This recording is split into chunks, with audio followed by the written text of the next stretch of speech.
write notes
a day off with weather, a little bit of inclemental weather out there.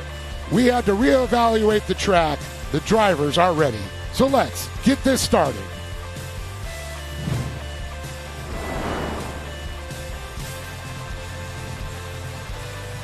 Hello and welcome to Speed Sport Live from Visions 2023.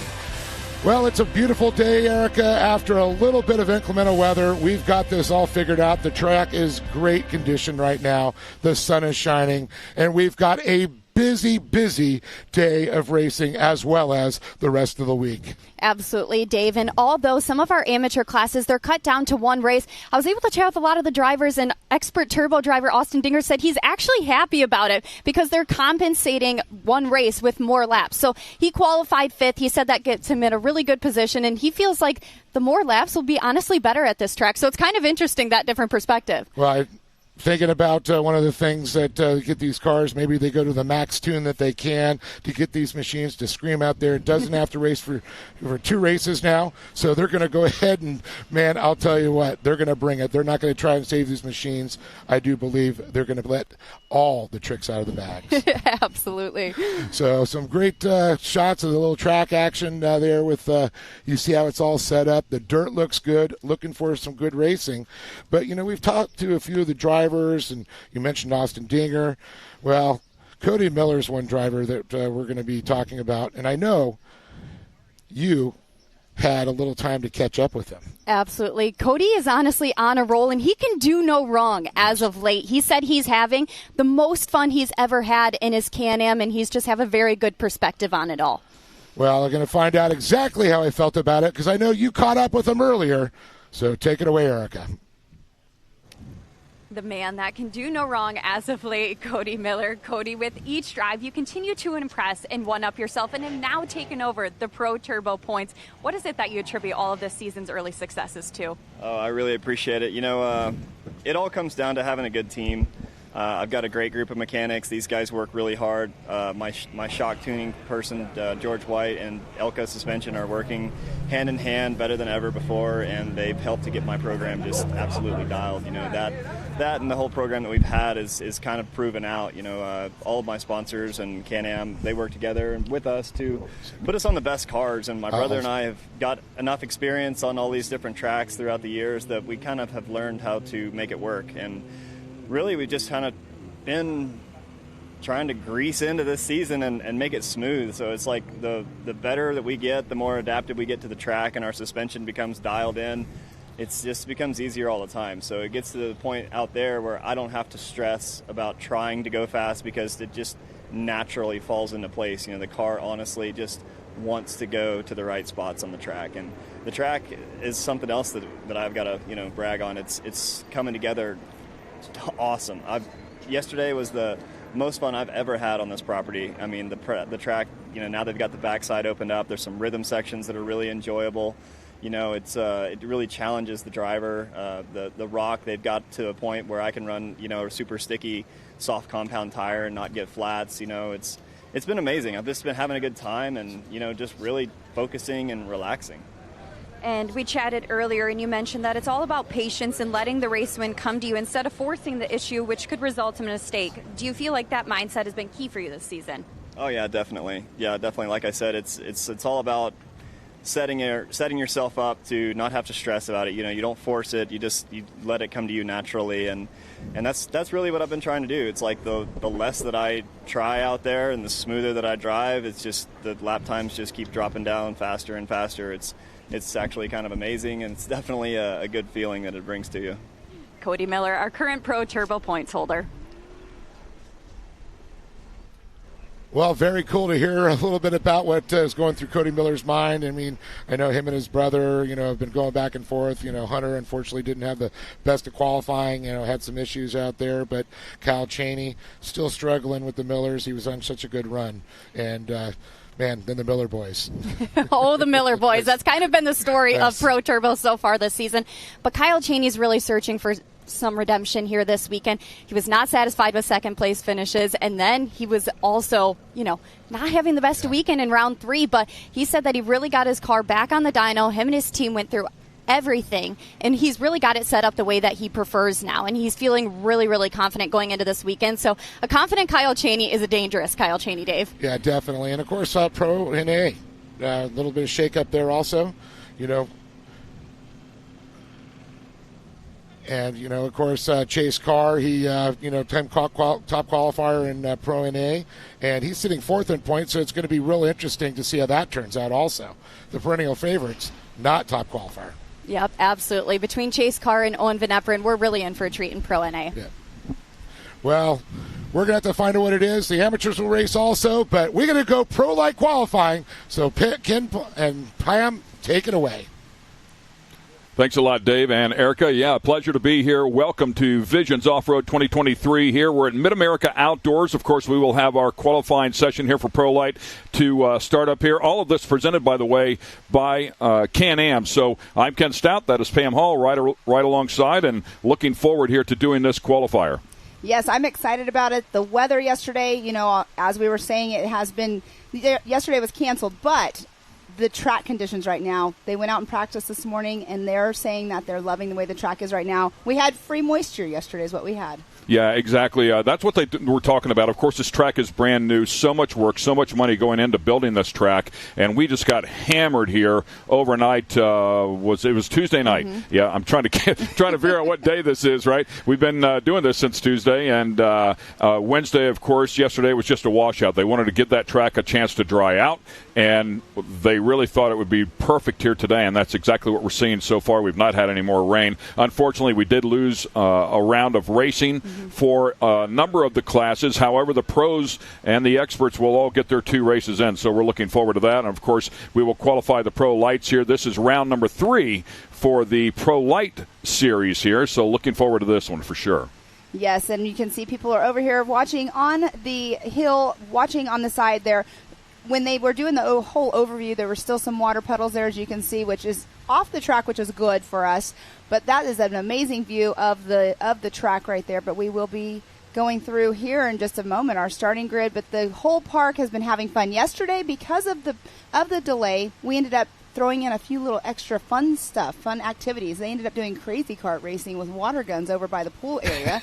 I heard there was some barrel racing going on as well. I actually meant to catch that and did not. I know the Ultra 4 Series was qualifying yesterday. They were out on the back 40 there, getting it done as well. If you look at this, obviously your eyes gravitate towards the dirt track, but if you look just above it and take a look at all the asphalt, a lot of that was not here, even going back to March. So what they have done here to this complex, 1,600 acres, by the way, and my understanding, 3 different asphalt companies out here 24/7 there for a while, laying asphalt down. All the roads here have been paved. It's just incredible what he's been able to do. But talking about the Ultra 4s, of course, doing what they did yesterday. Last night they had bull riding and bull fighting. They also had live entertainment here as well. So there was something for everybody to do here all day long yesterday, despite us not racing the short course. We're just a spoke in the wheel of what's going on here. Exactly. And you went over to the rodeo last night and said that was your first time ever at a rodeo. It was, yeah. For bull riding, yeah. That's pretty cool. The TK Pro Rodeo, they put on a great show. But after the rodeo was over, we had Tim Montana up on stage. I actually was in meetings last night and didn't quite make it over to there, but that's awesome you did that. But the barrel racing, that was pretty fun. I actually was over there calling that, and it was pretty fun to watch. There was a lot of people that were taking place in racing, and that a lot of our kids that were racing the short course the day before. But let's just go ahead and go through our starting lineup here that we do have. It looks like we do have Connor Berry out there, Johnny Holcher, Kyle Knott, and Kyle Greaves. I do not see Caden Baker's right there. So we have 7 trucks that are supposed to take the green flag today, but I don't think all of them are out there right at this moment, but they're getting all ready to go. As you see, Kyle Greaves taking off. Yeah, they'll send them out here one at a time since it is a qualifying session. Everybody will look for clean track, of course, and try to lay down that fast lap. This track should come back to them here just a little bit. However, everybody has gone out in the other categories. They've all had an opportunity to go out and practice this morning. That started at 8 o'clock Central Time. So the track has been worn in to some degree. And, of course, the Pro Lights. This will be the first time they've seen the track here all week. A number of these competitors fresh off of a race at Antigo, Wisconsin just last weekend. So rolled in here on Tuesday and then had to prep these trucks, clean these trucks, get them ready to go. And, of course, that'll pretty much what they did all day yesterday. As we take a look at that grid lineup, as you were talking about, the 7 trucks deep. And we'll see if they all roll out here or not. Interested to see why there was only 4 or 5 trucks sitting there on the line. Ultimax there, by the way, sponsoring that grid lineup as we take a look at Greaves, and already has some pressure there on the back bumper. We'll see if he moves over. Has a very good spotter. I'm not sure if his father Kurt is spotting for him or not. I would think so, but of course very seasoned, both of those. And the 44 truck rolling up right there behind him is Johnny Holcher. Yes, and you see them going around those turns. Now, they are qualifying out here, so sometimes you want to give yourself a little bit more space than what we do see Johnny behind Kyle. And there it is. And there, yes, exactly. So the mud on the visor is definitely not something you want to have during qualifying because you want your fast time. But Johnny Holter, a young gentleman that's been racing for quite some time, he also, what could be good for him right now is he's behind Kyle Greaves, who is an amazing driver as well. Follow those lines. Learn what he's doing, and maybe that will help your driving skills as well. Yeah, and of course this is an out lap, so this lap is not going to provide them a time. You can see as the Optima Batteries timing and scoring screen has popped up there in the top left-hand corner. They'll get pretty much a look at this entire track before they go across start-finish, and then they'll run a lap now. So I'm surprised Johnny didn't back off even more. He had a ton of room back there. I mean, there's only 4 or 5 trucks on this massive track, so I would have backed way, way off. Of course, he's probably thinking, if Greaves gets on the pipe here, I don't have to worry about catching him or at least running him down immediately. And like you say, I mean, maybe trying to stay close enough to see what lines he's running. Mm-hmm. Yeah, it's all about learning from the people that you're racing against and the ones that are winning the races. I personally think that it might be something that he could be thinking in his head right now, but he does have a little bit more space between them. But the mud on the visors when they're going through the water crossings, that's something I would definitely not want to have during my qualifying run. Kyle Greaves with 15 wins in this category now and made his Pro 4 debut 1 weekend ago. His uncle, Johnny Greaves, went for a big ride at Antigo, flipped violently, actually, and unfortunately broke a couple of ribs, punctured a lung, broke a scapula, so he had to sit out for a minute. So that provided a Pro 4 truck seat, and he stuck his nephew in it, Kyle Greaves. So Kyle Greaves made his Pro 4 debut. Played it really cool, just laid in the back, rolled around, got used to the truck. Oddly enough, finished up on the podium both days. So he put that together right away, and you can see him. He's a very talented young driver for sure. His father, Kurt Greaves, longtime crew chief for his brother, Johnny Greaves. So he knows how to build a truck. With that said, I will tell you that Kyle is very hands-on. They have the fabrication company. He is a cut, grind, weld guy just like his father, Kurt. And, of course, very, very talented behind the wheel as well. The reigning Pro Light champion here from 1 year ago and comes in here as the points leader. Yes, he's won every single race here thus far here at the Mid-America Outdoors Pro Light Truck Series, and so you can see him right there. That is a very steep downhill, so the track has changed like we were talking about earlier. So instead of, they've utilized the backside of our track now that we had used in the previous years. So they have the whoop section here. It's a little bit longer. It's just a tick over 2 miles, which is a great course. Gives them a lot of different terrain and elevation changes that they are racing on. To look at the time and scoring now, you can see that Connor Berry is up top at the time of 146.77. Kyle Greaves, P2, 147.0. We need to talk about young Connor Berry. He's 18 years old, but he's been racing since he was 9 years old, has a number of championships going back in the junior karts and in mod karts, has a couple of wins here in Pro Light as well, out in the gas series on the West Coast, also competing here in Pro NA, a couple of wins in that category as well, and has come out here and laid down quick lap time here on the opening lap. So solid effort there. His brother Nathan also was very, very fast, but no longer racing. And his father is Clint of CBR, the race team CBR, Clint Berry Radiators. A lot of the radiators that are on the vehicles that are out here in all the different classes are provided by CBR. Wonderful, wonderful people. Yes, and unfortunately in round 2, Connor Berry did take a tumble out here. He was running an amazing race, but, you know, the racing happens. But seeing him back out here, he was just a week ago racing out in California for the gas series. But we do have Kyle Greaves at a 1:44.878. We'll see what time Connor Berry turns over with a 1:46.772. Yeah, so Kyle jumps up to P1 with that 144.8. Connor will hang on to the second position right now at that 146.7. So Kyle getting after it, picking up the pace. Kanan Baker just jumps up into the top three with a 148 flat as he runs his quickest lap. Johnny Holcher in the 44 truck has fallen down to the fourth slot at a 148.2. Jacob Rosales, Kyle Knott, Austin Vanover not out here during qualifying, which certainly opens up the door for a lot of questions. I don't have confirmation, but I did hear that Jacob Rosales actually blew his motor last week, his engine last week, and was not able to make it out here. He is on our sheet, though, to be here. So I'm not sure if maybe he got something and he's just saving his truck for the race and not qualifying, because then he would just start in the back and get those points. But I'm not positive. I did not get that confirmation. That's what I was told. But unfortunate if he is not here, but it would be great to see him out here. So another great shot here courtesy of this drone, and the drone pilots are fabulous, able to follow the trucks pretty much all the way around this track. I actually saw them following some of the Ultra 4 competitors yesterday through the woods of all things. It was very, very impressive, and looks like one looped around there. Yeah, that was Johnny Holcher. Yesterday we were discussing this out at the Ultra 4 area and those barrel racing areas. The grass was wet and the mud underneath it. But he definitely had a little spin out right there. But Kyle Greaves keeps picking up his lap time every lap. Now he's at a 1:43.358. Yeah, going and you know, not just going quicker, but I mean big chunks. But a lot of that is getting used to this track. A lot of flow here, and this track is completely different than what it was the last time he was here. So amazingly enough, and we're talking about just a couple of weeks ago during Memorial Day weekend, right?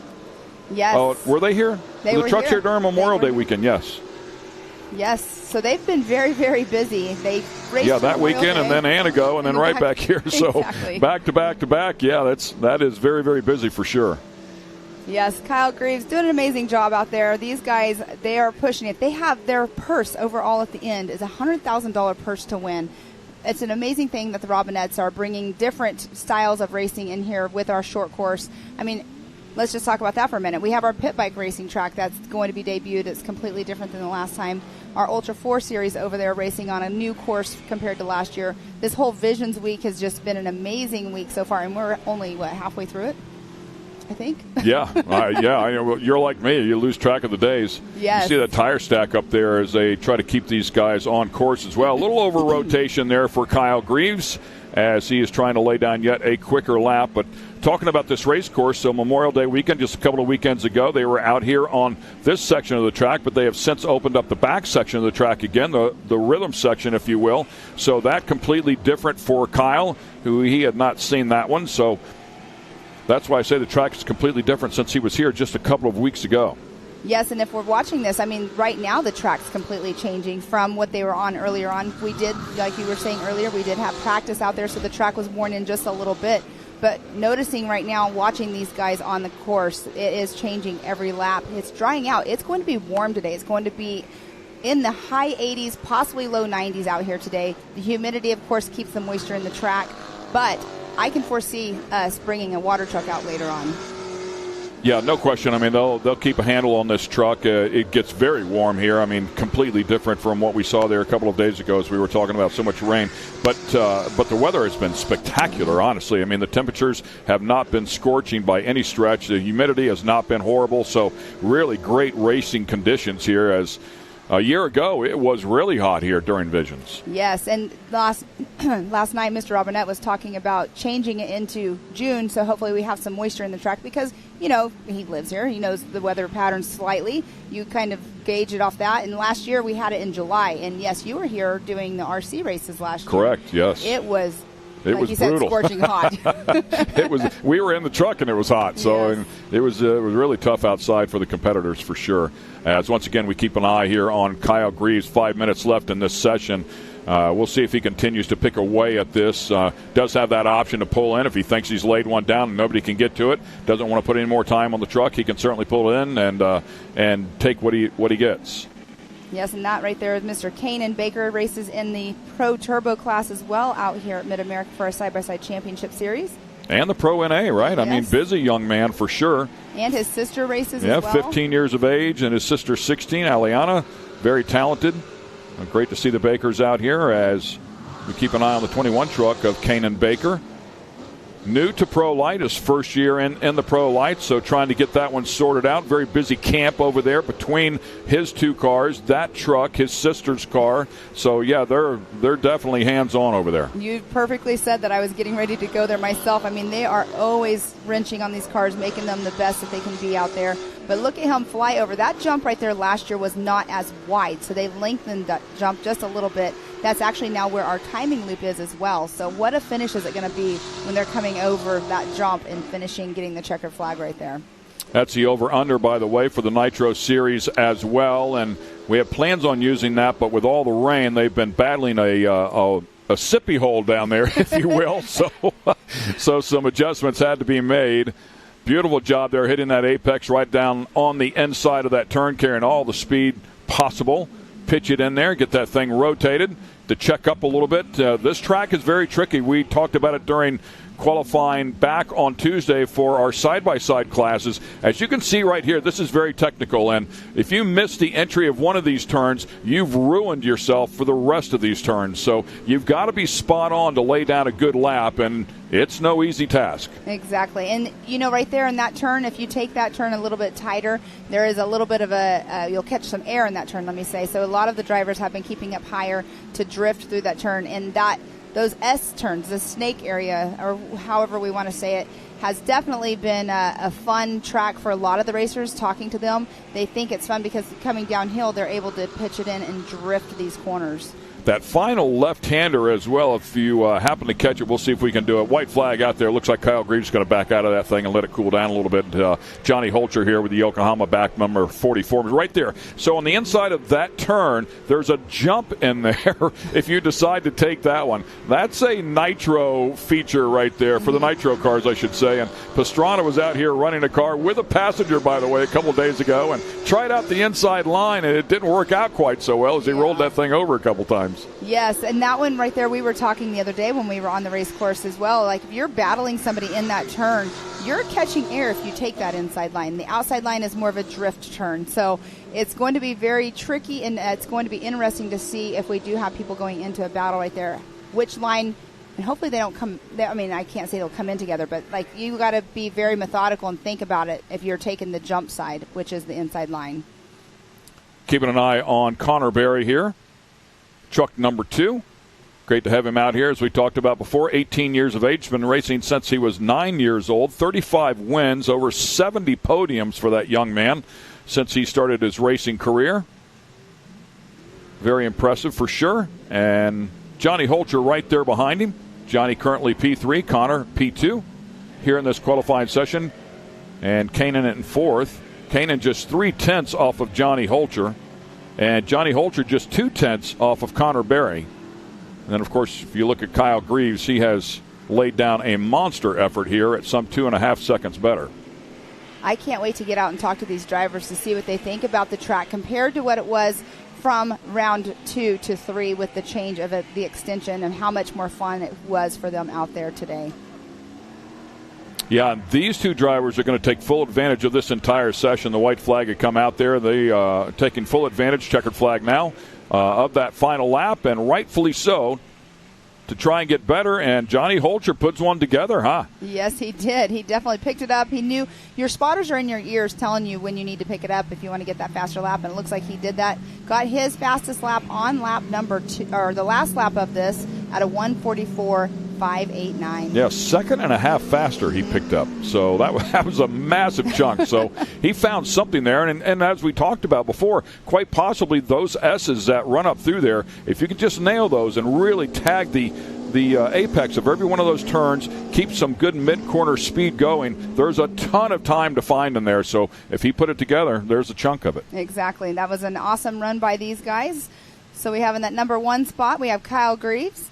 Johnny Holcher in that number 2 spot. Connor Berry there in the number 3 spot. All this courtesy of Handy and Kanan Baker, the 4th truck that came out here to qualify. So we'll find out what happens here in the race, if our other competitors can make it out here or what the struggles are. So we look forward to seeing round 1 for the Pro Lights, effectively round 3 for them for the season, though, as they chase that $100,000 purse. What an amazing weekend out here. RC track is going on down there in the corner, but we have a rest of the day of racing to going on. Like you said earlier, we have our other racing going on, and then we have Ultra 4 going on. We have all kinds of racing going on this week. Yeah, no question about it. It's a very, very busy place. And there's a look at the RC track, by the way. World-class, world-ranked drivers that make 6 figures a year will come out here, and they have a $30,000 purse that they'll be battling for on Saturday. Practicing here today and a little bit of racing tomorrow, and then they'll lay it all down on Saturday that you'll be able to see on Speed Sport 1. We'll see you, ladies and gentlemen. We're done here for a moment. We're going to take a quick break, and we'll be right back.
Hello and welcome back to Speed Sport Live from Visions 2023. Hello, everybody. I'm Dave Arnold, joining alongside again Erica Allred. Erica, we just watched a little bit of Pro Light qualifying. Not a big surprise. Kyle Greaves up on top, but I'll tell you, there was a good battle for that second spot. Absolutely, Dave. Like you said, no surprise that Kyle Greaves is up on top. He's won 3 out of 4 races and taken both of the overalls. The only race he didn't win was to his cousin, CJ Greaves, in our first round. But Johnny Holter in that second place spot. He continues to progress with every single round. In the first one, he got 4th. In the second one, he got 2nd. But how about Connor Berry? Well, I know, but I tell you, the fans are going to start turning out. They want to see this Pro Light race. They want to see the amateurs race. And, of course, Pro NA, the naturally aspirated and the Pro Turbos. I'm looking forward to that. We talked a little bit about in our first segment. But it's going to be incredible. The house is going to be packed. Absolutely, Dave. And the amount of people that come out for Visions, oh, my gosh, the pits are just packed. Yeah, I'm looking at it. I saw lines at the gate and everything. So it's going to be crazy. But a lot of cool other stuff going on here. So we're going to find out a little bit more as we caught up with the mayor here, and a little bit of economic impact that happens on the J. Oklahoma town here in beautiful Oklahoma. It is wonderful to have all these folks in Jay. I got to go out to the track. That's creating jobs, folks that work out there, all the development that's going on. A few weeks ago, someone mentioned something about getting a concrete truck. Well, we couldn't get a concrete truck or an asphalt truck because they were all working at Mid-America. But that's good. That's money being spent in our community, and people coming here, spending money in our stores, restaurants, buying gas in our gas stations, the creation of jobs, economic development. We couldn't ask for more. I've seen advertisements on Facebook this week telling you this is a special for anybody that's in town. So those are all great things. Restaurants coming. We have lots of things that are going to happen, and as a result of the economic growth. We carry, everything that any true outdoor store should carry, from clothing to guns, optics, thermals, suppressors. We have an indoor shooting range. We've been blessed to have a great facility and good employees and a great town to share this with. And just a little bit of everything, kind of a one-stop shop for the area. So we work a lot with Mid-America promoting their events, and we're bringing in retail, we're bringing in housing and stuff with all this growth, so we're really excited. They reach out to the school and to different organizations. They also have groups that work for them, and they make donations back to those organizations through our school groups. We have teachers that work out here during the summer. It's a great opportunity for a lot of people. Part of our J Club program, our summer school program, and they're actually out here at the pool, I think 3 or 4 days a week. There's 4 different groups that come by age group, and so they get to enjoy this facility free of charge. MAO donates that for that use, pays for the lifeguards, so that it's no cost to our program. Well, that's just so awesome to hear that everything's going on. The town's really behind Mid-America Outdoors, as well as, hearing from the mayor, the president of the city, the Chamber of Commerce, and I'm just so excited to see the growth here. I mean, people are still pulling in. I'm looking over my shoulder, seeing cars line up here. The fans are packing the house. Absolutely, Dave. The things that this facility is doing for the town are truly second to none. It's really cool to see all that the Robinettes have kind of curated and how the community rallies behind it.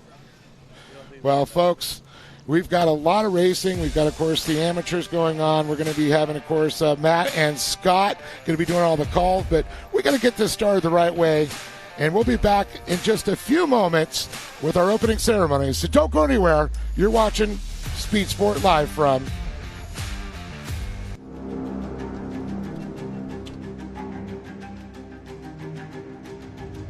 Connect with the Wild is about off-roading with your buddies. Connect with the Wild is about going to Moab and conquering new challenges that you didn't think were possible. Ultimately, Connect with the Wild is about enjoying the outdoors in your vehicle as best you can.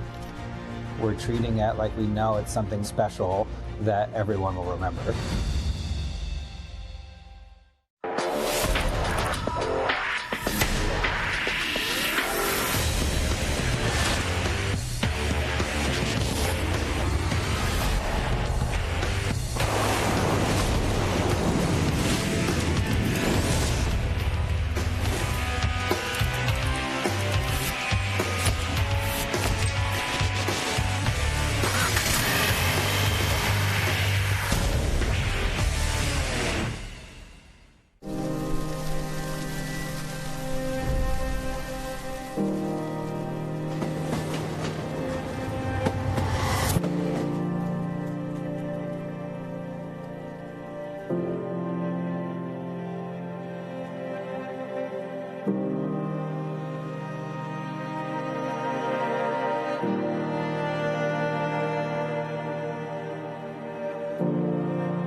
Watching Speed Sport 1, your home for great American grassroots racing. It's time to rumble! Whether you're into sprint cars or stock cars, at the line!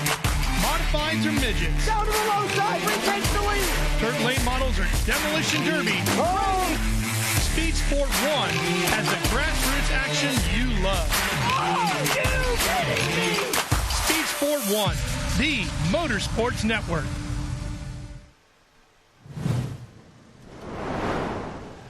Welcome, everybody. It is a 2023 Visions Off-Road Racing Week.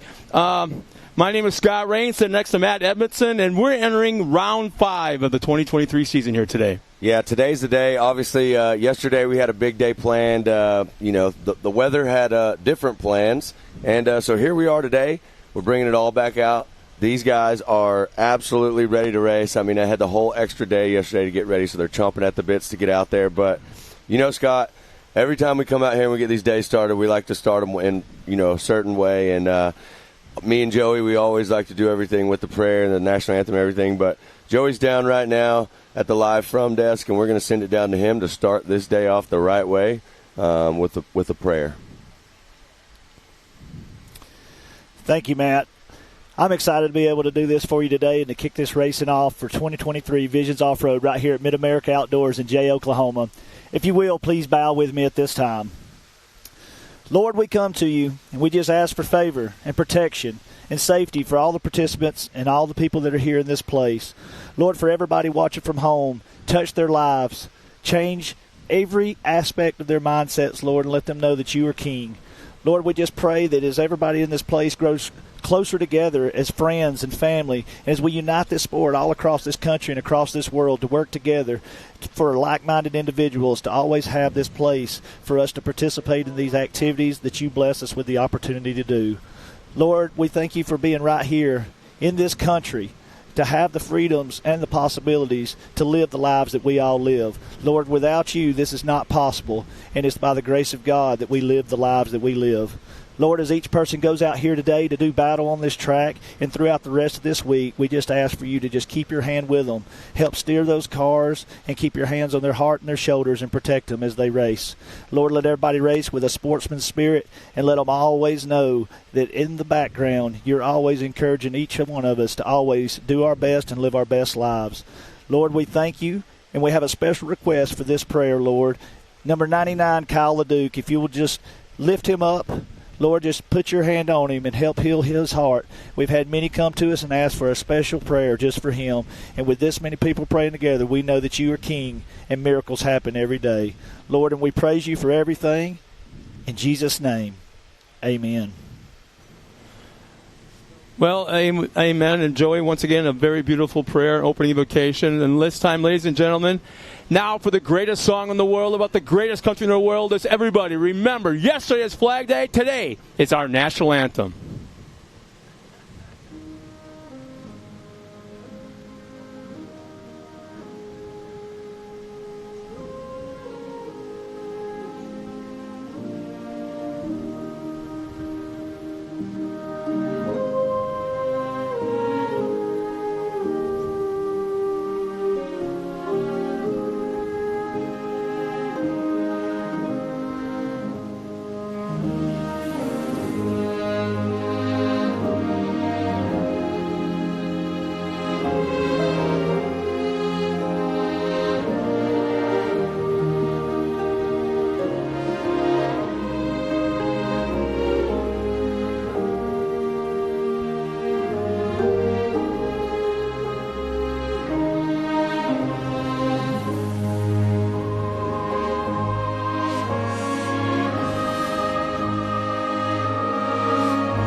Well, ladies and gentlemen, once again, welcome to Jay, Oklahoma, home of Mid-America Outdoors. We're getting ready for round number 5 of the 2023 season.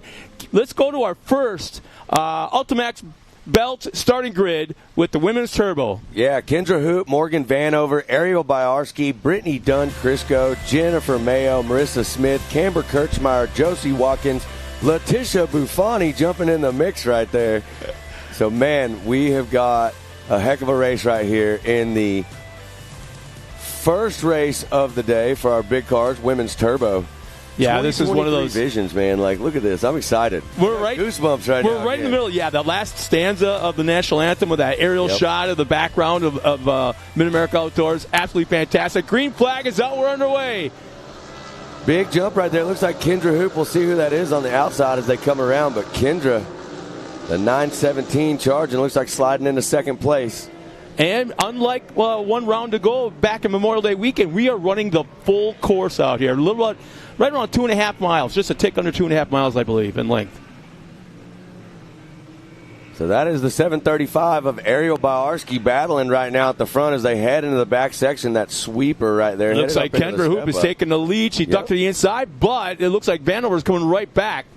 Yeah, so Vanover, so you got Hoop, Vanover, and Biarski with Brittany Dunn Crisco right there in number 4 and Jen Mayo in the 5th spot.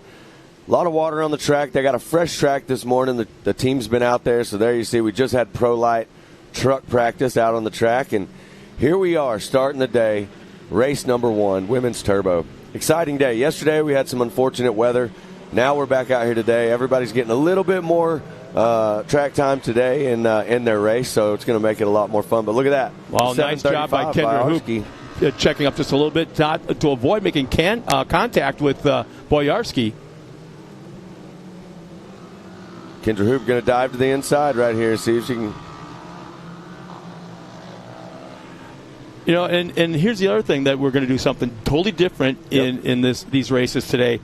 Every class we're bringing in the competition yellow to halfway point, which will regroup everybody, bring them back to the front, and do a complete restart. And what's really good about that, if you get a flat tire on a first, second, third lap or the first half, is we have another pass. We got a great race going on right now between Biarski and Hoop. Whoa. Kendra Hoop. All right. That is not what we wanted to see. Our track staff's going to get over there and make sure that she is okay. And another one's going up and over. Right there. Looked like both those drivers came into that corner. There's a little kicker in that corner.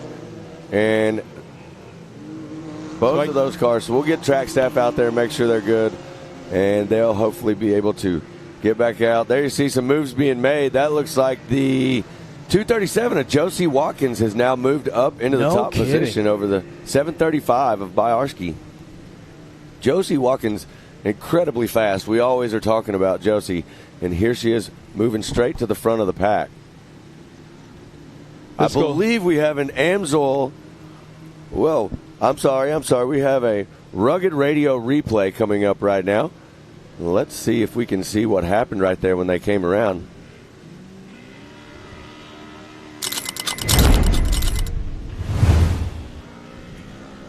All right, there you see coming over that jump. Just goes a little too far, buries the front end. And we'll see if we can see right here on the other side what happened right after that. Just overshot the tabletop. Yeah, that's unfortunate.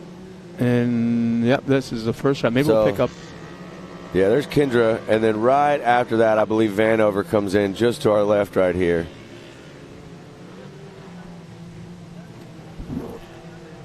Another angle of it right here. See, just overshot it right there. Stuck the front end. And you will be able to see the second car come around. Did the same exact thing. So, unfortunate situation for those two drivers. We hope they are okay and back out on the track. It looks like we are now entering our competition caution. Maybe not. This is actually just a caution for theirs. I think this may be a full course yellow. Because when there's two cars in a situation like that, that doubles up the safety crew, which takes them away from other parts of the track. So it looks like a full course yellow. Josie Watkins leading the way right now. Biarski in second. Vanover in the third position. And there is Buffoni running in fourth. So this will probably count as the competition yellow now that I think about it, because we're very close. By the time we go back to green flag racing, we will be just past the halfway point. So I'm thinking this will count as a competition yellow. Are we back at it? We are back underway. So that was a local caution right there. So now as soon as they got through it, they were clear. So I miscalled it. I want to tell you, if you're joining us at home, one of the the things about a local caution is when you go through that local caution, you'll see all these racers will have to go slow down, maintain a safe speed through the caution zone. You cannot advance a position. So that's what we saw right there. Everybody checked up on their speed and safely made it through the caution and then got right back after it to racing. And there you see Watkins and Biarski headed up the step up right here. Isn't that Josie? Josie out in front. There's a 237 right there, and the 735 of Biarski in that second position. And there you see Vanover charging. There's a little bit of a battle right there. I think Buffoni is trying to get up there and battle with Vanover. Still 4 laps left, so plenty of time. Buffoni, one of our world-renowned superstars in skateboarding and also doing the Nitro Cross stuff. So, yeah, I met her yesterday up there. Everybody was just hanging out up in the Nitro grounds, and she was sitting there and watching over her Can-Am, and she's one of the guys. That's what's cool. Oh, yeah. She's one of the guys. Yeah, super cool to have all these new faces out here at the park and all the new people. It's really cool. Yesterday, or day before yesterday, we got to call a lot of the youth action, Scott, and one of the things that stood out to me is how many new faces, new names we called while we were out there. And I know it's Visions, and this is kind of the proving grounds, right? Like we've heard it throughout the week. If you're going to show up and show everybody you're the fastest in the country, this is the place to do it. Yeah, this is our Indy 500 of the year, and basically we throw all the eggs in one basket, so to speak, for this week. And I didn't say weekend, I said week. Yep. Last night we had the rodeo. Tim Montana played on the main stage.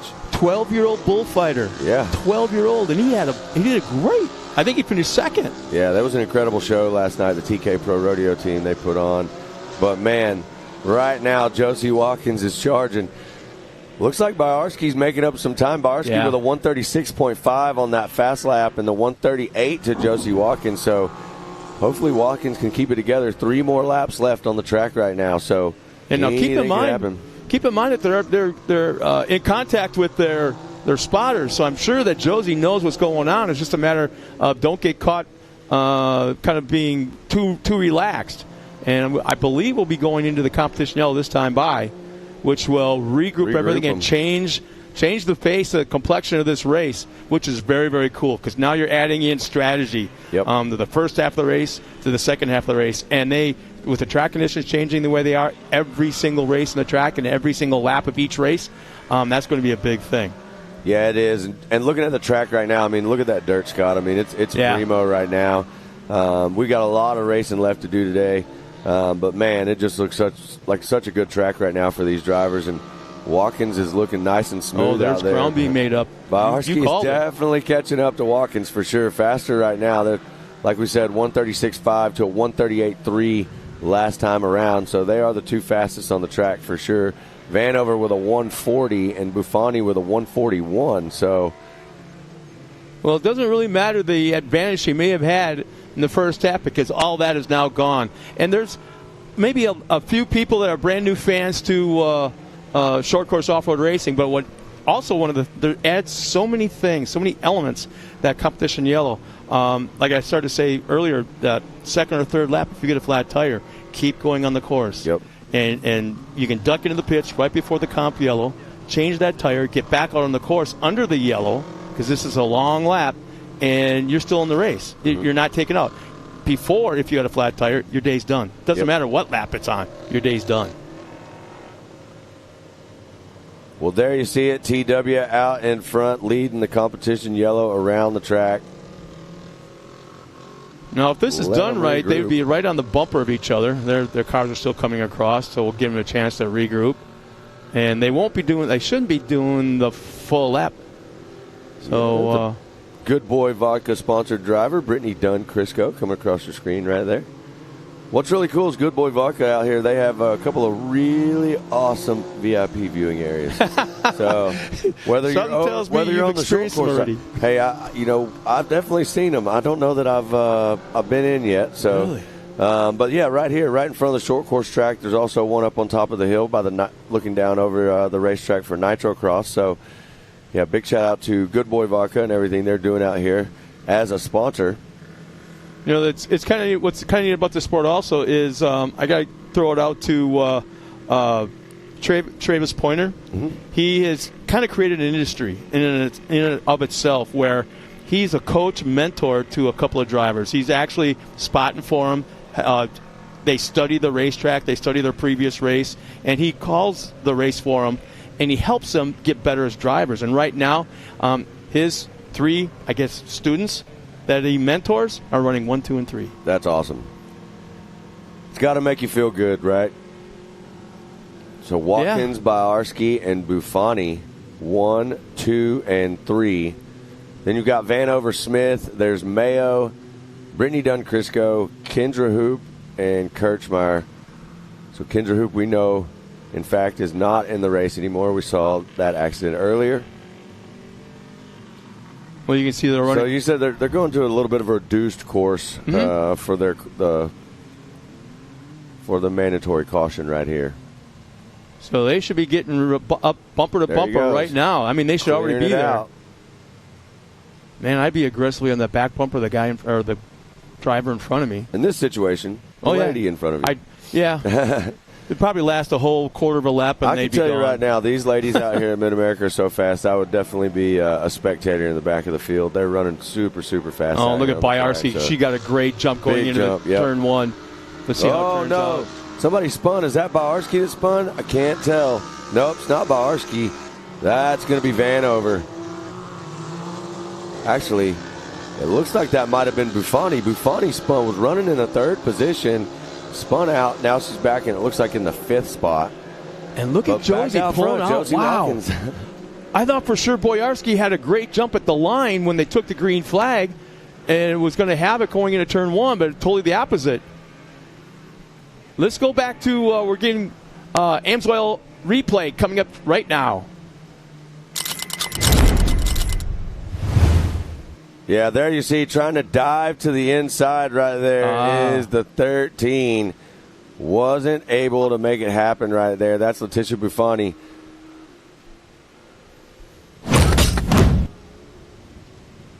So Josie Watkins still leading the way. Biarski. And I believe in that 3rd spot now it's going to be Vanover. But we'll see as they come around and we get a reading on everything. Boy, how about that? Josie Watkins. Checking out. Her fastest lap is over 2 seconds quicker than Biarski's and anybody else in the field. Yeah, she's got it figured out right now. The car looks smooth. She's got her lines dialed. She's hitting these corners really nice. She's only got 2 laps left, and she will potentially be your winner right here in Women's Turbo. She's put together a great race so far. She started and battled right there, and she's held on to that spot the whole time. Biarski's falling back just a little bit here.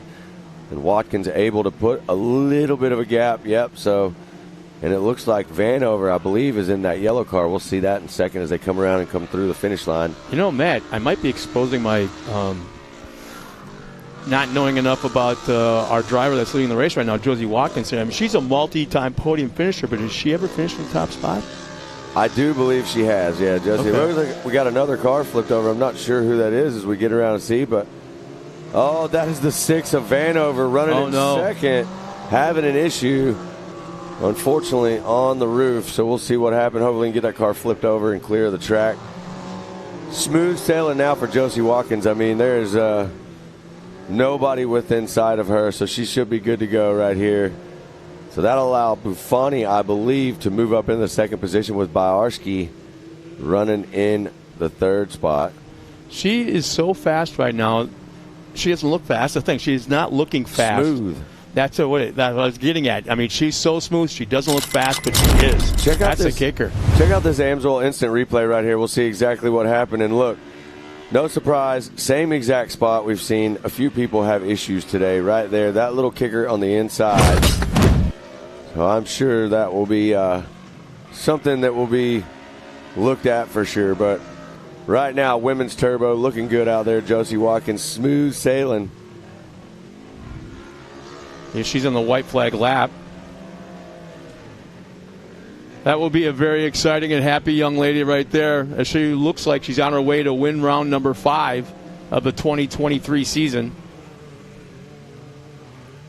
On the gas, coming around right here. Checkered flags in hand, and it's waving. There's our winner. Oh, no. That's white flag. White flag, okay. Yeah, white flag. 1 lap left.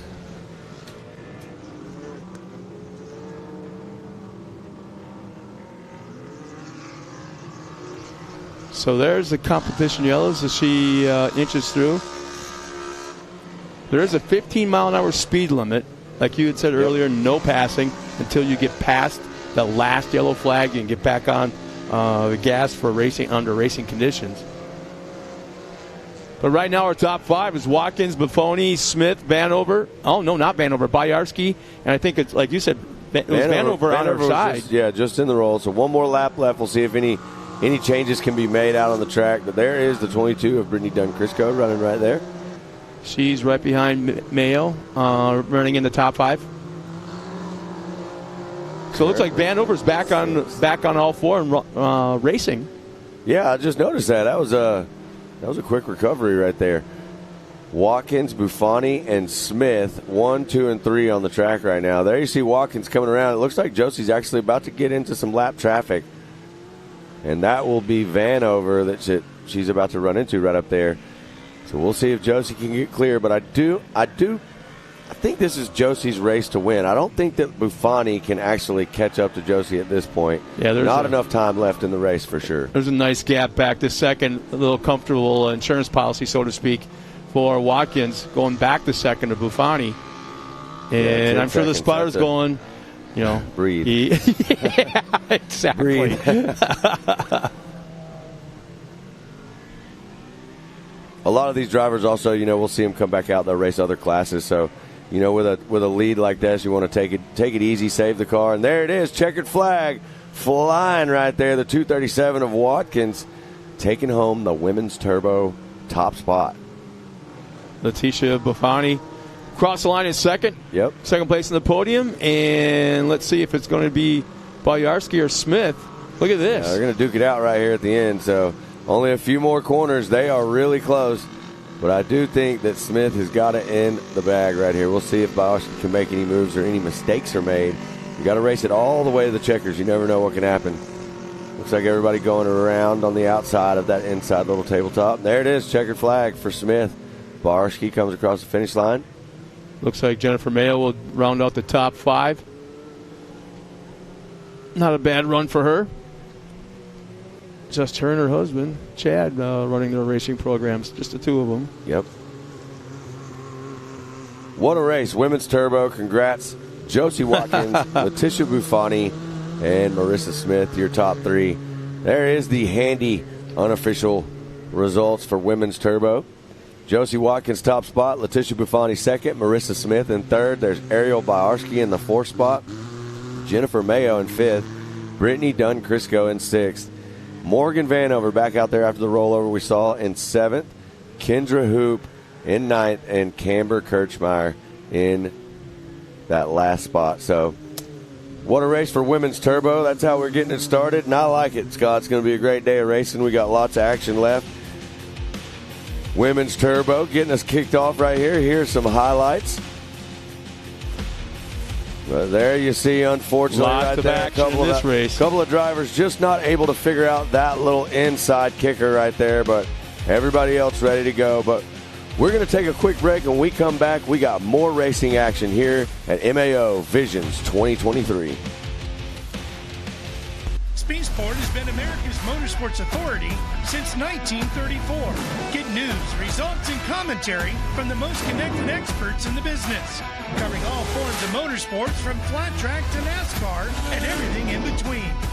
Bookmark SpeedSport.com on your mobile device now, or follow SpeedSport on social, and be sure to subscribe to the SpeedSport Daily. SpeedSport is your one-stop shop for all things racing on 2 wheels and 4. AMSOIL runs on freedom and has since 1972. The rest of the market has been trying to follow our lead ever since. But a head start is a head start. Run with us.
Welcome back, everybody. Once again, here we are entering into round 5 of the 2023 season here at Mid-America Outdoors, and there's an unbelievable live shot of our RC track, and practice and qualifying is going on right now over there.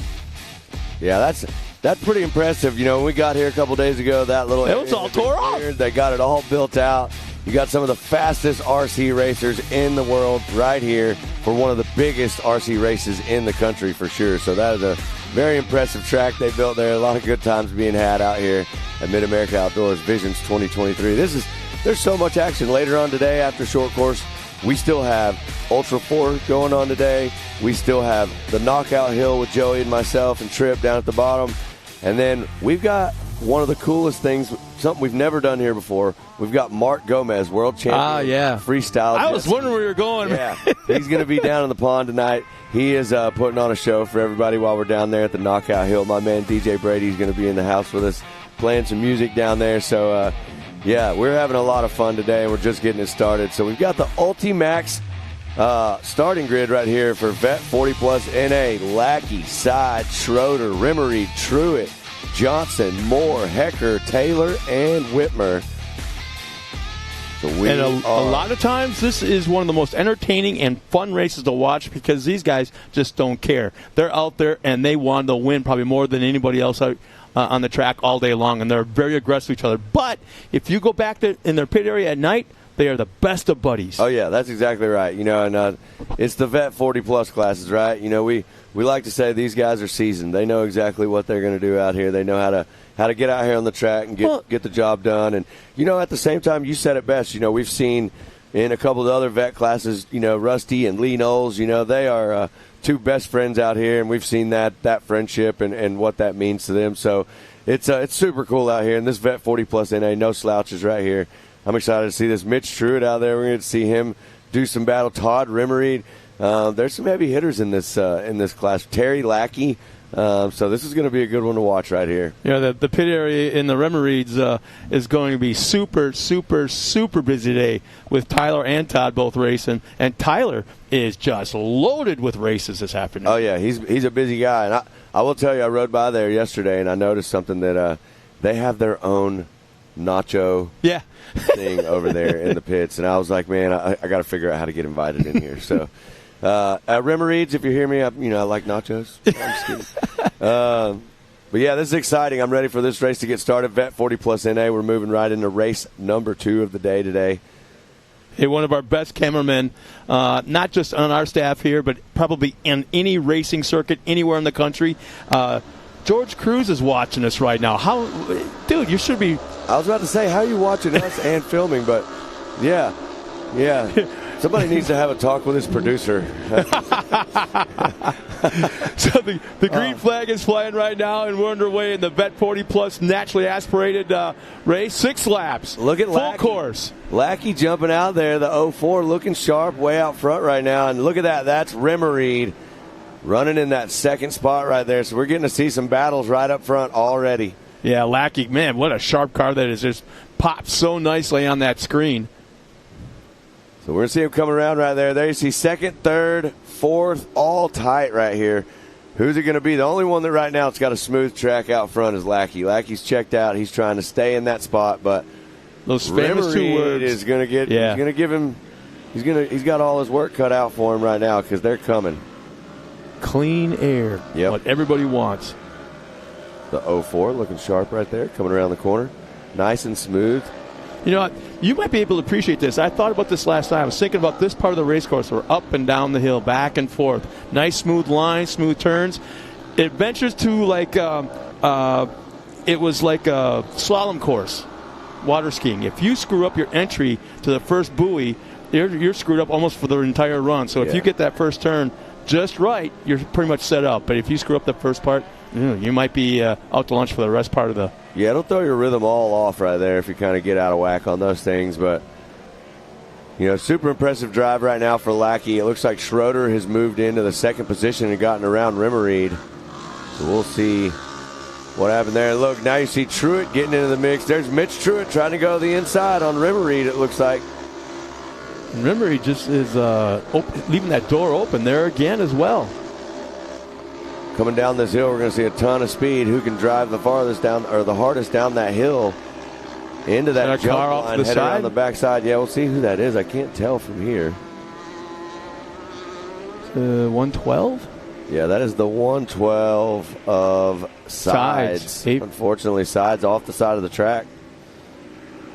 Not sure what happened right there, but back out front, still battling right here. This is the battle between Rimmereed and Truitt right here. And now you're back out front looking at Terry Lackey. Sounds like we have an Amsoil instant replay of what happened to the car we saw on the side of the track right here. We'll see exactly what happens. Man, it's the same exact spot. So we will, I'm sure we'll be hearing about this one, Scott.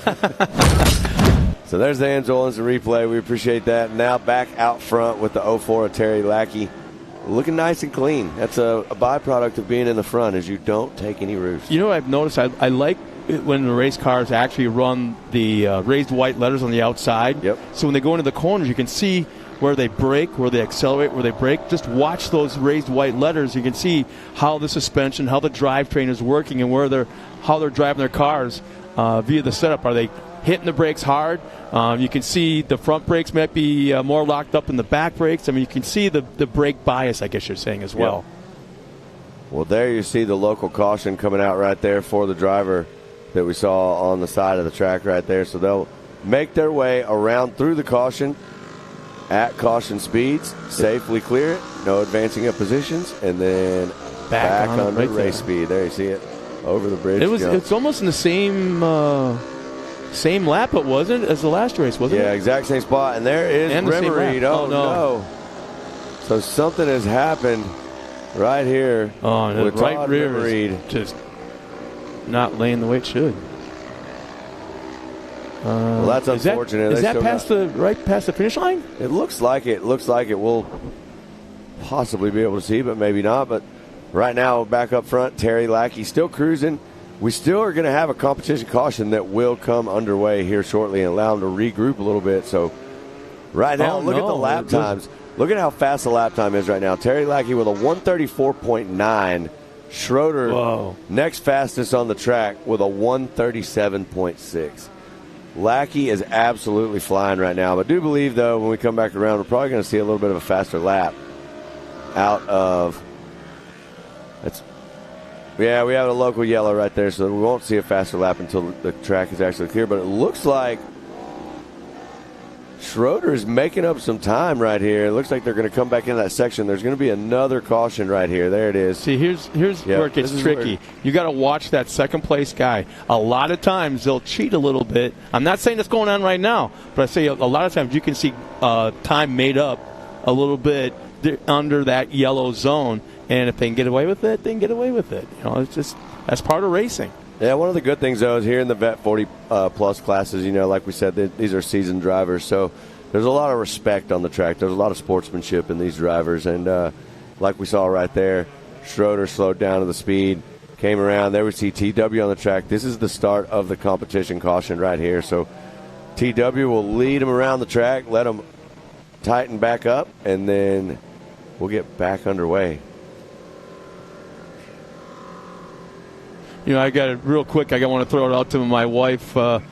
She's on a girls' cruise right now with my daughter, my granddaughter, and my sister-in-law. Oh, boy, there's a bunch. But they're on a cruise right now on their way to Bahamas, and they're sitting at the tiki bar watching us poolside. So we should feel special. At least you for sure. Yeah, I'm the one paying for the cruise. Oh, yeah. Well, at least they tuned in, huh? There's a cool shot of our current leader, Terry Lackey.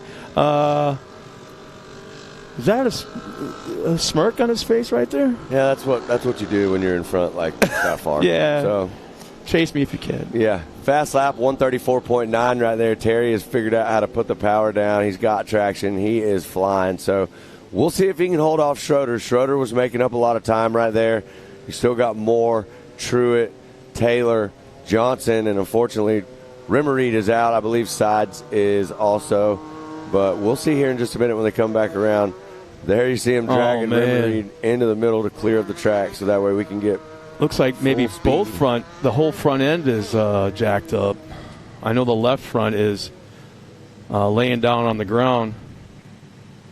But that's what you don't like to see when the cars come off the track not on a hook, but on the forklift. That's right, yeah. So here's our top 5 right now. In that 5th spot is Briar Taylor. Mitch Truitt's in that 4th spot. Justin Moore 3rd. Rick Schroeder and Terry Lackey. And this is the first time that any of these drivers have got to experience the strategies and the regrouping and that competition yellow, how the second half more than likely is going to change the complexion of this race. Oh, yeah, absolutely. So we're about to see right now. We saw Schroeder really seemed like he was making up a lot of time on Lackey. Now we've bunched him back in, and we're going to get to see them battle it out for 3 more laps. So we'll see how this shakes out here in just a few moments. We continue them around on the competition caution here at Visions 2023 for your Vet 40 Plus NA race going on right now.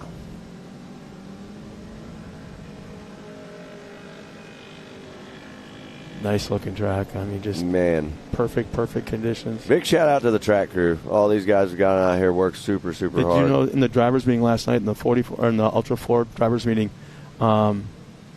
Gala got up in front and started talking about the track crew and how many hours they put in, not only over the last month or so, or 2 months or 3 months, but just in the last week. And it almost brought her to tears because these guys have been putting in mega hours. Yeah, lots of effort out here to make this place what it is, and it's, it's always evolving. There you see our drivers taking back off. That is the green flag restart. And there you see Mitch Truitt. It looks like going to try to make a move on the inside and make some passes. Going to dive up in the 3rd spot right there. Terry Lackey doing exactly what he did in the first race, trying to check out right now.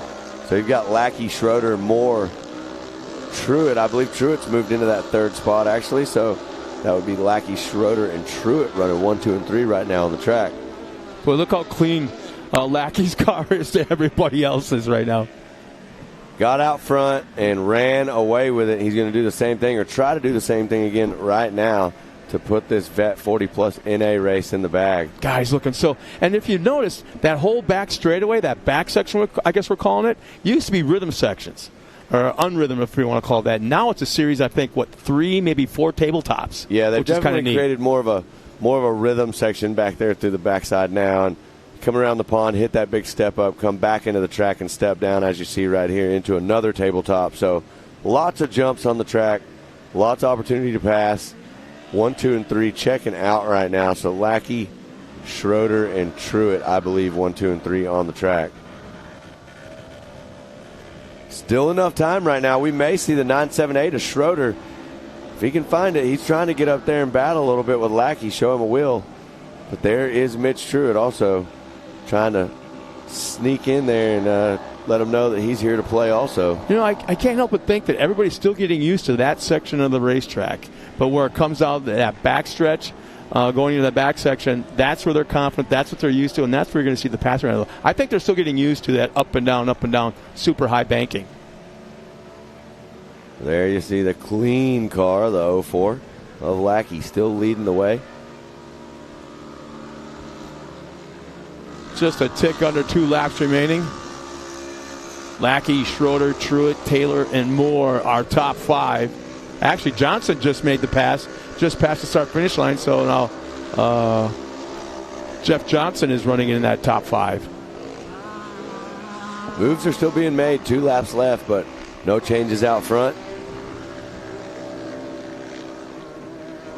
Buddy of mine back in the Midwest, Mike Van Kirk checks in from Lena, Wisconsin, home of Dirt City. A very cool little off-road track right there. Yeah, we thank you, everybody at home that's tuned in, watching us today, and joining us for all the fun we have out here at Visions 2023. We're just getting the day started. And right now, Terry Lackey leading the way, putting on a show for you. I'm telling you, Schroeder is not far off. If Lackey makes any mistake right here at all, Schroeder is going to be there to capitalize. And he is, to me, it looks like Schroeder's actually made up some more time right here. Oh, look at that. Yeah, I mean, they're from 2 to 1 car. And bumper to bumper. But you can see that 04 has a ton of acceleration. He's able to pull away from Schroeder pretty easily coming out of these corners. That could either be a power thing or a traction thing for sure. I'm still waiting for some of these cars to try that high side of all that banking. I will tell you this. Last race we had here, we watched Austin Dinger absolutely put a show on during that. He would take the outside line through that corner every time and rail, just fly through the corner, and we would watch him make 2 or 3 passes every time by doing that. So there is some truth to a lot of speed by going around the outside like that. But white flag is out, so 1 lap left for the 04 of Terry Lackey. And now you see the 978 of Schroeder is pushing super hard. I mean, you're running out of time, Schroeder. 978, you better make some moves right now. You got a little bit of time left, but it's between Lackey and Schroeder for the top spot. And it's tightening up, Scott. Oh, boy. Here we go. That long straightaway series of tabletops headed towards the pond. All right, 978 is going to try to go around the outside. Big time dive to the outside. Trying to make it work. Not happening today. So you're going to tell me that front. You're going to tell me that Terry wasn't caught snapping right about there, because that was a shot. Wow. It looked like he was taking a bite of a sandwich or something in the middle of that one. I'm not sure what happened, but he definitely put it down and regrouped right there and got back up front, because that was a quick recovery. Lackey still out leading the way, but we got a few more corners. We're going to see if Schroeder trying to show him a will again right here. Not able to do it so far. The 04 of Lackey still cruising out front, so it looks like he's able to put a couple of links between them. Little bit of breathing room. Only a couple more corners left. Yeah, I think Terry's got it figured out where you go into the corners, you nail the brakes, you can watch that car dive down in the nose and be able to make that rotation, make that turn, then accelerate, and the car squats in the back. And look at how he's pulled away through this section. Wow. Well, the 978 of Schroeder getting a little bit loose in the corner back there that allowed Lackey to absolutely pull away. There's the checkered flag for my man, the 04 of Lackey, taking the win in your Vet 40 Plus NA. There's Schroeder coming across, and Truett 1, 2, and 3 as they cruise back up the hill right there in front of the Good Boy Vodka VIP area. And check that out. Right there in the back, coming up later this week, you are going to get to see Nitro Circus right here at Vision 2023. They got a huge ramp. They got it all set up back there. We're going to have some fun with them. We've got Nitro Cross. We've got Pro Rock Racing. We've got Nitro Pit Bikes. We've got Pit Bike Racing. We've got concerts. And you got Jeff Johnson crossing the line. Yep, that's it. Jeff Johnson coming around. Looking very, very patriotic. There's a drone shot. Now you're seeing the RC track. A little bit more to the left. Oh, and there we have the handy unofficial results. Terry Lackey obviously taking the win. Rick Schroeder second. Mitch Truett rounds out the podium. Briar Taylor in the fourth. Jeff Johnson top 5. Justin Moore 6. Todd Remery will end up finishing in 7th, even though he didn't finish the race. Nice little wreck earlier in the event. Austin Sides in the 112, 8th, and Matt Hecker and Nathan Whitmer, I believe, didn't make the call at the start of the race. So that'll take care of the unofficial results there. A little bit of action earlier in the race. Oh, I never noticed that. Little blue smoke out of one of the cars. Yeah, one of the cars was definitely having some issues right there. Here you see the battling starting right at the front. There's that big rollover in the corner that we've seen. That's one of them right there. Well, we're going to take a moment and catch our breath and step aside real quick for a few words from our sponsors. We're in Jay, Oklahoma at Mid-America Outdoors. AMSOIL runs on freedom and has since 1972. We punish our products firsthand in our world-class laboratories and beyond, because some things can't be learned from a test tube. Run with us.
ready for any challenge.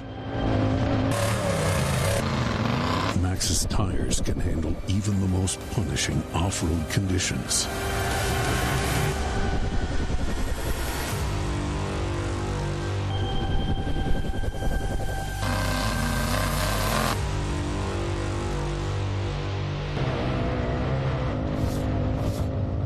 Maxxis tires. Tread victoriously. Speed Sport has been America's motorsports authority since 1934.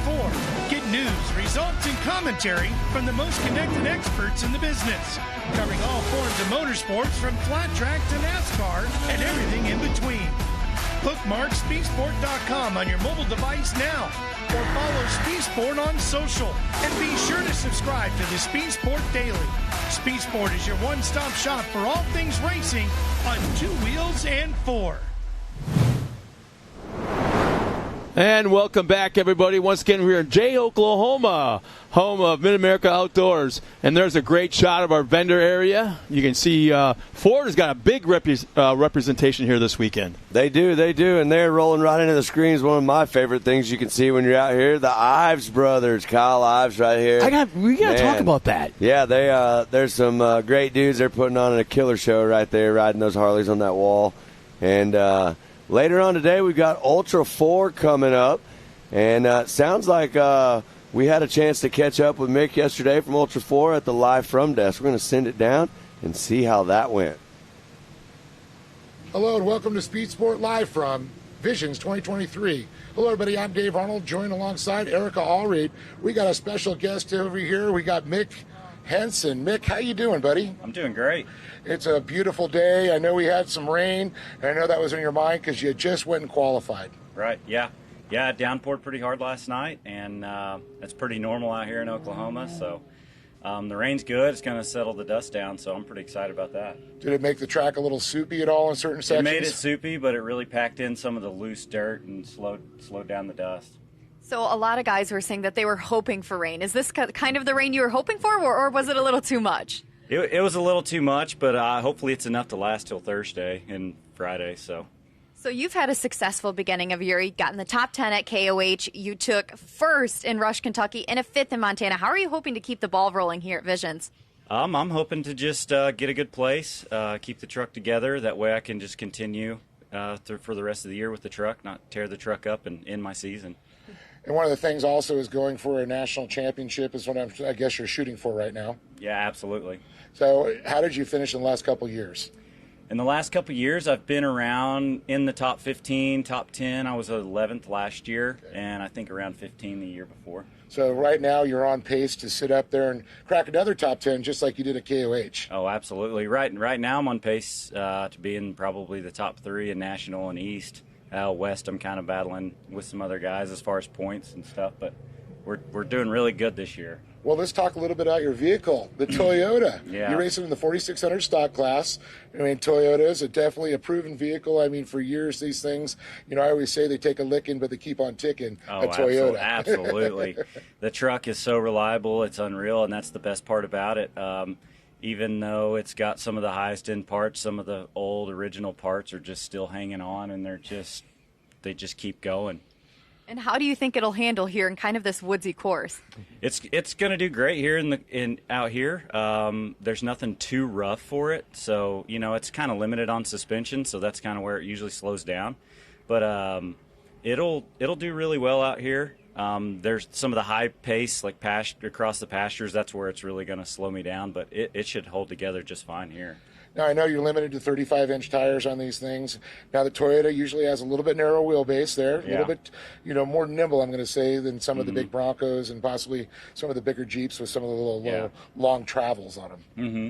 So do you feel that's an advantage to you, too? Yeah, absolutely. The truck's it's pretty skinny and short, and I can fit between the trees really well. And it's a very fast-turning truck, and the manual transmission's actually kind of nice in the trees because you can run the transmission instead of wearing out the brakes. And so you can just kind of, work the truck. It works really well in the trees. Well, that's one of the great things about the different classes for the 4600, part of the EMC classes, the Everyman Challenge. So we're going to have to find out. We'll wait and see how he did in qualifying, and, of course, we'll wait to see him how he races. Mick, I want to thank you for coming by, buddy. Appreciate it. And, again, I want to thank everybody tuning in to Speed Sport Live from Vision 2023. We'll keep you updated all week long how it shakes out here at Vision. Well, thanks a lot, Dave and Erica. And what's neat about the Ultra Ford USA series is the fact there's multiple classes. Oh, yeah. So if you like open wheel racing, they got them. If you got the truck classes, you got that. So as we got, you can see a little bit of remnants of what the track construction on top of the hill is still going on. We're going to step aside one more time as we're going to have more racing action right here from Jay Oklahoma and Mid-America Outdoors. AMSOIL runs on freedom and has since 1972. We punish our products firsthand in our world-class laboratories and beyond, because some things can't be learned from a test tube. Run with us.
Ready for any challenge.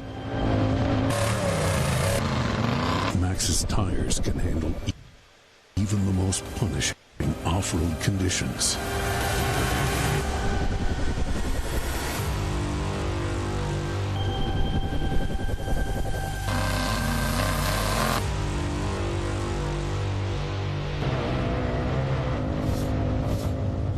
Maxxis tires.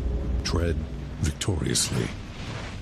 Speed Sport has been America's motorsports authority since 1934. Get news, results, and commentary from the most connected experts in the business, covering all forms of motorsports from flat track to NASCAR and everything in between. Bookmark speedsport.com on your mobile device now, or follow Speed Sport on social, and be sure to subscribe to the Speed Sport Daily. Speed Sport is your one-stop shop for all things racing on 2 wheels and 4.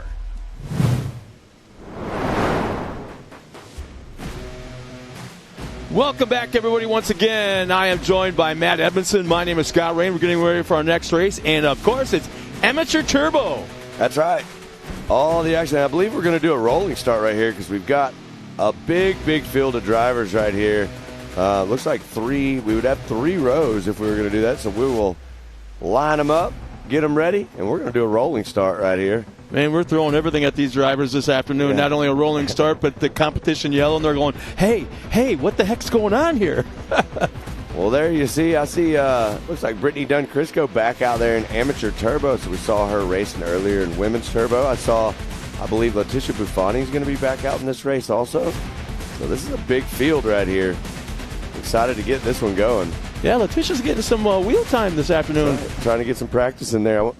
Nitro, it's going to be something coming up here in the next couple of days. So got to get ready for that. This is going to be, there you see TW getting into his pace vehicle there, the pace car. TW's pace car is not very fast, but, you know what I mean?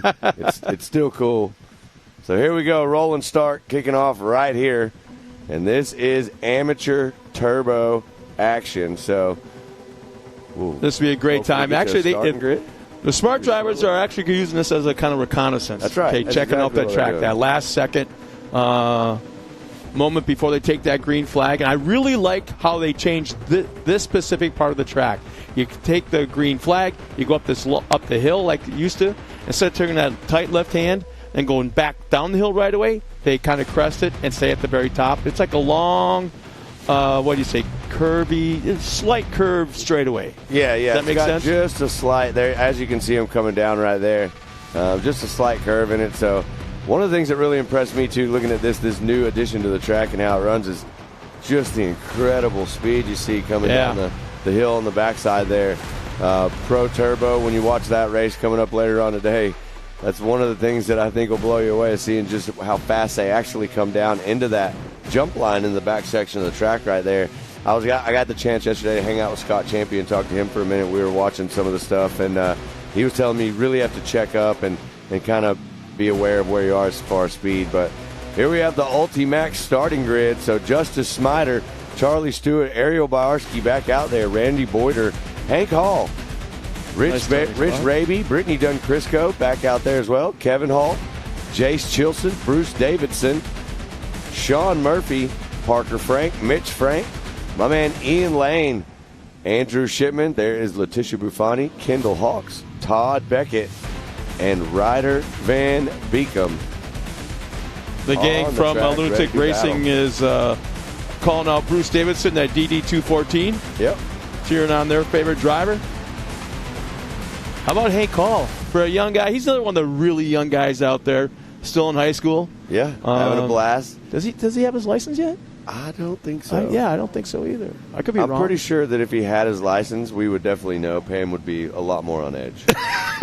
Yeah, there'd be a little bit larger insurance policy bill each month. But it looks like one of our cars is either pulled off the track or just wants to go to the back of the pack at the start. So I didn't see who that was.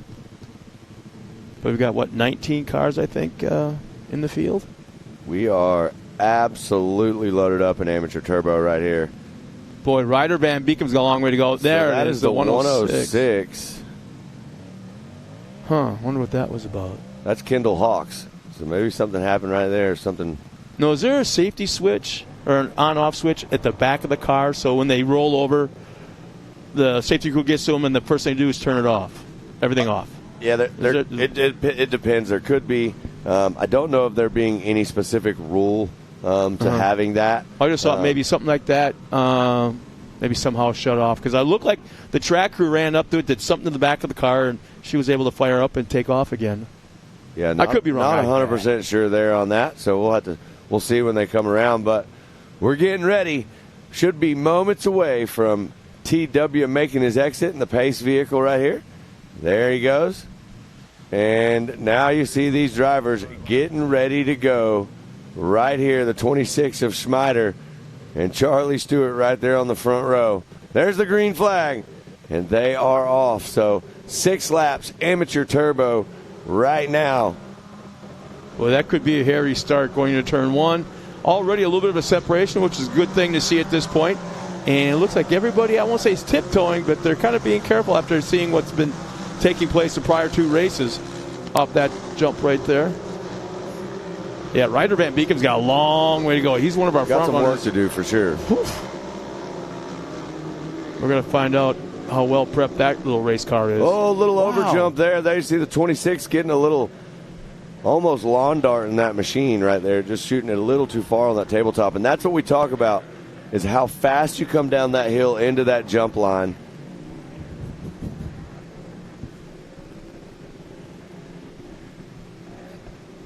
That one was definitely a little over elevating your day right there. So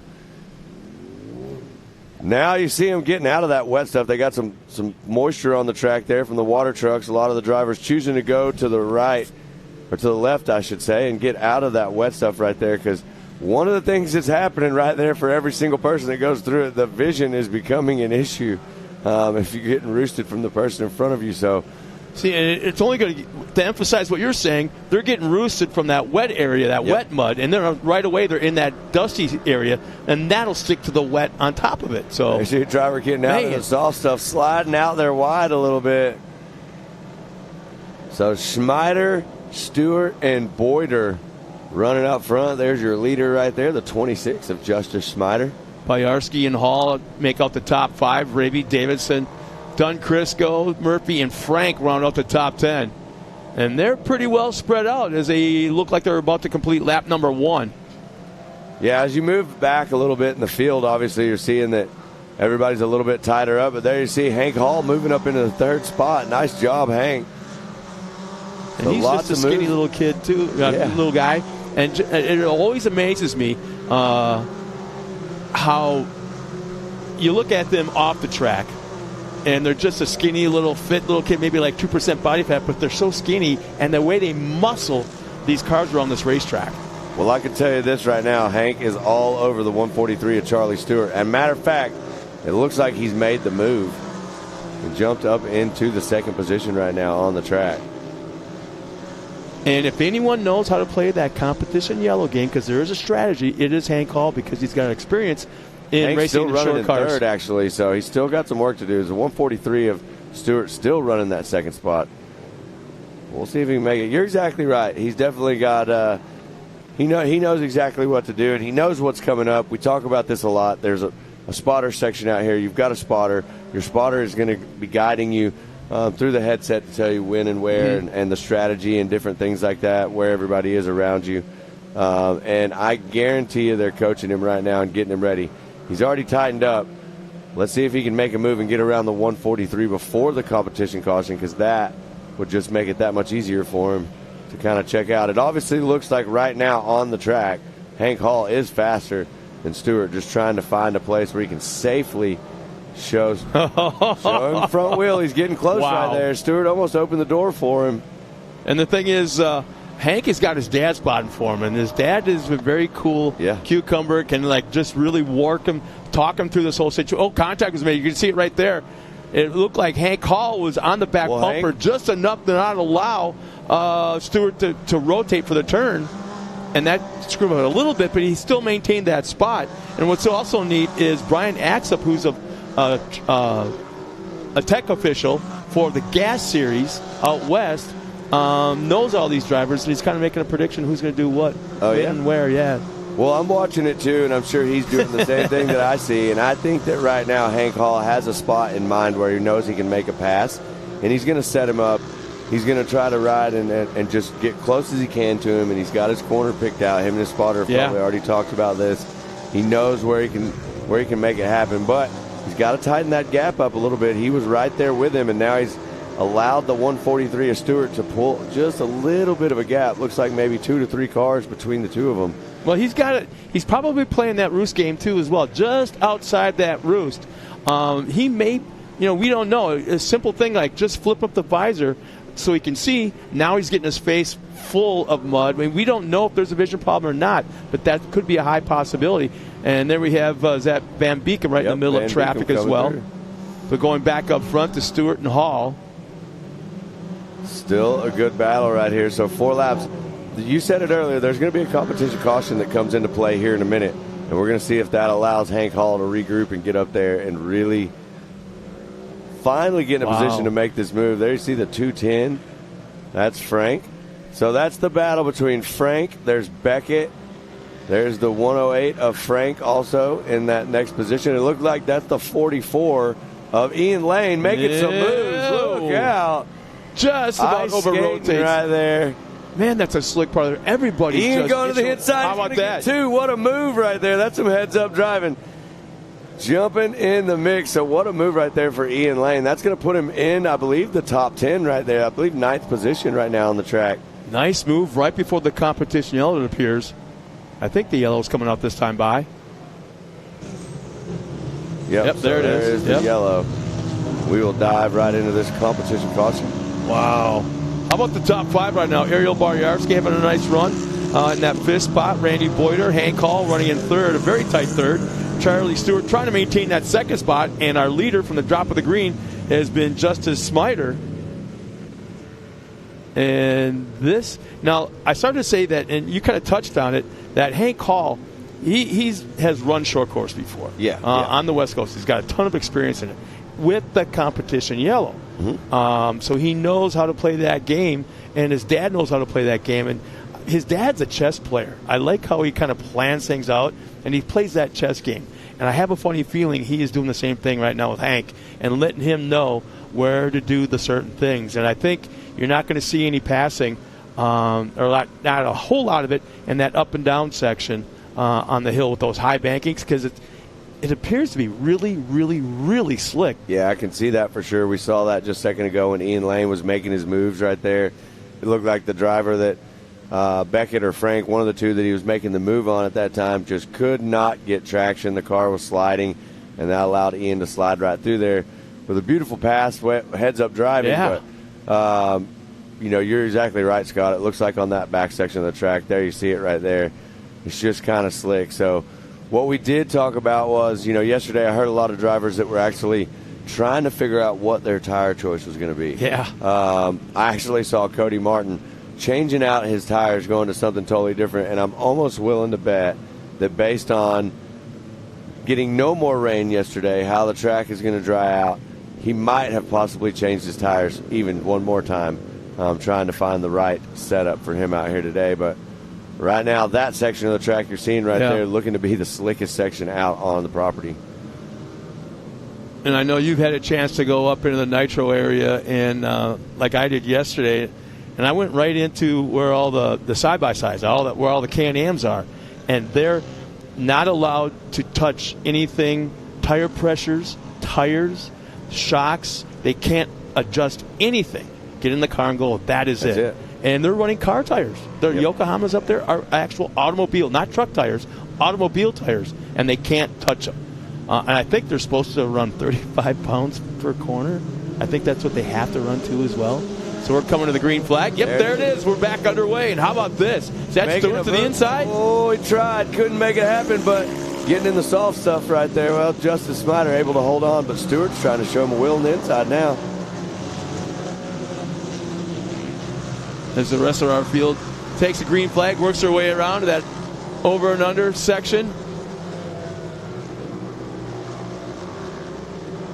And our top three have pulled away a little bit, about 10, 12 car lengths over fourth in the rest of the field.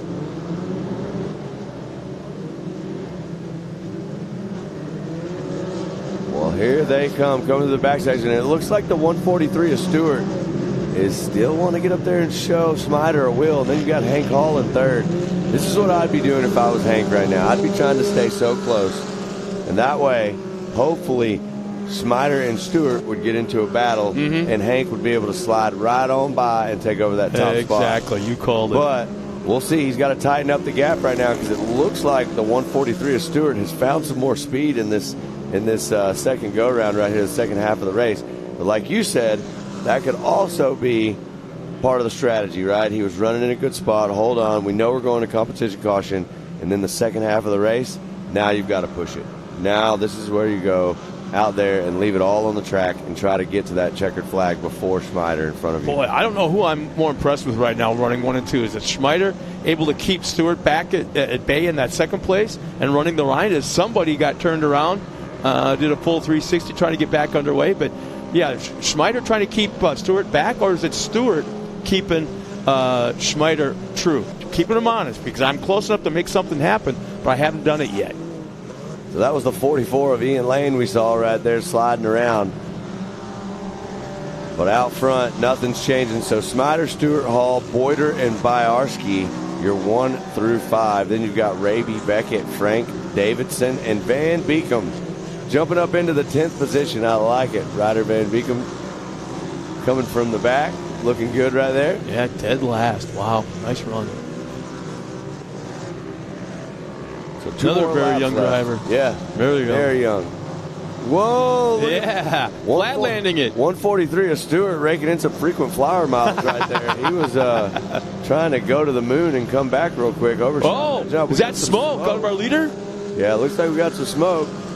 A little puff right there. As long as it stays smoking, that's a good thing. When it stops, not so good. You know, and it also could be... Well, here we go. Oh, making the move to the inside. Oh, Justice is going to be on the gas. Not allowing Stewart to make it happen right here. But this is going to shape up to be a good. We got 2 laps left, and they are right there together. So this is going to be a good battle, Scott. Yeah, I'm kind of surprised Hank Hall isn't closer. He should be right there in the mix of things. But, man, here we go. Look at the different brakes coming down. Different lines. I mean, they have to slow must be faster right now in those corners.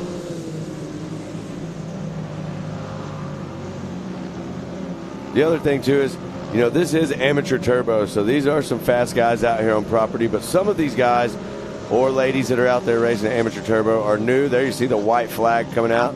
So this is the class that you can come out and get started racing in right here in this amateur turbo division if you're driving a turbo car, or you have that amateur NA as well. So right now, Justice Smider not looking new to this at all. Looking very, very well out there on the track. Checking out right now in front, trying to finally putting a gap between himself and Stewart. Stewart was up in the mix, battling hard, but it looks like Smider has found his groove, checked out just a little bit, got some breathing room right now. Look at the lap times. 144.6 for Smider on fast lap and a 144.4 for Stewart. So Stewart definitely has the fastest lap on the track, but now Smider's found the speed and been able to put a little bit of a gap out there. And what's interesting, you brought up lap times. Everybody's best lap was on the 5th lap. So like the track is getting better. Yeah, it's coming together for sure. They're getting some of that moisture that the water crew threw down out there. Some of that slickness in the corners we were talking about is finally going away.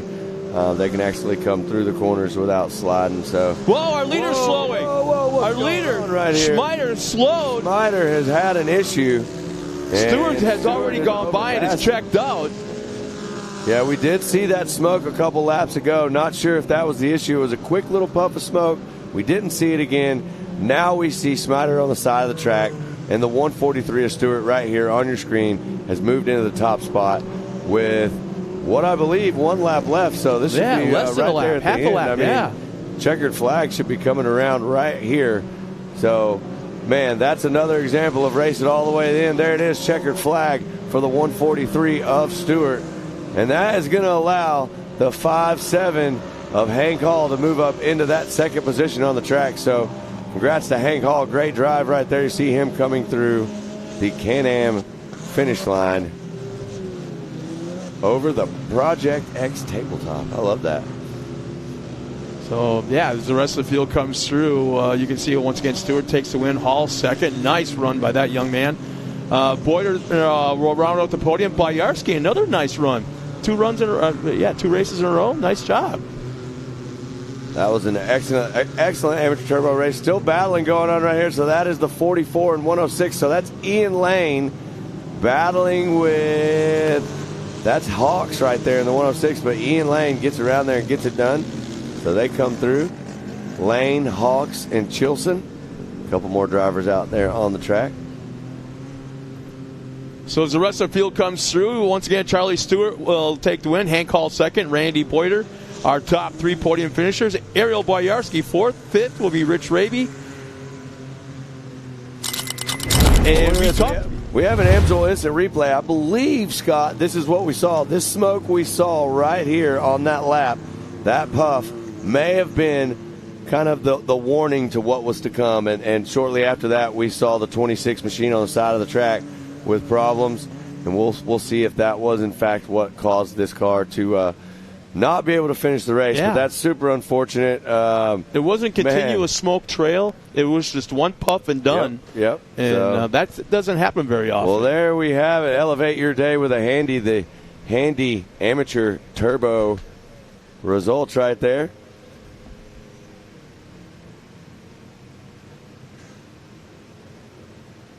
So we are still out here trying to get this thing cleared. Charlie Stewart, actually your winner in this amateur turbo race, and Hank Hall getting that second spot. Randy Boyer, I believe, in the 3rd position. What a race. So the track crew out there, big shout out to all the track crew, track staff, the medical staff, everybody here working so hard to make this day happen. So sounds like we're going to get everybody together. And while we're going to take a quick break, we'll be right back with some racing action coming up at MAO Visions 2023.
Connect with the Wild is about off-roading with your buddies.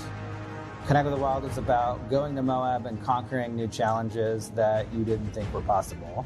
Ultimately, Connect with the Wild is about enjoying the outdoors in your vehicle as best you can. We're treating it like we know it's something special that everyone will remember.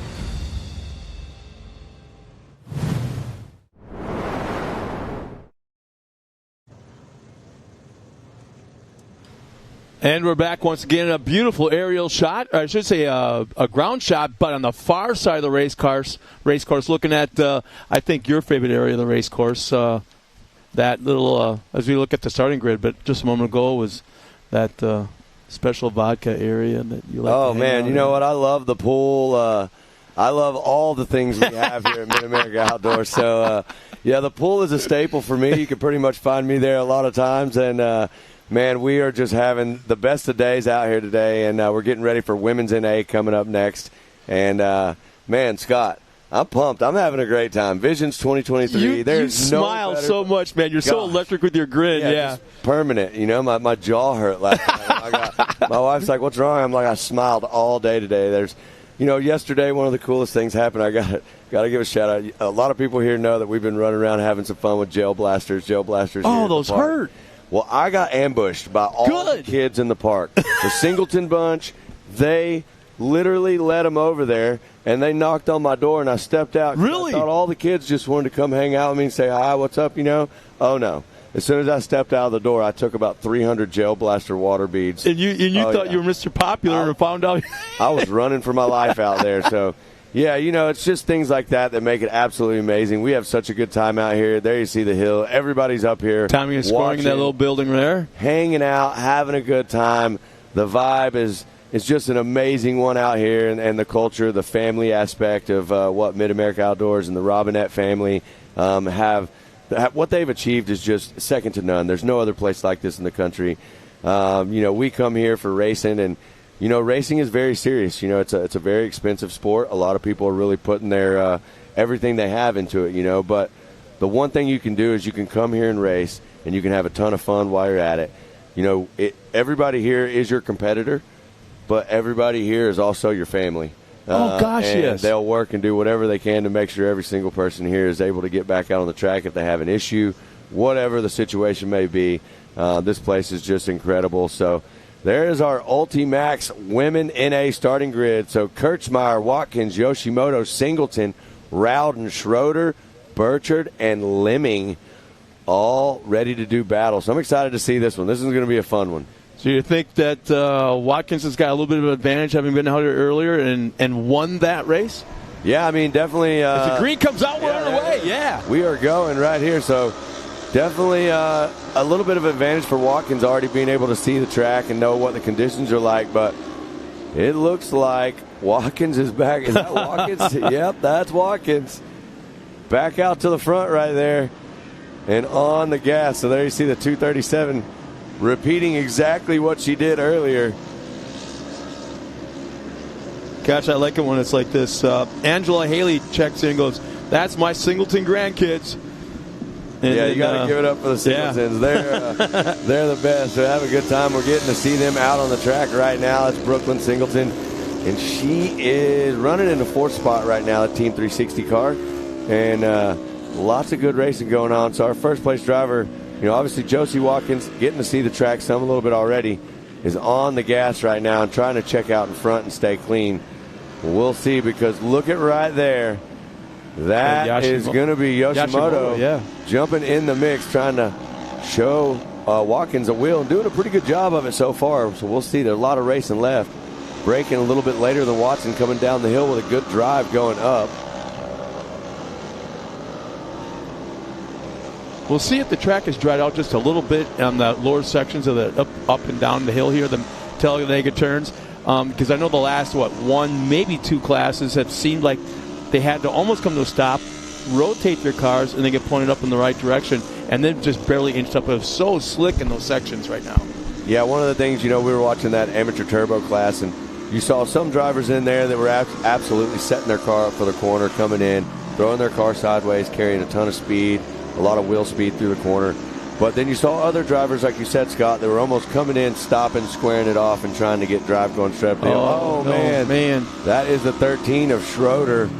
It looks like off the side of the track. Unfortunate there. So let me just say this. The 237 right there, I'm pretty sure she possibly could have went tabletop to tabletop right there. I mean, the speed looks like it's coming there, and then not that far back is Yoshimoto.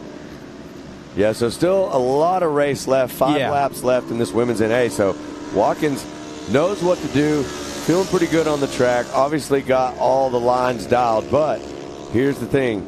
Anything could happen. Yoshimoto's still in striking distance, and we'll see if Yoshimoto can just keep it close and hoping for Watkins to make some sort of a mistake that she can capitalize Here's that thing. on. You got all these cars are gapped out pretty evenly from first, second, third, fourth, and fifth. Nice size gap between them. If you're running in second place and I'm Yoshimoto, I'm happy right there. Exactly. I'm waiting for that comp yellow. Yes. Don't beat up your car any more than you have to, trying to reel in the leader. But, I mean, this is that section we're talking about, how everyone was inching up, but there's a yellow flag out. We do have a local caution on the track. There you see the flagger. But I think right now Yoshimoto overall is probably running the smartest race. She's comfortable in second. Don't push. You want to protect your position from everybody behind you, but you don't necessarily have to go after leader and try to make a pass and beat your car up in doing it. And there's we got another one. I'm not sure who that is. I hope that's not. I can't see the color of the car. I don't know who it is, but it looks like it could possibly be a Singleton.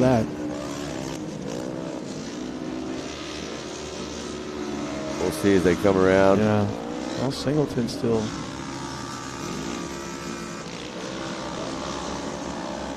Yeah, we're not able to find out who that is. That all we were able to see is the belly pan section of that race car. Well, no, not a Singleton. There's the Singleton car right there. So there's Brooklyn Singleton in the Team 360 car running in the 5th spot right there. So Watkins, Yoshimoto, Burchard, Lemming, and Singleton is your running order right now on the track.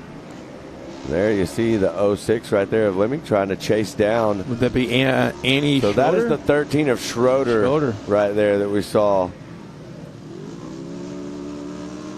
Looks like they're maybe good to go, trying to get the car restarted. There's Yoshimoto Watkins going by. Absolutely flying with a 128.6 fast lap. Yoshimoto with a 129.5. And there you see the caution. Tightening them back up right here. This is not the competition caution. This is another local caution on the track. Competition caution still to come here just shortly.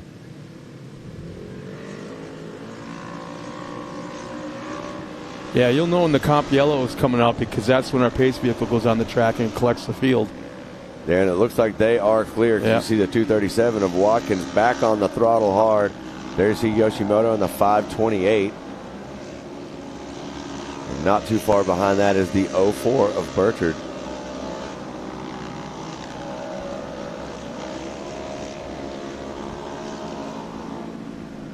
Josie Watkins leading the charge, looking sharp. For the second race. Yeah, I mean, trying to take home all the hardware out here today. All the bragging rights. I can't say this enough. There is the flag coming out for the competition of caution right there. But, can't say this enough. What better feeling would it be to walk away from Visions 2023 knowing that you took home that first, second, third spot? Basically, you're the best in the world. Best in For the that world. moment, you are the best in the world. And, one of the things we talked about also yesterday was there's a lot of new faces. There's a lot of people here. We're seeing drivers and racers we record haven't entries seen before. Record numbers, entries. Yeah, absolutely. Well, I mean, what are the drivers' meetings like? Because you're down there. Drivers' meetings are huge. They're packed, and it's cool. I love when we see these new faces and these new people come because, that's what we want, right? We want these people to come and visit us, check out this series that we have to offer here at Mid-America Outdoors, and not only check out the series, but see all the things we have to do here at Mid-America Outdoors besides just racing. We are way more than just a racing facility, so... Matt, how about this? What? One of the most famous, probably the winningest woman driver out there in side-by-side history in short course, bar none, Corey Weller. just checked in and goes, these ladies could give a class on how to handle a local yellow. Nice job. Yeah, absolutely. That was that's a big shout out. Yeah, that's a big shout out. Thank you, Corey, and it's great having you tune in. All right, I'm going to call you up. Why aren't you here? Right. We talked about this last weekend because I was with her and her husband Jason at the gas race in Southern California. Well, there you see everybody getting bunched up again. Not really sure what happened. It looks like did somebody go around the wrong, or maybe they got that car back over. So that is that's actually Schroeder. You see making entry back onto the track right there at the back of the pack. So they are under the competition caution. Back out there, which is awesome. We're glad to see that Schroeder was able to get that car flipped over there. It is the 13 machine. But here, she should be allowed under Comp Yellow to do the full course again and get back in the lead lap, because right now, officially, she's a lap down. Well, I believe that's what we just saw. So they we're going around. She went around and came back around right there and jumped in at the back of the pack. So I believe that might be what we saw right there. There you see them all stacked up. 237, Watkins leading the way. Yoshimoto. We're going to find out right now, Scott, if yours and my theory was right, if Yoshimoto is going to really turn it on right here and try to make the move and get around Watkins. I can tell you right now, if I was them, I would definitely be trying to tighten up a little bit and get right on the bumper like you talked about. Oh, wow, there's not a good car.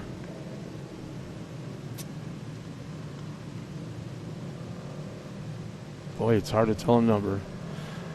But yeah, I want to let everybody know as we're getting ready to take the green flag, stay tuned because we're going 4,400 racing right after this broadcast. Yeah, right after we get done here. So here we go. Green coming. There it is. You see Josie Watkins at 237 getting on the throttle.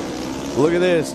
Burchard going to try to make a move. Can't do it, but look at this. And the 06, the driver Lemming trying to dive in there and show a wheel also. Lemming on the inside right here. Burchard on the outside. Well, Yoshimoto had a little bit of an issue. Singleton's back in the mix. We'll see if Singleton can get up there and get some drive going up this hill. We talk about how the suspension, the shocks, when they start to get hot, they make bubbles inside there in that fluid, and all of a sudden you see the car starting to bounce like a basketball. And I think that's what we saw just a moment ago in Yoshimoto. Her shocks might be getting really, really warm. Still running that second spot, and fell back a little bit from the drop of the green flag, but now it looks like she's just planning that moment, kind of like a shark in the water. Oh, a little bit of a bicycle there for Yoshimoto coming through the corner, but saves it. We are going to see if Yoshimoto has what it takes to run down Watkins in this second half of the race. Look at the drive this run. Right Look at the run right here. The drive. Oh, going to go. Oh, no. Pushing super hard right there. Looks like she's got one-wheel drive. I know there was damage to the left front, but it looks like the left rear tire was spinning. The right rear tire wasn't. And, yeah, there's major damage to the right front now as that wheel is wobbling all over the place. What a break. Man, I mean, just tough Yoshimoto moment. had all the drive right there, Scott. Man, that was a spot. You knew it was coming somewhere. We just didn't know where, but she made her run right there at the moment, and just little misjudgment on that course tire. Very unfortunate for Yoshimoto. Had all the speed right there, still trying to get that car back out on the track, I do believe. But look at that. That allows Burchard to make the move, get up into second position. So Watkins leading the way, and I believe we have an AMSOIL instant replay. Let's see exactly what happened right here. See, she was getting a run early on down that straightaway. There it is. Comes in, bumps, hits the tire. Yeah, the left rears and the right rear touched coming in. Here's a look from the inside, so you'll see they got kicked right sideways here, a little bit right there, make contact. Here's the tire. Boom, that tire sends it into the roll. So she actually judged it right. It's just that when the left rear and the right rear tires made contact, it basically kicked her sideways a little bit into the tires. And I don't know why, Scott, but when the instant replay team decided to slow it down, I was having some Talladega Nights things going through my head right there. I'm on fire. Help me, Oprah Winfrey. I'm flying. But right now, Josie Watkins is getting it done, leading the women's NA with 2 laps left. So you got Watkins, Burchard, and Lemming. Singleton moved into that 4th position. There's Rowden in the 5th position. There's Yoshimoto, unfortunately, Josie is probably going to finish in that 6th spot. There's the 88 of Rowden. TQR sponsored machine. They got some really cool cars out here. They've been showing up, showing out. They've got their fab program set up, and these cars look really sick, and always fun to hang out with the Rowdens. Well, Christian Hall just checked in. Got done with his race. Let's tune in to what everybody else is doing. So, Christian, congratulations. Nice run, you and Chad. Yeah. Chad Hall's a very famous off-road desert racer, but you and Hank, congratulations. White flag is out. White flag is out. So 1 lap left for Watkins. And we'll see if any change can be made. So it looks like on the scoring, you got Watkins. Here we are with an Amsoil instant replay. And this is the same tire. So, saves it though. That was Lemming right there that hit the tire. And I believe, based on what I'm seeing, that might have allowed Singleton to move up into the 3rd position on the track. So there you see Lemming, the 06, and Singleton right in front. So Singleton did make the move. Yeah, this is a white flag lap, too. So it's, all the cards from the table right now. Happen right now. This is where you hang it all out there and try to finish the race as strong as you can. And I'm telling you right now, Watkins, it's with a 128.6 to a 132 between 1 and 2 on fast laps. Well, this is Watkins' race to win right here for sure. And we'll see if anything can happen. But right now, what the battle we're going to see is going to be whether Singleton can hold off Lemming right here in these last few corners. So let's see. Oh, there it is. Lemming, the 06, trying to make a move. Singleton's got the line. Nice aggressive driving on Singleton's part. Going to have to hold on tight. Not a lot left, so let's see if Brooklyn Singleton can stay on the throttle right here in the Team 360 Mid-America Outdoors car. Tell you, the spotters are working hard right now, too. Yeah, I guarantee you John Singleton right now is on the microphone telling her everything he can to keep his driver in that spot, especially as they come around this lap traffic right here. There you see Schroeder trying to make... Oh, the 06 is going to go inside right now and try to get a drive. Not going to make it happen. It looks like Brooklyn Singleton going to take that 3rd spot. I like it right there for Team 360. So Josie Watkins takes the win. There's Burchard in the 2nd position. Singleton making the move, getting into the 3rd position, and Lemming in your 4th position right there. So what a race right here for your women's NA. That was incredible. Yeah, that was... There's action going on everywhere. Obviously up front, going back and forth. Josie Watkins will take the win. Heck of a race going on there for her. Well, there you see the 88. Well, you see the 88 of Rowden coming around on the track. Still got to finish it up, but looking real sharp out on the track for sure. As the rest of the field crosses the line.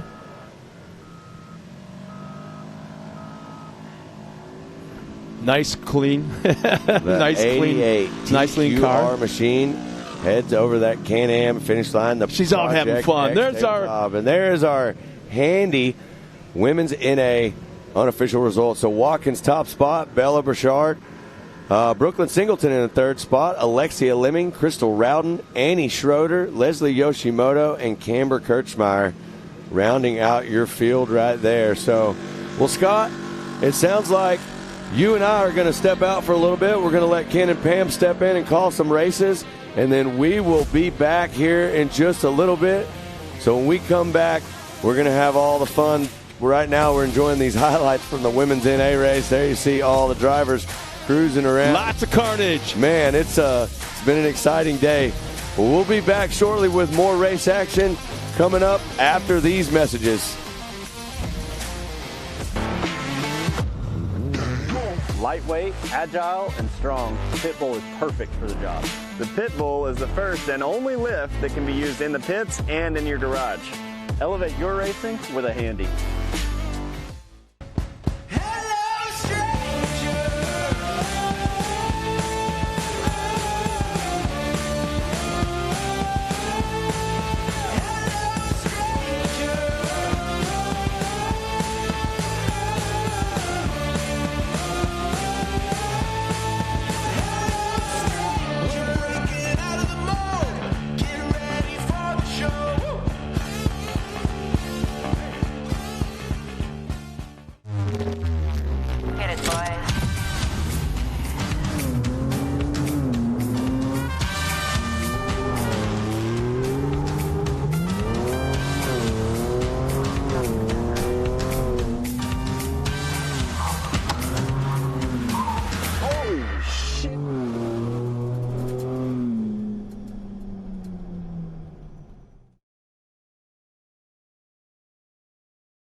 Welcome back, ladies and gentlemen, to Visions 2023 here at Mid-America Outdoors, presented by Can-Am. Ken Stout and Pam Hall here sitting alongside as we are in the middle of race day. Finally, we are racing here. We had a day of qualifying going back to Tuesday. Unfortunately, Mother Nature rained down on us. We lost Wednesday.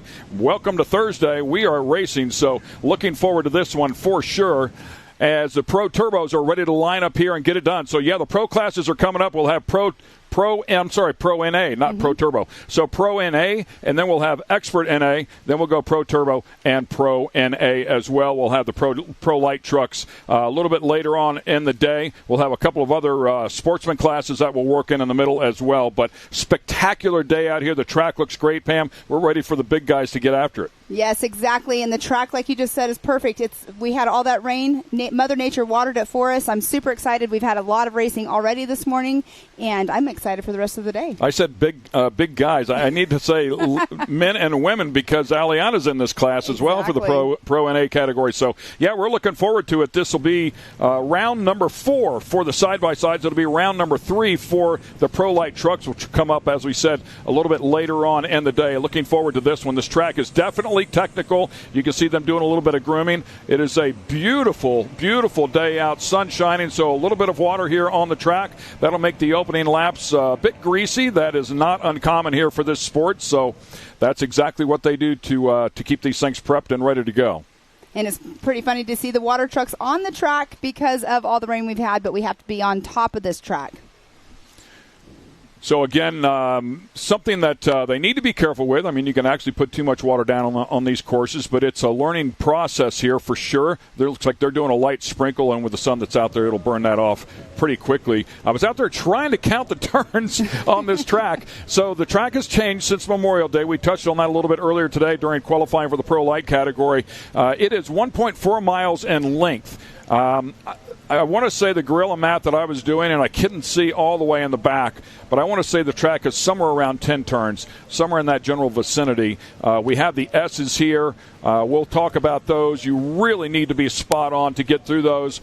A lot of times, and you know this, Pam, by the way, your son just finished second, if I'm not mistaken, so yes, amateur NA, so congratulations on that. It had to be a very exciting race and a stacked field, a lot of cars. But as you well know, whenever you can see the S's there to the left-hand side of your screen, and this is what I'm referring to. So if you get into those, a lot of times the fast lane will leave the bottom open on entry to one of those turns, which, of course, somebody is going to try to take advantage of. So the fast way through isn't always the best way through come race day. So we'll find out what they do. If they have to protect the entry of that line, it'll slow them down a little bit, might open them up to be passed on the end of it. But one thing is for sure, it's a very technical section, and there's a couple of different ways to approach it. Yes, exactly. And you saying that as technical, it's definitely a technique for them to drive through it. Entering into that first one is going to set you up for the next. When we were just now on that overview of the S turns, there are 5 of them in total. And, you know, setting yourself up for the first one is definitely going to be key for the next. But on that 4th turn, when we go to an aerial, which we are at right now, the aerial shot again, that 4th turn where the water truck is actually getting ready to go down to, that one is also a very off-camber turn. So a lot of our drivers, I was noticing out on the race just a moment ago, they're having to check up. That area right there is very steep. So that turn right there to me has been, I think, the most challenging one in that S-turn section. Yeah, I agree with you. And what we should add to that is that left-hand turn that you're talking about there has a little bit of a kicker right in front of it. Mm-hmm. So it's a little kicker. They get very light. I mean, if you really hit it hard, you get some air, but it makes the car very light. Then you come down to that off-camber section that you were talking about, and we have seen a few cars roll over right there. So it is definitely an area. Again, I go back to the word technical, and that's what they'll have to pay attention to here. They want to run that ragged edge. You carry as much speed as possible, but it's a risk versus reward turn for sure. Exactly, and right here what we're seeing, that is the back section, as I call it. Last year we had a couple different turns in it with some off-camber as well, but that back section is a lot of fun for the drivers. That's where they get their speed up, but that's when they enter into that first section of the S-turn. And right there, that is one of our jumps that we have had a lot of issues with today with the drivers, but it's been a fun day. But our racers are having a blast out here. It's race day. It's the way it goes. By the way, we have a couple of minutes here to kill before we get going here with our Pro NA category. I want to throw a shout-out to Johnny Greaves, who I know is watching online. Got beat up a little bit last weekend at Antigo. Went for a pretty big ride in his Pro 4. He's been on a couple of them throughout his career. He's a tough cookie, though. He's already back at the shop and bouncing around. Well, maybe not bouncing. That might not be the best term, but getting around a little bit. So he's anxious to get back in the shop and start working again and, of course, get back behind the wheel. It'll be a couple of months before he's all back together. And then I also want to throw a shout-out to Kyle LeDuc, who is watching online as well. If you haven't heard, unfortunately for our good friend, the 8-time off-road champ, 7 of those in Pro 4, he is battling head and neck cancer. It's stage 4 cancer, so he's been in the process, I want to say, since last November when they diagnosed it. Spoke to him last week. Great spirit, sounds wonderful. You wouldn't know if you didn't know, but it's a very vicious battle that he is in for sure. And a number of the racers out here, both last weekend at Antigo and here as well, have put the LeDuc Strong stickers on their car in support of Kyle. We really appreciate all that. It brings a lot of strength to Kyle as well. He sees the support. Is very, very thankful. And, of course, you can also go to his website, 99duke.com, and he has some swag there that will help them get through the process. I also want to throw some love out to 2 of his sponsors, Monster and WD-40. Both stayed on board with him despite him not racing this year. A lot of integrity in both of those companies to stay on board with him. So we appreciate him watching for sure and wish him the best of luck. So check out that website if you'd like to as we send out our Pro NAs here on their outlap. Yes, and we should have 21 Pro NAs starting the race today, and it's a stacked field out there. Right there you can see Aliana Baker, but in our Ultimax starting grid, we have Chase Carr in the 913 in the first position. The second position, number 5, Owen Van Eperen. Third position, the 75 of Cross Kirchmeier. Fourth position, the 902 of Connor Berry. The fifth position, the 99 of Kyler Holcomb. Yeah, Curtis Kirchmeier, Cruz Burchard, Sean Hess, Carson Vale, and Kanan Baker round out your top 10 there. That all happened during qualifying a day ago here. This courtesy of Ultimax, Colin Truitt, Nick Burnham, Eddie Ensign, Lake Edwards, Robert Van Beekum, a veteran, Chris Johnson, Chad Mayo, another veteran, Aaron Gervais, Reese Harris, and Aliana Baker as well, and Tyler Rimmerreed. Unfortunately went for a ride in qualifying. A couple of issues with a couple of cars during qualifying. It was a tough go of it for some of our players. They'll start a little bit deeper in the pack as we bring them back around here, and we'll look for a green flag as they get them back to start-finish. And Tyler Rimreed's not only racing this today, he will be heading on over to Ultra 4 USA, and he'll be racing in the 4900 class later on this afternoon. And a good look at the S's right there. This is what we were talking about. If you miss the entry to this turn, it's gonna throw you wide for the next turn.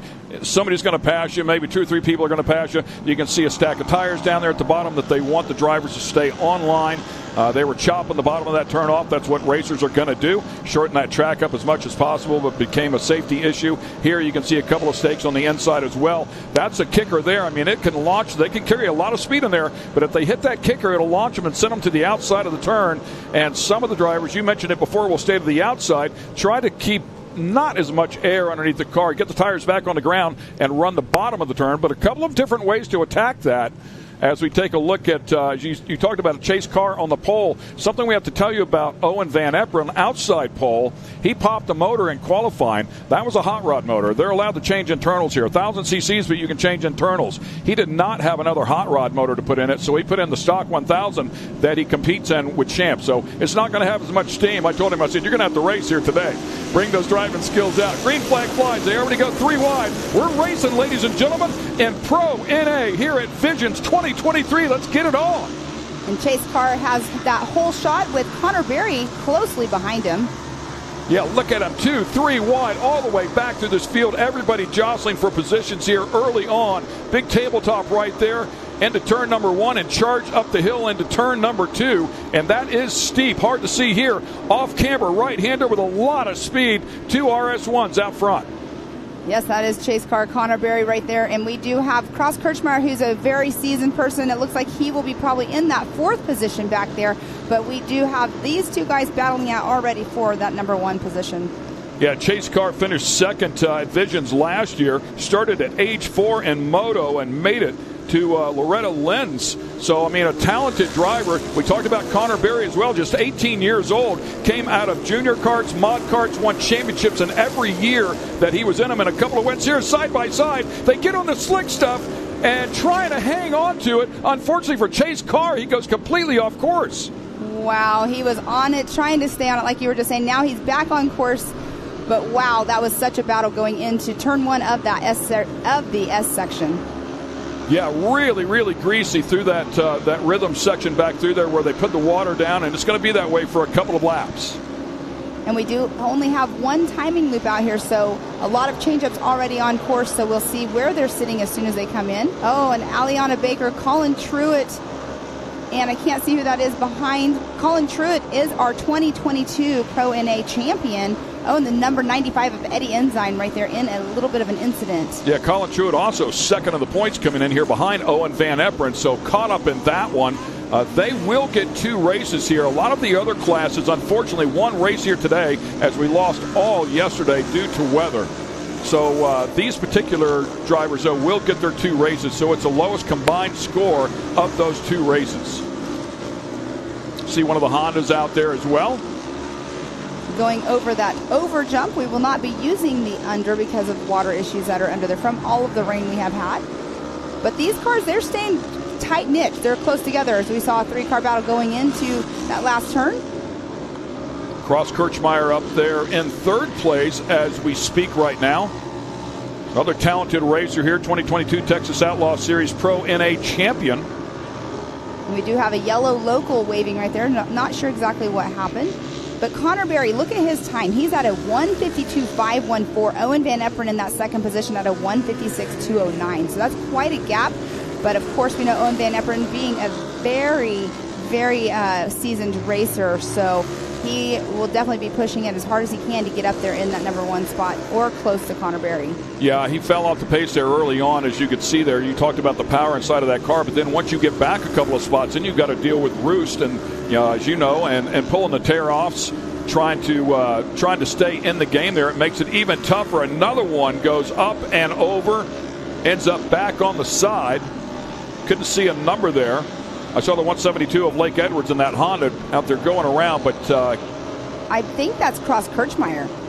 And Cross was in 3rd place, if in fact that is the case. Very unfortunate if so. But look at the battle going on through our S-turn area there. Just now passing up our Barbie Jeep downhill, which we'll be seeing later on in the week. Thought that might have been Kanan in there battling, trying to pick up another spot. 22 car, driven by Josh Baer, one of the Yamahas in the field. So typically the Yamahas are shifted cars. You can do a paddle shift or they have a console shifter as well. So you have a couple of options there. The Polaris with the CVT style clutch as well. You can see what happens whenever you go a little bit wide there in turn number 1. You can get past. It looks like another one. So this was the number 13. That is Curtis Kirchmeyer. So you were correct when you said Kirchmeyer, but it wasn't Cross. So Curtis Kirchmeyer, unfortunately, going up and over in that particular car. And there he is right there, standing outside watching safely off course. There goes Connor Berry across. Now the other rollover, I'm not sure if they got them back on, but there's the 22. We do have 2 22 cars out there. We have Bouchard, and then we also have Sean Hess. So that's going to be a little funny to do, but Sean Hess is in that 22 right there that we are over with our drone shot. Yeah, right now Connor Berry, the class of the field here, as you talked about lap times, with near 3 seconds on the field out there in the clean air, clean track, setting these turns up. Again, I go back to, when you start racing somebody through this track, it's definitely going to take some time away, but Connor taking advantage of that. This is a good time to mention that we will run 4 laps, then have a mandatory caution and another 3 laps. So bide your time, pick up a spot, take care of your car, and get ready for the back half. Exactly. That is Kyler Holcomb and Sean Hess right there, both battling it out, getting ready to come around to our last left-hand turn before they go over for their lap number 5. Kyler Holcomb, that's that final turn right there where there's a jump on the inside, and you can go around the outside as well. That tight right-hand turn right there by our rock pile going around to that raceline bridge area. That over-under jump right there, they have a little bit of a lip at the entrance of it. I'm not sure if you made it down onto the track, but they made it to where they're jumping over it to keep, to give them a little bit more fun going over that area. But there's Aliana Baker. We saw her earlier in an incident, but she's back out on course. Yeah, trying to pick up some spots here. Still a little bit deeper inside of the field. Oh, wow, and the 33 just now flew by 33 of Burnham. Oh, and then we see Carr just now spun around. Unfortunate people were right there, but look, he's already back going. That was... Yeah, a couple of cars helped him. Just hit the back of it and straighten them back out, and now everybody getting after it. Oh, and pushing and shoving. Yes, and that was Kyler Holcomb right there. He's running in that spot that Sean Hess and him were both battling. Oh, Kyler Holcomb actually is in that 4th spot of the battle going on. So Sean Hess out front of the battle going into that the right S-hand turn, getting tongue-tied right there. That's where it's super tight, but these guys are able to keep their speed. I believe that was Kanan right there. Wow, and that's Kyler Holcomb. Wow. Yeah, I'm not real sure how that went about right there, if that's Kyler Holcomb, because he was in the back of that 4-car pack, the number 99 car. As once again we go back up here, pretty much the middle of the S's as they come down through that final right-hander. See if we can figure out what happened here with our AMSOIL replay. And it was that stacked back up in there. Oh. So there's the 22 there. Oh, that's what happened. So Kyler got back into the back. I believe that was Sean Hess, the 22 car, and ended up with no power. Or the car shut off. It might have snubbed it or something like that. And unfortunately, Kanan Baker, no place to go. That brings out the mandatory caution, or gets us to the mandatory caution. What a race that we have going on in our Pro NA class. This class right here, they have definitely been growing more and more every single year. And I love watching this class because of being in the NAs, but it's so exciting to see all of the cars out here on course, out here battling it out. We had 22 cars take the green flag this morning. So Owen Van Eperen there in second. Connor Berry having a great race. And we talked about Owen Van Eperen showing up to a gunfight with a knife here. Unfortunately popped that big bullet one day ago. Lake Edwards with a great run. Sean Hess, Chase Carr to round out your top 5. If we take a look at the points, Owen Van Eperen coming in here with a total score of 101, a 10-point spread over Colin Truitt, who we talked about struggling. Colin a little bit deeper down in the field, so a lot of work there for Colin Truitt. He's down in 17th place. Owen Van Eperen kicking the season off with 3 consecutive wins, then a second-place finish. Unfortunately, round number 3 at Wheatland, round number 3 was here Memorial Day weekend, and he clipped the tractor tire, ripped the right rear off. So making some adjustments to the tire wall on the inside of that left-hander as well. Yeah, it looks like somebody might have clipped him and made them move just a little bit. But that is a part of our track crew out there working hard. Yeah, a lot of effort here to put this track together, to get it the way it is. It's amazing what has happened here since March. The level of the racetrack, of course, a big chunk of this racetrack. Travis Pastrana and the Nitro cars will be on a little bit later on. As a matter of fact, I think they come out tonight and start getting some seat time, and then they will be racing tomorrow night. Part of the action that goes on here at Visions. Last night we had bull riding that goes on here. There's concerts every night.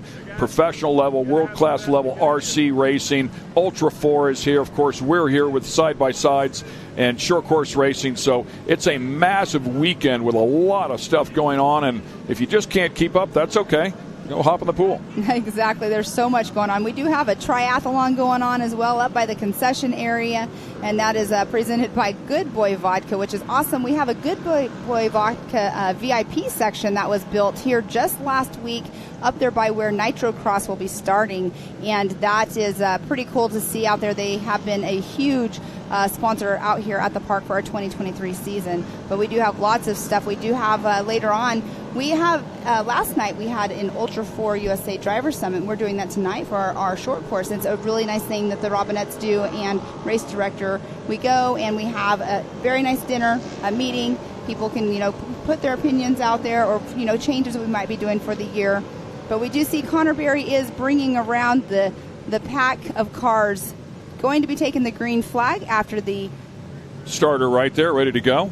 Yes, that thing loaded up in the out of the holster and ready to shoot, right? That is Robin Williams. He comes all the way from up north, and I think in the Michigan area. Here we go, a 3-lap shootout. Pro NA coming at you. Connor Berry, Owen Van Eperen, Lake Edwards, Sean Hess, Chase Carr. The top 5 side by side. They're going at it down in there. You can see the Honda as well, trying to make a little bit of room as they go side by side.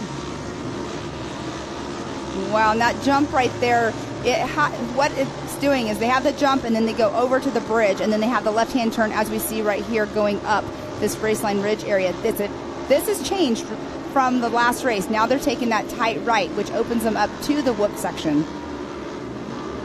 Connor Berry doing a great job here. 35 career wins for that young man, over 70 podiums, a handful of championships as well, coming up from junior karts 2 to karts to mod karts. As he progressed up through the classes, been racing since he was 9 years old. The CBR team is representative of the Radiator Company. Those radiators are on a lot of cars that are out here involved in short course. Clint Berry, his father of Clint Berry Radiators, super good guy, and great to have him out here and racing with us. Yes, and now that is Owen Van Eperen and Chase Carr battling it out. In that area where we were talking about the S-turns, it's a really good area. This is right here where you can see. Now, Owen has a wider and lower stance car than Chase Carr. Those RS1s have that higher stance, a little bit more top-heavy. So in that section, I would say that, the wider cars do have an advantage out here as well. We should also note that that's what I was talking about, a manually shifted car versus that Polaris CVT style. No shifting in that, just stands on the throttle. He has more power. Owen trying to hold him off here. He's going to get a little bit of breathing room, and there the power will flex. And keep in mind, he was up there, our number 1 qualifier, and then he had that moment with Connor on the opening lap where he hit a wet spot in the track, slid completely off the track. So he's quickly trying to get back up there to see if he can battle with our leaders. And Chase Carr, he is another one that races all the time. He's from the Arizona area, so he's been racing quite a while himself since he was a little tyke as well. But Connor Berry just got passed. Yeah, Sean Hess with that Honda. Yeah, Sean Hess making the pass out there in that number 1 spot, and I believe that's Chase Carr running in the 3rd position. So I agree. I mean, having the incidents that he's had. And Owen Van Eperen right there, still not out of this thing. Anybody makes a mistake. I mean, the top 4 are tied up, and that's the beauty of the mandatory caution right there. It bunched everybody back up.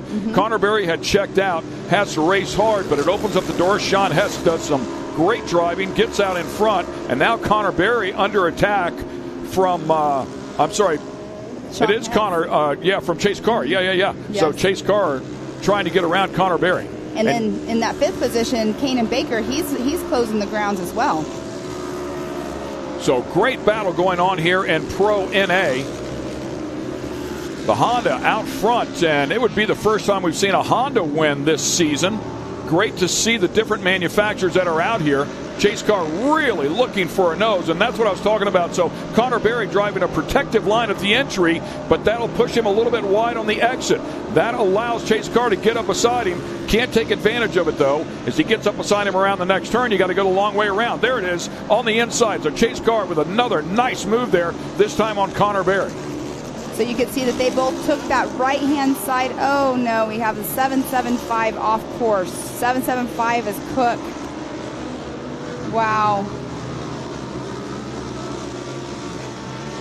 So beautiful stuff going on here at the front. So far, Sean Hess able to hang on, but he is now under attack from Chase Carr. Chase Carr making a big run. We ride just behind Owen Van Eperen. That's for 4th place. Just ahead of him is Connor Berry, former leader. And, of course, Van Eperen, our points leader. And here's a battle for the lead. That is Sean Hess out front, Chase Carr right behind him. Chase Carr, the number 1 qualifier, had that big moment on the opening lap and now trying to get back out front. And that's what it's, showing the perseverance of these drivers and pushing it as hard as they can, with Chase having all the issues he's had now up there in that number 2 spot. But they are checking out a little bit from Connor Berry. Connor Berry and Owen Van Eperen are both getting ready. They're opening a gap between Chase Carr. So final lap here is what time and scoring indicates to us. Chase Carr making a move. Can he get it done right there? Dives down underneath him and gets back out in front. Wow. Amazing driving out of Chase Carr to dig his way back up to the front of this pack after going completely off the track on the opening lap in one of the wet sections after they had groomed the track just a little bit, prepped the track, and now trying to hang on here in this final lap. Wow, what a race that Chase Carr has just put on for us out here. And with Sean Hess, he's probably thinking in his head, I've just got to push it almost to the end. Checker flags out. Here we go. Chase Carr making an exciting race out of this one. Completely off course, comes back on course, has to get around some of the absolute best in the category, including Owen Van Eperen, Connor Berry, who was leading, and Sean Hess in the Honda. So a great job out of him. Kanan Baker starting off deep as well. Works his way up into 6th. Chris Johnson, Cross Kirchmeier, and Nick Burnham all up there inside of the top 10 as the checkered flag waves here in this first race of round number 4. Good stuff, Pam. That was a great race. If we're getting excited about it, can you imagine what the people at home are getting excited about? Yeah, that's what it's all about, right? I'll bet you that'll be a good interview as well with Chase Carr. So, of course, Erica Allreed will help us out with that in just a couple of moments. We'll get her down there with our race winner. So, looking forward to that. And he's got to get back over there, of course, catch his breath, get the helmet off, and it was a great run. It was a great battle here. I love the mandatory caution. I love it when it bunches them back up, and we have basically 2 races inside of one. So, yes, and Rimreed right there, it looks like he has something going on his front right. Might be flat, but he's just getting around to get those points. Like I said earlier, he will be now headed over to the Ultra 4 USA area to race as well, but look at that flat tire he has. Yeah, and unfortunately went for a big ride during qualifying as well, so they had some work to do to get that one back in race prep. Fortunately for them, they had all day yesterday to do that, but unfortunately, it doesn't look like the results here in this first race of round 4 will go their way. Chase Carr up front, though, certainly went his way. He scrapped right back, man. Just wrong place at the wrong time when he went off the track. Just slid through there, and is what it is. Sean Hess taking advantage of that mandatory caution. Jumped up in the lead. He and Connor Berry had a great battle. Connor Berry, who led the first half of this race, ends up in 3rd. Owen Van Eperen, our points leader, will hang on here with a backup motor in 4th. And then Kanan Baker with a great run up into the field to wind up inside of the top 5. And then in the 6th position, Kyler Holcomb running a great race, but unfortunately did not stay up in those top 5. Chris Johnson in 7th, Cross Kirchmeier, Nick Burnham, Aaron Cuevas. Then we have Chad Mayo in that number 11 spot, Reese Harris 12th, Aliana Baker 13th. And how about Aliana? Remember how deep she was, and she got caught up in that mess as well and really scrapped her way forward up into the 13th position. So yes. Colin Truitt, by the way, 2nd of the points, a tough race for him. Yes, he's had some unfortunate stuff happen to him out here, but Aaron Cuevas, I didn't mention it about him, but he had a really bad wreck in the practice the other day, and he had to get his car all fixed. But we have Erica Allreed is down there with our winners. So, Erica, let's take it away.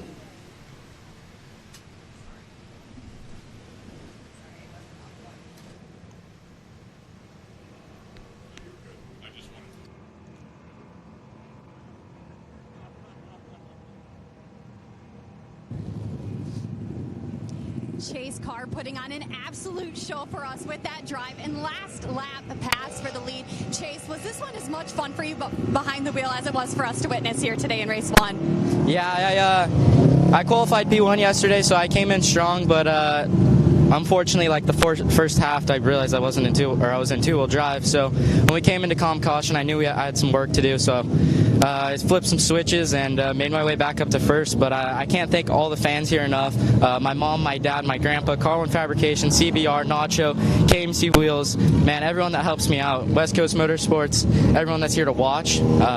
It's been an awesome experience so far, so we'll see what we can do tomorrow. Absolutely, Chase. And speaking of that competition, Yellow, how were you able to take full advantage of that one? Yeah, luckily it came into my favor. This is the first time we've been doing it here, so I remember that in the back of my head, and we came into that. My dad was like, you got some work to do, so you better figure it out. And I pushed as hard as I could, picked my spots where I was going to pass, and I stuck it. So we're here now. Congratulations on that drive. We look forward to seeing you back in race 2. Guys, Chase Carr on an upwards trend here in Pro NA. Yeah, great job for him. Of course, he won the first round and round 3 as well, so his second win on the season. Finished second overall in round number 3, so don't want to confuse you too much, but a great job there by Chase Carr. And happen to catch, as you can see here, by the way, this is Expert NA coming out here next on their outlap. But I wanted to touch base on what he said at the beginning of that race. I said he slid off the track. Part of that reason was he said he was in 2-wheel drive, not 4-wheel drive. So it's an indicator, it's a knob inside of the car where they can do that. I'm surprised that that he was in 2-wheel drive, but it's a mistake that is easily made. So glad he was able to fix that thing up and get it back on 4-wheel drive and make a good run of it. So nice job in the back half of that race for Chase Carr, as we will bring you our starting grid here for Expert NA. And another stacked field here, a lot of cars. Exactly. That's exactly where I was going with that. It's a large field. A lot of our amateurs, they moved into this class this season, and it is a stacked field, and I love watching this class because of so many people that have been racing for a very long time have moved over into this class. So here's the story at the top. If those two cars look fairly familiar, Luke Seyfried and Landon Seyfried, both twins and tied for the points lead here. They've won every race that they've done here all along the way as we take a look at our starting grid here. And you can see Luke and Landon up front there in the first row. Caden Isabella down in there having a great year as well. It's a loaded up field here as we'll rifle through a couple of different pages. Bree Seek, another young lady inside of this category, doing a great job. Randy Clifton back down there. Will Harris, who's hoping to turn things around here. So has been racing for a handful of years, intently for the past 4 years. So great to have him out here. Hopefully he has a good round as well. So stacked up field here, Pam, as we go for race number 1, round number 4 for the Expert NA category. Yes, and having Luke and Landon on the front row in the 1 and 2 spot, it's going to be interesting to see the start. Dad's always a hoot to talk to, and having the dad spotting, it's pretty fun to see all of them and the brothers out there on race course together. This is a stacked field. You can see that right now they're getting them all lined up, getting them bunched up. They're showing a red flag right there. Flagman was showing a red flag, so they have stopped the field. We've not been made aware of why they've done that. Maybe it's a time and scoring thing. Maybe it's cars aren't lined up properly or correctly in the correct order. So we can speculate forever. At the end of the day, we just do not know why they did that. And once they get us the information, we will certainly relay it. And there we do have our pace car coming back out, going to give them another lead around the lap. So I don't know if they have a shortcut. Maybe they have a shortcut so it doesn't take quite so long. Not sure if that's available here on this course or not, but couple of cars in the back got together, and that's not uncommon either. They get that dominoes effect. If the leaders slow down a little bit, the next guy slows down but gets a little closer. Well, by the time you get 5 or 6 rows back, people are running into the back of each other. So it seems like that might have been what happened. The 1776 in there, that's Braxton Moore back there towards the tail end of the field. Good look there at the number 53 as well. Randy Clifton, mentioned him during the starting grid.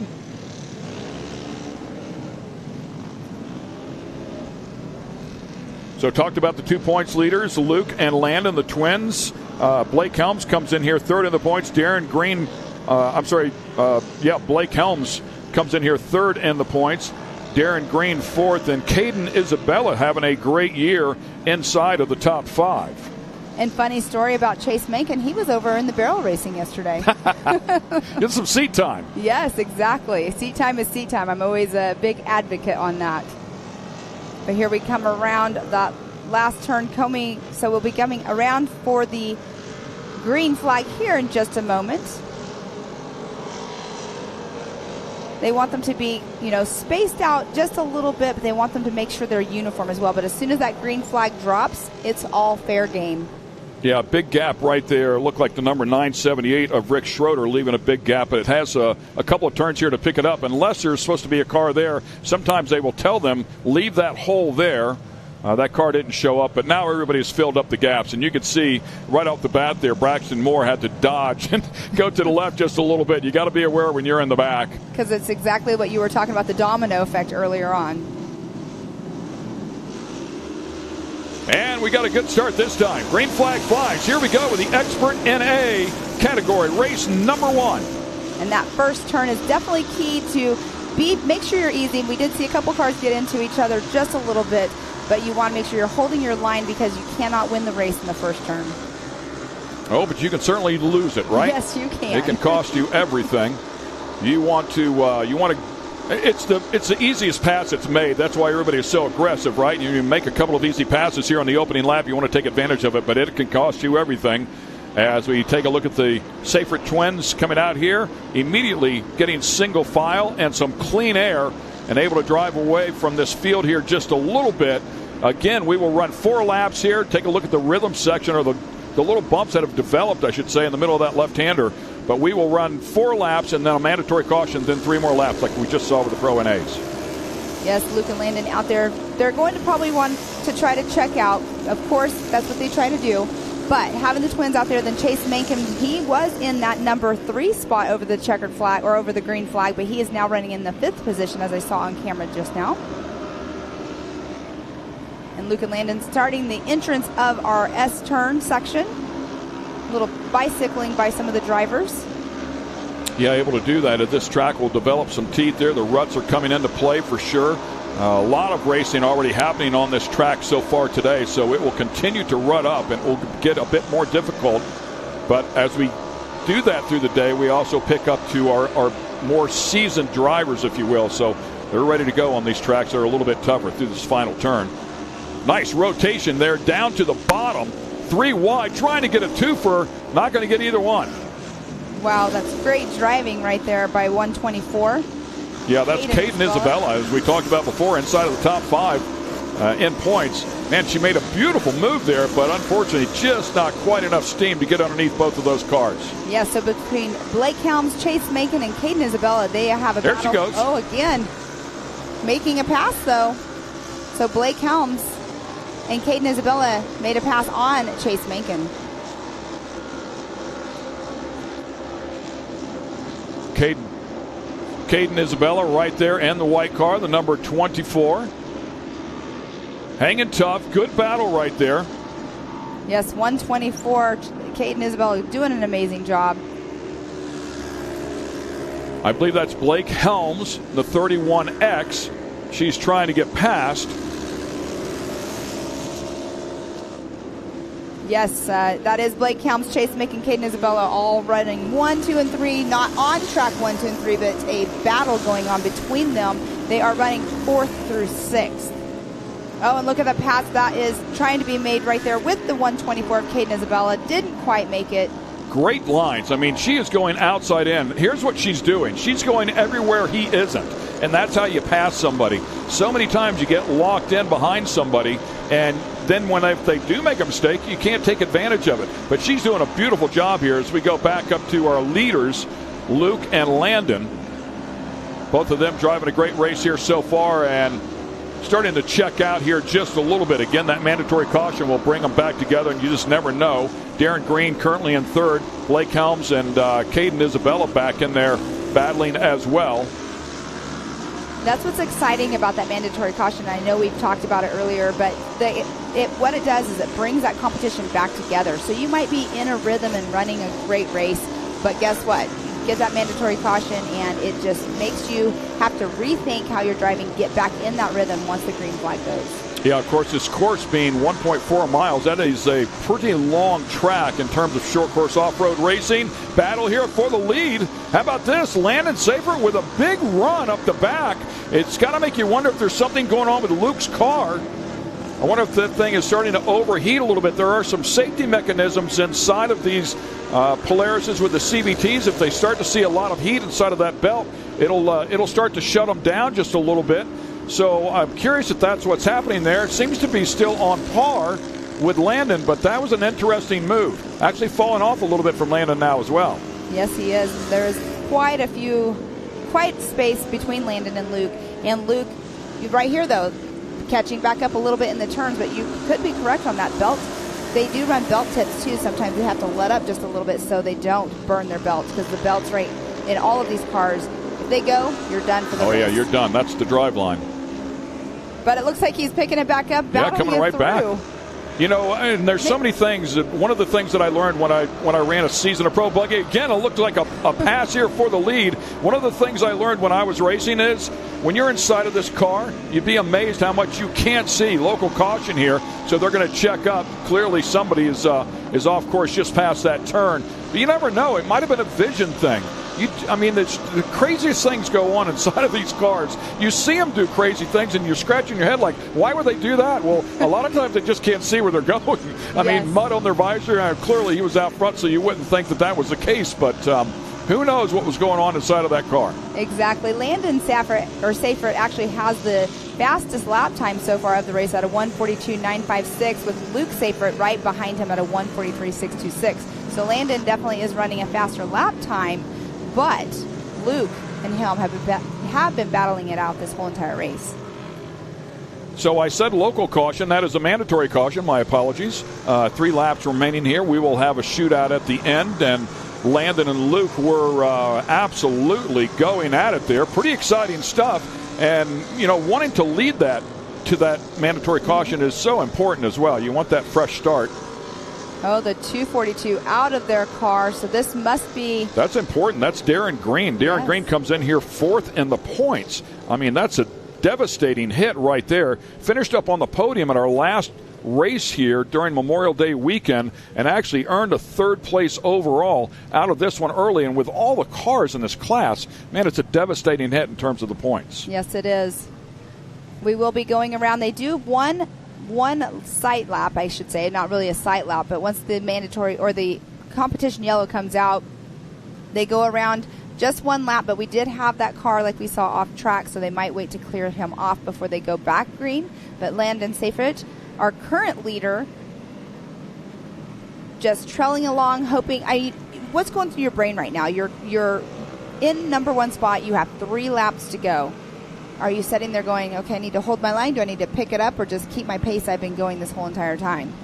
Yeah, of course, the start is the key. I mean, you want to try to get a little bit of an advantage on that start whenever you hit the throttle. Of course, Landon's twin, Luke, right there, is thinking, I need to get through turn 1 good. I need to find a quick opening here and see if I can make quick work of my brother here on this opening lap, on this restart. And, of course, now it's Caden Isabella who has jumped up into 3rd place. So they're going to have to deal with that young lady as well. And she has been racing her tail off this race, really driving some great lines. So let's see if her car has the speed to keep up with the 2 Seyferts.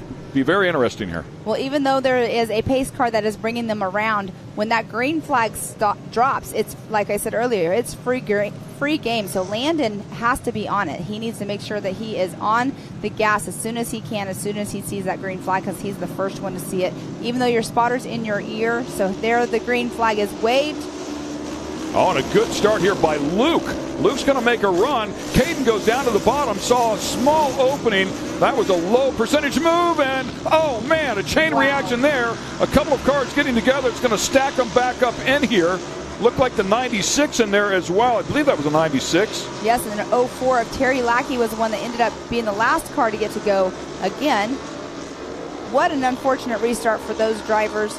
But Luke and Landon and Caden, great start for them. Caden saw that hole in the bottom and started to stick her nose inside there, realized it was just not going to happen, and checked up just a little bit. Really wise decision there. Landon so far still out front. Difficult to try and remember the 2. So Landon and Seyfert, if you look at time and scoring L. Seyfert, and then the numbers are inverted, so it's 82 and 28. That can confuse you as well. But right. It is the twins that are out front. Caden Isabella hanging right there with them so far. And Blake Helms also keeping pace. We'll just have to start saying the Seyfert boys. Yeah, there you go. We'll let them sort it out during dinner. Yes, you know what I love? I just saw that Landon on the gas going through that turn, making that right-hand turn, and on the gas, lifting the tires just a little bit. It's pretty cool to see him pushing his limits in the turns. Yeah, carrying that inside tire, pressure on for sure. Caden right now hanging with him. Unfortunately, went a little bit wide in that turn. It's going to cost her some real estate. And that's how easily you can lose ground to somebody in front of you. She made one small mistake, a small mistake. They stayed on par and consequently put 3, 4, 5 car lengths between the two of them. But look at this battle for the lead. Here we go. It is the 28 of Luke Seyfried. Stuck his nose up there beside him, tried to make it happen, could not get it done. Wow, what a race going on. But now there's a little bit of distance, but almost made that pass, going over the over jump. And that's what Caden has to hope for. Caden Isabella has to hope that they get racy up there. They get to racing each other, maybe slow each other down. She can find herself right back in the hunt here with 2 laps to go. Yes, and that is allowing Blake Helms is also catching up to Caden Isabella.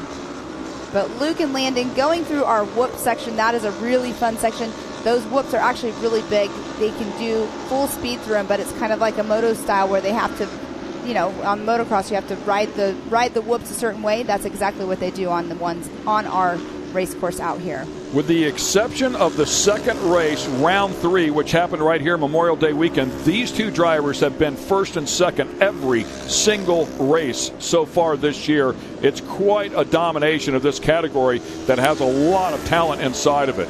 And it was Landon that unfortunately finished 7th there the last time he was out here on this track. So no doubt looking to pick it up here and rebound with a win if he can hang on. And we do have 2 laps remaining, and let's just see what these 2 boys can do. Oh, bicycle by our leader. Oh my goodness, Landon Seyfried just flopped on his side. Yeah, man, I mean, you're hanging it out, right? You're going for it and feeling all the pressure. Luke doing exactly what he should do, which is apply max pressure. White flag coming out here, working his way through this final turn, but applying all the pressure he could. Pushes Landon into a mistake. It's going to cost Landon big here now. Unfortunately, Caden Isabella will bump up into 2nd place. Great effort there for her as well. It would be a season best finish for her if in fact she can hang on to it. Safety out there immediately to make sure that Landon is okay. And he was trying to save it. You could see by the way he was trying to turn into it to try to save it, and it just did not have enough to do it. But pushing himself, that turn is a very tricky turn, talking to the drivers. That's the turn that everybody is, worried about and flopping exactly what Landon just did. Yeah, the RS is a little bit shorter wheelbase. I mean, those things, you've got to have some quick hands to save one of these things whenever it bites you like that. So far, Luke having a great last lap here. No real pressure from Caden.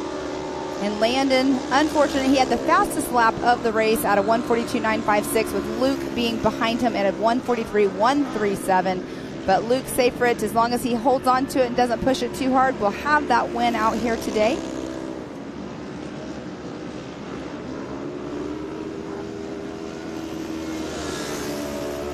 So Seyfried out front, trying to finish up this last lap. Caden back there in the 124. Blake Helms at 31X.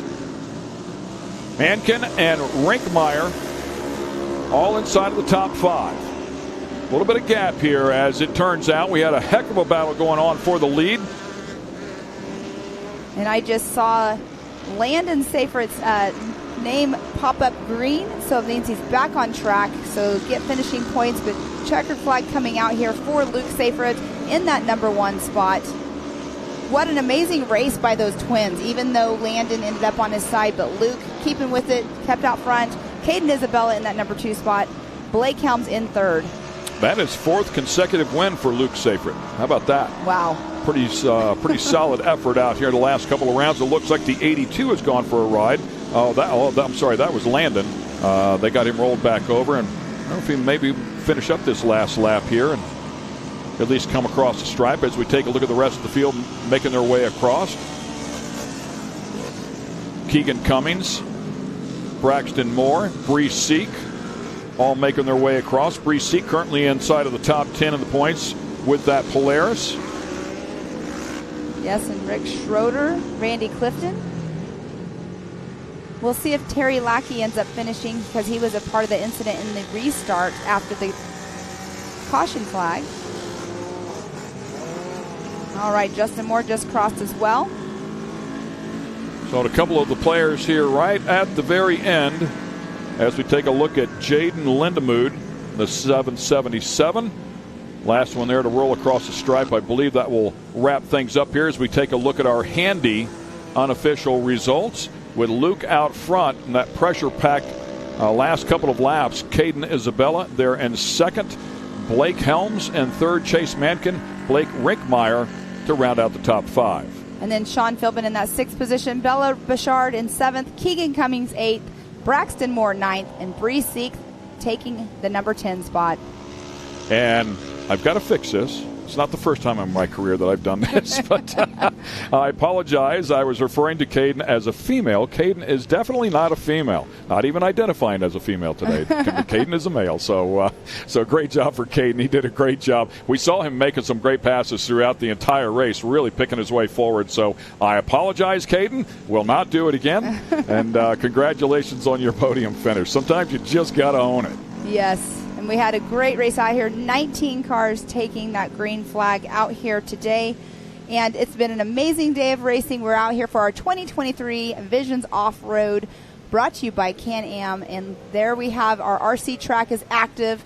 We're sitting over here in our production truck, which is an amazing air-conditioned area, which is awesome. I will not complain about where we're at. No, whatsoever. not at all. And we're located just behind that RC track as we go back and take another look at this initial start here in the Expert NA category.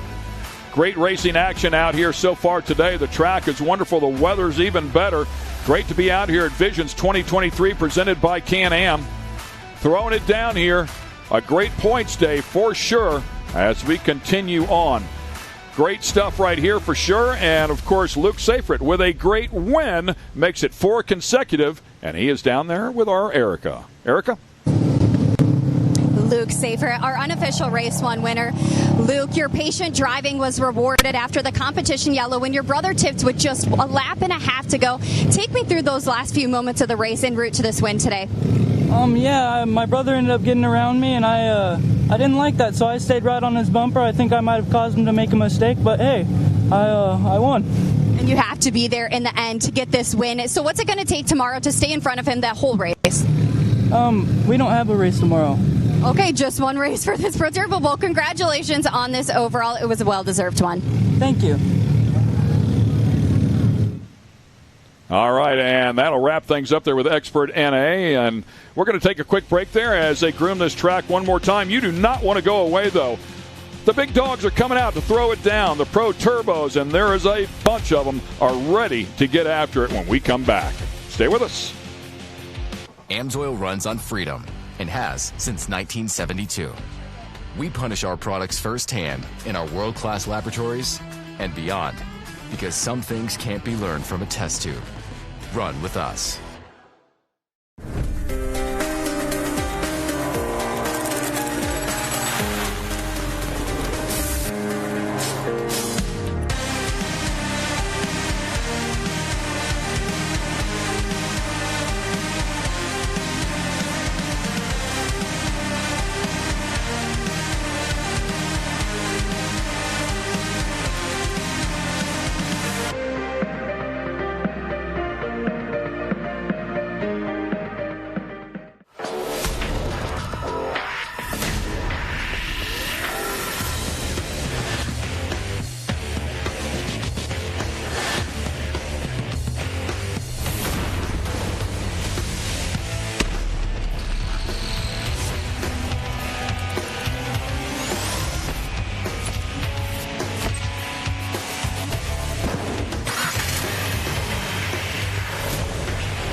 Ready for any challenge. Maxxis tires can handle even the most punishing off-road conditions.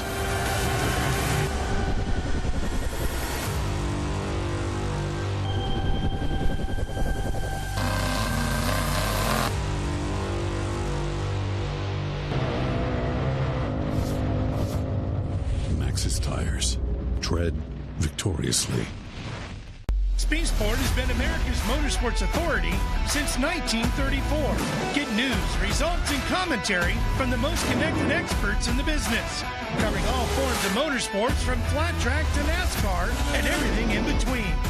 Bookmark SpeedSport.com on your mobile device now, or follow SpeedSport on social, and be sure to subscribe to the SpeedSport Daily. SpeedSport is your one-stop shop for all things racing on 2 wheels and 4.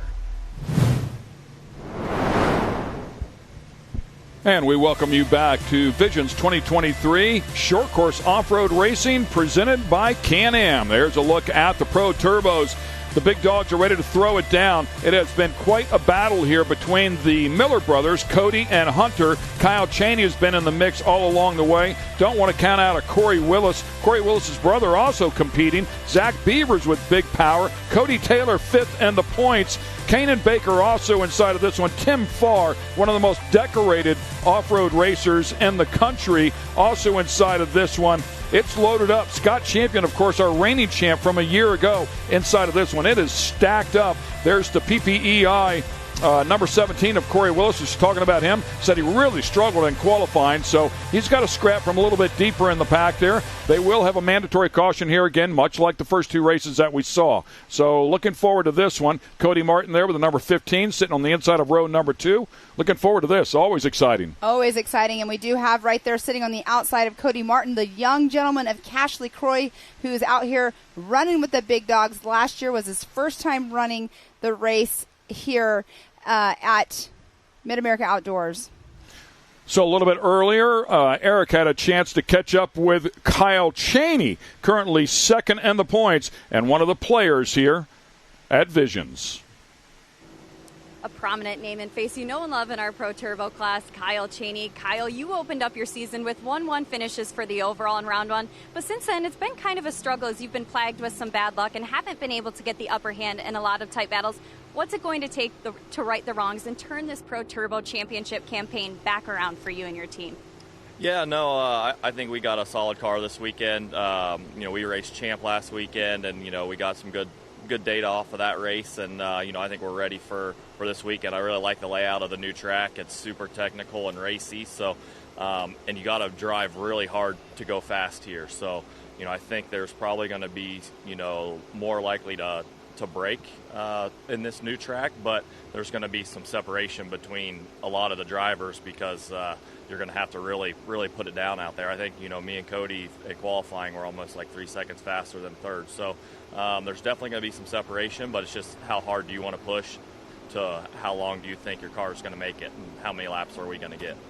So after the first few rounds we chatted, and you said you and your team went back to the drawing board and got the car on the dyno. So what changes did you make in order to give yourself the edge here this week? We went back to a gasoline tune over an E85 tune, and I don't know. I mean, it's just, we wanted the car to be a lot cleaner, a lot smoother, put more power to the ground, less wheel spin. So, we went and did some shock work and stuff too. So we, I think we're there.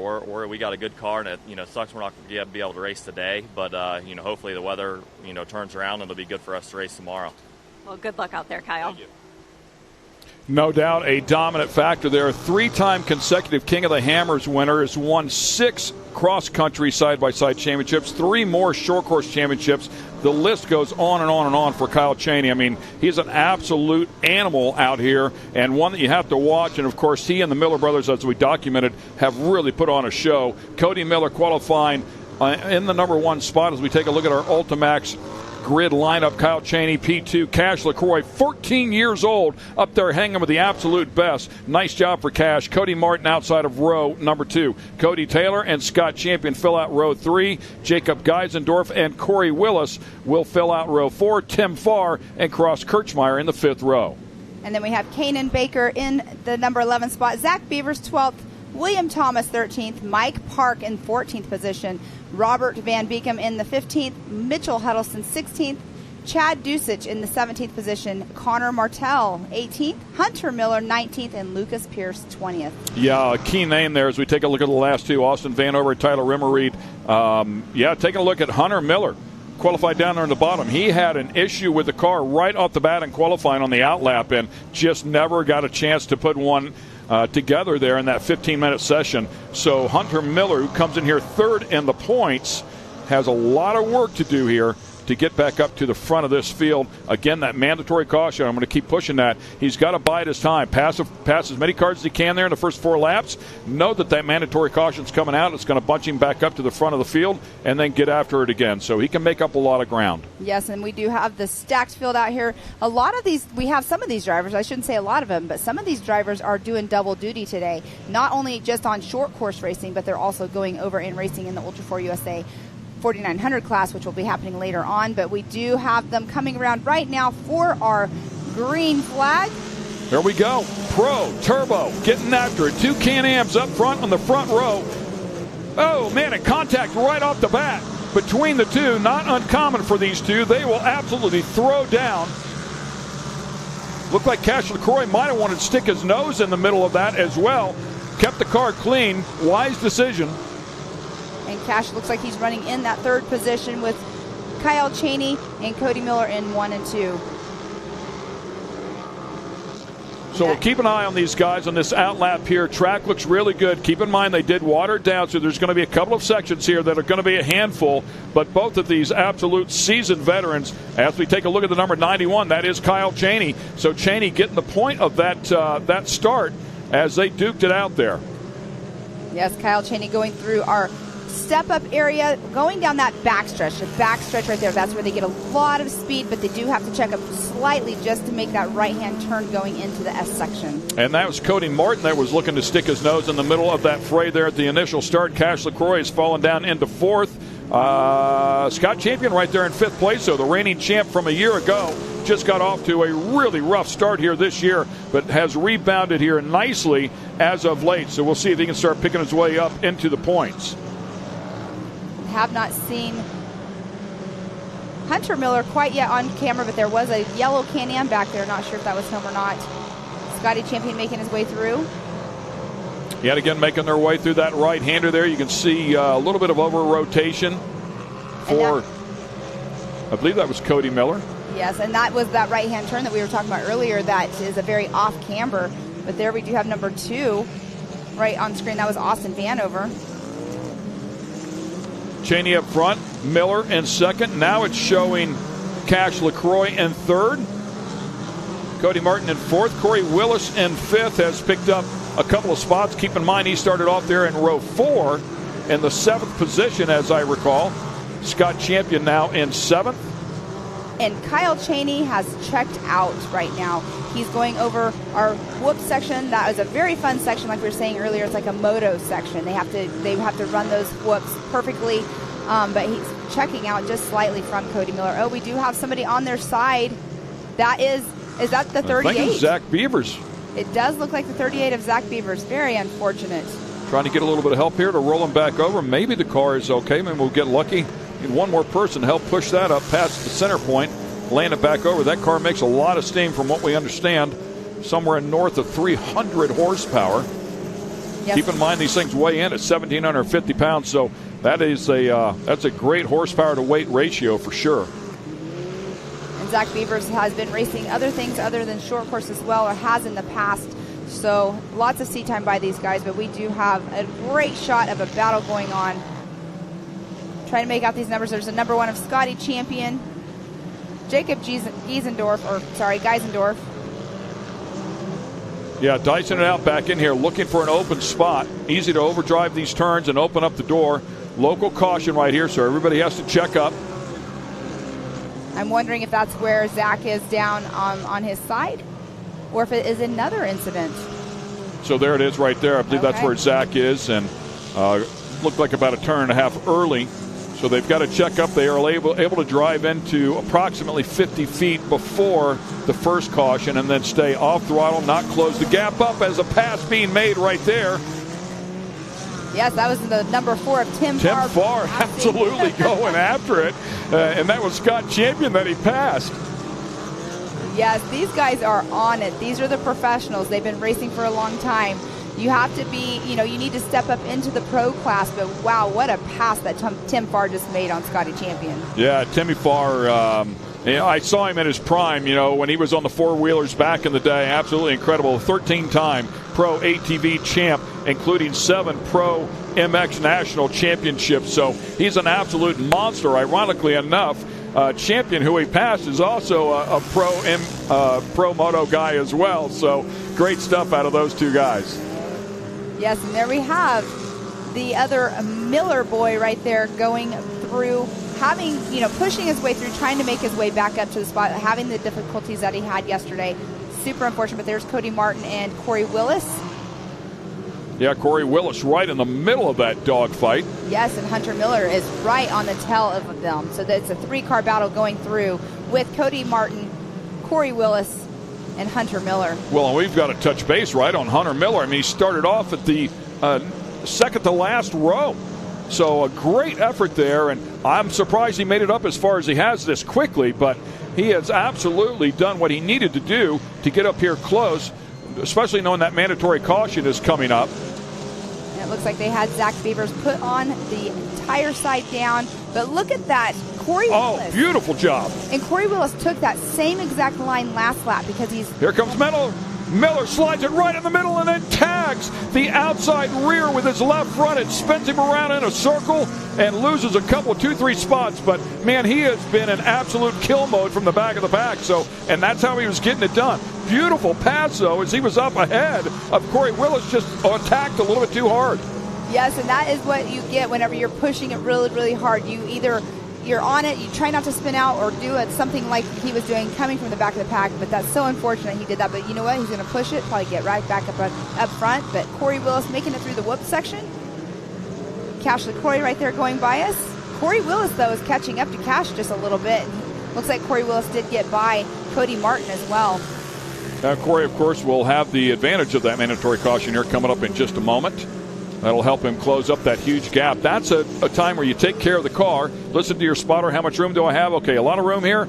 All right, just take care of my car. Wait for that mandatory caution. Stay on pace here, of course, in case something were to happen. But no point in really pushing it on the edge when you know you're going to get a little bit of help. Here's a look at the 15 car of Cody Martin. And once again, the 48 of Cody Taylor. Great battle going on between those two. Cody Taylor trying to make that inside pass, did not quite make it. And back into that local caution area. Unfortunately for Zach Beavers, as he had rolled over previously, and still have safety workers down there trying to help him out. Looks like another caution flag now coming out here right at start finish, and that is quite possibly our mandatory caution, and it is. So they'll drive up into that. And hopefully they'll be able to get Zach Beavers up, rotated out of the way so that we will have a completely green course when we go back racing for these final 3 laps. We have some fast cars up in the front. Kyle Chaney got that early lead and was able to check out and drive away, keep some good track time. 1:44.2 the lap time, best lap time. So a near a full second, 9/10 of a second on Cody Miller in terms of lap time. We'll see if Cody can hang with him. A lot of times the track will come back to these guys as they set their cars up for the end.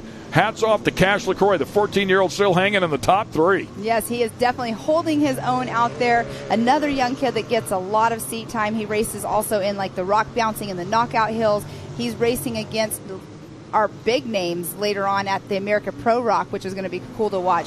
But Cash LaCroix, young gentleman, just came into short course racing out here with us last year. He's doing an amazing job out here in the Pro Turbo class. And you can see Kanan Baker getting a little slideways there. That's Miles Hasselquist's famous word is slideways. Yeah, Rob Clever's been using that for a lot of years as well. Going back to talk about Cash LaCroix, that is a Johnny Greaves or a Greaves-built car. So not just Johnny, but Johnny and CJ both intimately involved in that. Really saw something they liked in that young man, and they put together a great car for him. He's certainly taken advantage of it here as we take a look at Kyle Chaney, your current leader, with the number 91, and followed up there by the number 22 of Cody Miller.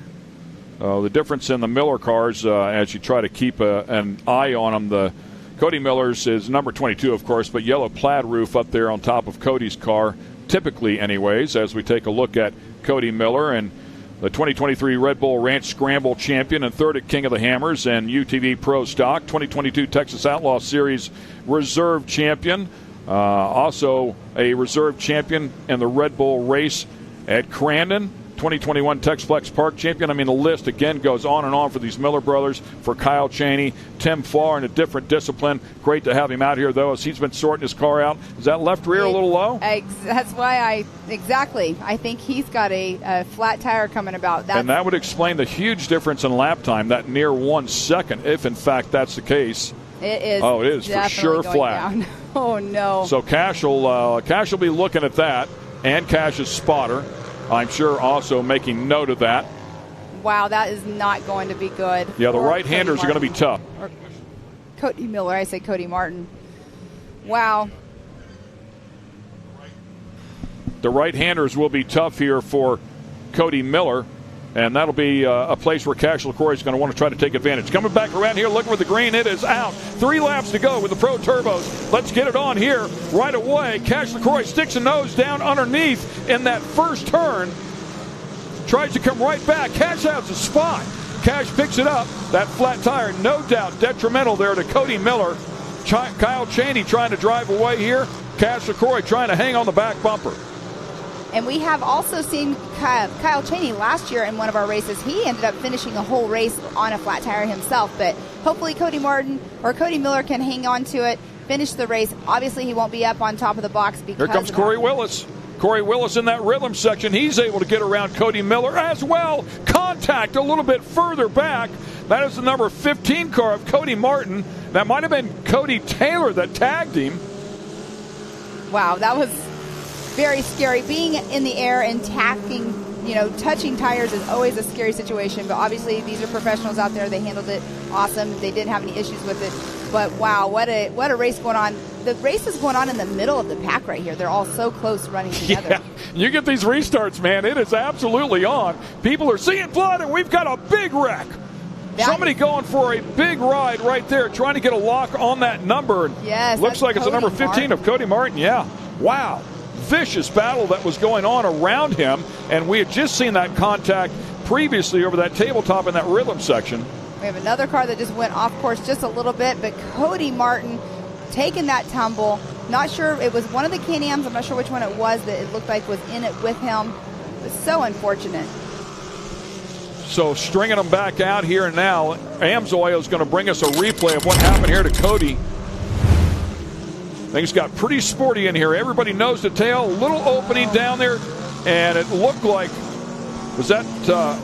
That's Hunter Miller. That might have been Hunter Miller trying to take advantage of the bottom there, and it just closed up as fast as it opened up. I saw that small opening, and he's going to stick the nose in there if he can. Unfortunately, Cody Martin, and no fault of Cody Martin's. No fault there. I mean, that's a racing deal right there is what I would call it, but unfortunately, Cody Martin tagged it with that right rear, man, and it launched him. Yes, and Cody Martin was on a slight bicycle when it happened as well, so not 100% control of the car when that happened, so there was nowhere for him to go. But Kyle Chaney checking it out, Cash LaCroix closely behind him.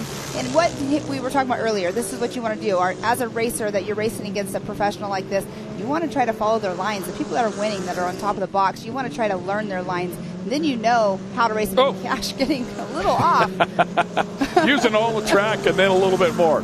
Not uncommon when you're hanging it out on the edge. But you can tell right there, it's a kicker that's kicking all of the cars up, and it makes you off a little bit once you are in the air, and there's nothing you can do. But Cody Miller and Hunter Miller battling it out right there, but we do know that Cody that has left that rear flat. Is flat, yeah, for sure. And Jacob Geisendorf right there in the mix. Oh! Big moment. And that might have, was that Corey's brother? It's Jacob Geisendorf in the number 93. Okay. I see a white flag flying there, so one lap yet to go. As Kyle Chaney out front, Cash LaCroix trying to hang with him. Look at Kyle Chaney's time. He picked it up. He's now at a 1:39.342. Yeah, getting after it. Not real sure what. Oh, just tagging a little bit of dust, it looks like, down there on the bottom. Yeah, Chaney driving away here right now. Cash LaCroix just needs to keep his nose clean here, come across with a strong second-place finish. That would be a great effort there if, in fact, he can finish that up. It would be his best finish of the season by far. Finished up here 6th Memorial Day weekend, the second race. But great job by Cody Miller out there with a flat tire, still running in that 5th position. So we'll see if he can hang on to it to keep that top 5 spot at least for the race today, being one of our points leaders. Yeah, beautiful job here. Cheney putting together another great effort here. And, of course, Cody Miller falling back there. That's going to open up the door for a big gap. Of course, it was Kyle Cheney who had a tough second race here going back to Memorial Day weekend. Around number 3, finished 16th. So that is what created the big gap in the points, 113 to 100. So he's going to have a shot at making some of that up here, depending on how race 2 goes tomorrow night. Yes, and how cool it be for them to go and race in the evening time tomorrow. Completely different, but he is on it. He wants to be in that number 1 spot today. Coming down the last part of the S turn, that right there is the area that a lot of people struggle in that we were talking about earlier. It's a very tricky corner, but here we have Kyle Cheney coming through for the checkered flag. His 3rd win on the season, his 6th podium on the season out of a possible 7. That'll give you an idea how consistent he has been. We go back and take a look at Corey Willis here in the number 17. Corey Willis currently in a podium position there in 3rd place. And looks like he must have already crossed the finish line. Congratulations to Corey. Cash LaCroix, the young man, the 14-year-old, finishing up in 2nd. Corey in 3rd. Hunter Miller from the 2nd to last row comes up to finish up in 4th. Jacob Geisendorf, as you talked about before, there to round out the top 5. Cody Miller, who was in 2nd place, had the flat tire, hangs on for a 6th place finish. And Scotty Champion ends up in 7th. So Timmy Farr back there in 9th inside of the top 10. So everybody crossing the stripe here in this Pro Turbo category. Number 43, unfortunately. Yeah, Tyler Rimreed right there stopped on course. Doesn't look like he has any movement. It's kind of like he's stuck, it looked like, for a second. Bennington, Nebraska racer there. He's racing in multiple classes this weekend. So we saw him in the Pro NA. Now he's in the Pro Turbo. He'll be racing Ultra 4 USA. He is also racing in the Nitro Cross in the side-by-sides as well. Very cool. Yes, so he's got a lot of seat time going on for him this weekend. So that'll wrap things up here for race number 1 in our Pro Turbos. We will have Expert Turbo coming up here next. And we'll have a couple of more races, a couple more sportsman categories, and then we'll have the Pro Lights come out here to finish up race 1 here on the weekend as we take a look at our handy results here in Pro Turbo. Kyle Cheney, Cash LaCroix, Corey Willis, Hunter Miller, and Jacob Geisendorf inside of the top 5. And Cody Miller in 6th position, Scotty Champion 7th, Mike Park in the 8th, Tim Farr 9th, Cross Kirchmeier rounding out the 10th spot. Take a look at the next 10 here, and Thomas, Martell, Deutsch, Baker, Rimmereed, Van Beekum, Taylor Martin, Vanover, and Zach Beavers, who unfortunately rolled over in the middle of that race there early on. Tough round for Zach Beavers, who had a really nice season going here as well. Mitchell Huddleston and Lucas Pierce to round out the field a little bit deeper down in there. And unfortunately, there is Cody Martin getting towed off race course. He'll be working hard in the pits, getting his car back together. He wrenches on his car. He works on his car. His family's out here with him, and it's super cool because he has his little kids. His little boys are out there always working on his cars with him, or trying to. So the start of the Pro Turbo race, and give you a little highlights package here of everything that's going on. Cody Martin was in there. This is an incident that involved Hunter Miller, who was scrapping up from the back, and, of course, Corey Willis as well. Great stuff going on there after that mandatory caution. Great stuff! Oh, and right there, things got a little sporty as well, and that's what ended Cody Martin's day right there. All right, Erica is with our winner, so let's get it out to Miss Erica Allreed. Kyle, redemption was the name of the game coming into this race, and I'd say you'd accomplished just that with this race 1 win. Is it safe to say that this was the drive you were looking and hoping for after recent struggles? Yeah, for sure. And then after qualifying, I wasn't real happy with my qualifying either. We qualified 2nd, and I felt like we were a little faster than that. So we went out today. I got a good jump on Cody, and I saw all the rock in the track, and I knew that, if I drove aggressive, I was probably going to get a flat. So I just stayed real smooth and calm, and I just started pulling him. My spotter said I was pulling him, so I just stayed real calm and smooth. And then at the halfway, hammered down for a lap, got a little decent of a lead, and just kind of cruised. Cash did great. I think Cody got a flat, so Hunter ended up working his way back up. But, man, the track is awesome. This new track layout's awesome. It's super technical. It's fun. It makes for some really good racing, so I'm excited for tomorrow for the main.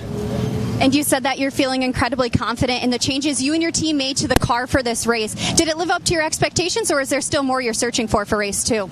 Yeah, we're going to go back and review the footage and see where we can make changes. I know we weren't the fastest everywhere on the track, so we'll go back and make changes and see if we can't get there for tomorrow. But we got a great starting spot for tomorrow, and they're racing Ultra 4 right now. And, my teammate Nathan Parker's over there racing right now, and we race Ultra 4 here in a couple hours. So I ain't even going to take the suit off. I got to go right over there, hop in my Ultra 4 car, and go race for another hour and a half. So I'm looking forward to it. Pulling double duty here this week, and congratulations on this race fun win. Guys, a more characteristic drive for the number 91. Once again, congratulations to Kyle Chaney, and we have the Expert Turbo lining up, and as they get them lined up, we will take a quick break here. They're going to prep the track here just a little bit. We'll get them all ready to rock and roll when we come back. We'll turn them loose. Stay with us right here at Mid-America Outdoors. AMSOIL runs on freedom and has since 1972. The rest of the market has been trying to follow our lead ever since. But a head start is a head start. Run with us.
Searching low in the night.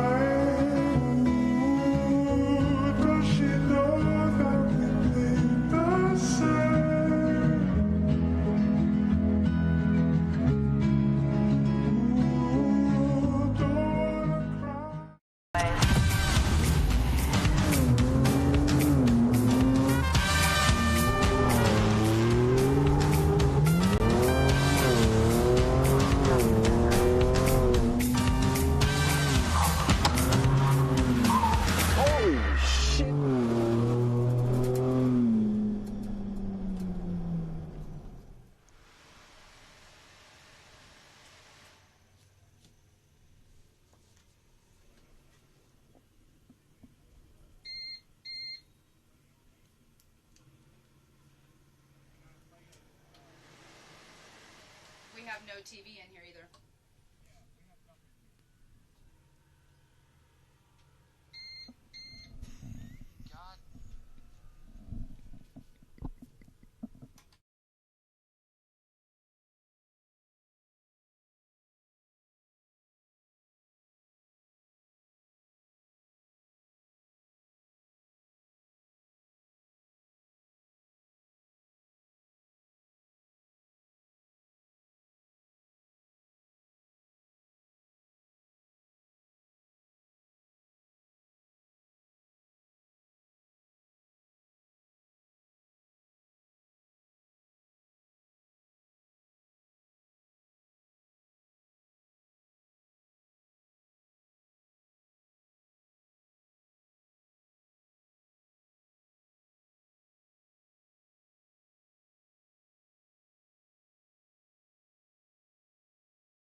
Down the back there, of course, throughout the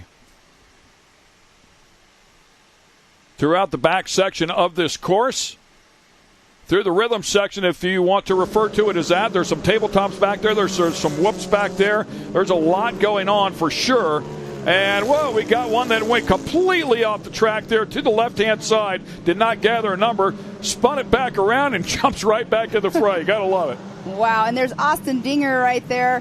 And Donovan Willis battling it out with the number 52. Or no, that was the 57 of John Calagrew. So 86 of Donovan Willis out front with Austin Dinger closely behind. John Calagrew trying to push his way back up into that number 2 spot. He is running in that 3rd position right now. Taking it really hard. We have one more turn before they come over and get the first lap in for our expert turbo race, with Donovan Willis in that number 1 spot with a 1:45.064, Austin Dinger in a 1:46.065. So great race between 1, 2, and 3. Largest class, like we were saying out here in the expert turbo. We have a lot of our racers that have moved up this year into this class from our amateur turbo last year. Yeah, Donovan Willis, as you talked about, leading Austin Dinger there in 2nd place. Good battles going on there. Austin Dinger 2nd of the points. Mickey Schroeder leading in the points in this particular category. And they are checking up just a little bit. Yeah, obviously a local caution there, right? I didn't see a flag, but yeah, they were. Oh, there was somebody off to the side, so we just didn't see the flag on camera. John Calagrew there in 3rd place, just turned 50, out here having some fun. Sponsors has a number of cars out here, I should say.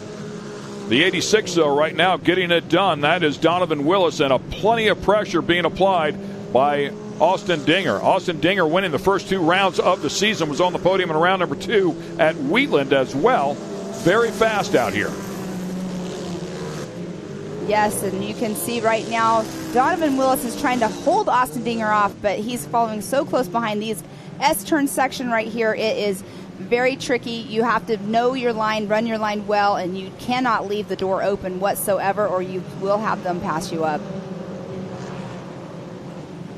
Creating a little bit of space now between the two as Willis is getting away just a little bit, but those two with a great couple of first laps here out on this race have created a big gap between themselves and 3rd place of John Calagrew. Johnny K's, one of our sponsors out here as well. Great to have him on board. Owner of the car that Tim Farr was racing there in the Pro Turbo category. And Donovan Willis hanging on to that number 1 spot, but look at Austin Dinger getting ready to try to take that pass, and unfortunately getting on the outside. So I'm not sure if Donovan, here we have a local flag. Caution, so that pass attempt will be null and void. By the way, Chase Kemp jumping up into the 3rd spot along with Rusty Pipes. Austin Braden now all inside of the top 5. So Austin Dinger out front right now did make that pass. Not sure if that pass was made right before they were able to make that pass, because you cannot pass under a yellow. So we'll see how that plays out, because that was very close to the yellow flag. And specifically, it's a 57 car, unfortunately, that has an issue there off to the side. And driver of that is John Calagrew. We spoke about him and was currently up in there, the lead pack. That explains why he is no longer inside of the top 5. Exactly, and we do have Kemp in that number 3 spot, but Rusty Pipes. So look at this. We have on board. That is Lee Knowles, one of our Mid-America ambassadors, but how cool is it to see on-board camera with Mr. Lee Knowles running currently in that number 11th spot. Yeah, 2022 Amateur Turbo champ with 3 wins and 5 podiums. Was 3rd in Amateur NA in 2021. So has been out here for a while. The reason why he is one of those ambassadors. Great to see him doing well, and looks like he had to give that lead spot back.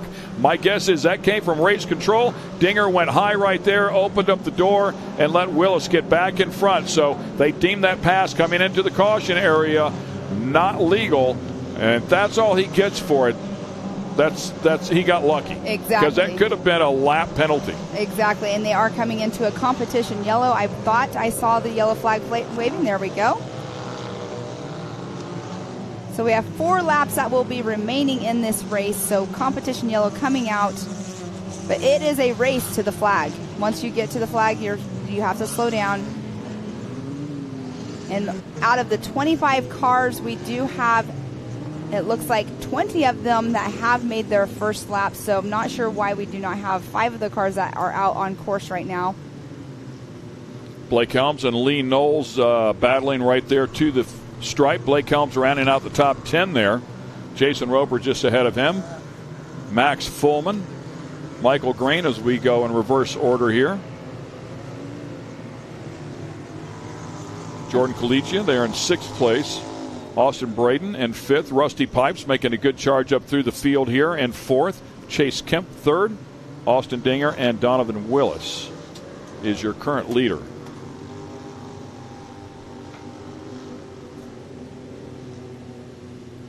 And they do make a couple loops around. They do not go, obviously, around the whole entire course when we're under the competition yellow, because that would just take way too long. So they do take a couple laps around, and then they'll get back going here in just a moment. We have 4 laps remaining of our expert turbo race. And if you're at home, just make sure you tune in to AOE.TV all week long. We have all kinds of action going on, all kinds of activities going on, I should say. But there's Lee Knowles, who had the onboard camera and his bright orange Mid-America Outdoors Super ATV Can-Am. Yeah, Donovan Willis comes in here 3rd in the points, looking for his first win of the season. Did finish 2nd here in the first race, round number 3 during Memorial Day weekend. We're speaking of Blake Helms and Lee Knowles there just a few moments ago. Let's get a look at the number 41 car of Lee Knowles, one of the ambassadors that you were just speaking of a moment before, and the onboard camera there on the lower right-hand side to show you what it's like inside of the car. You can see the screen up there as well in front of them to protect them from the debris from the cars in front of them. Pretty much a stock dash inside of that one. I love seeing this in-car view. It's pretty cool. Yes, that screen definitely, because we do have rocks out here, but all short course series usually require screens on the front of their vehicles. You do not want those rocks flying in, because the rocks can be as large to break the visor on your helmet, or hit your hands or hurt yourself. But we are getting ready to go back green here in just a moment, as Rusty Pipes and another car contact. Yeah, a couple of them hooked up there.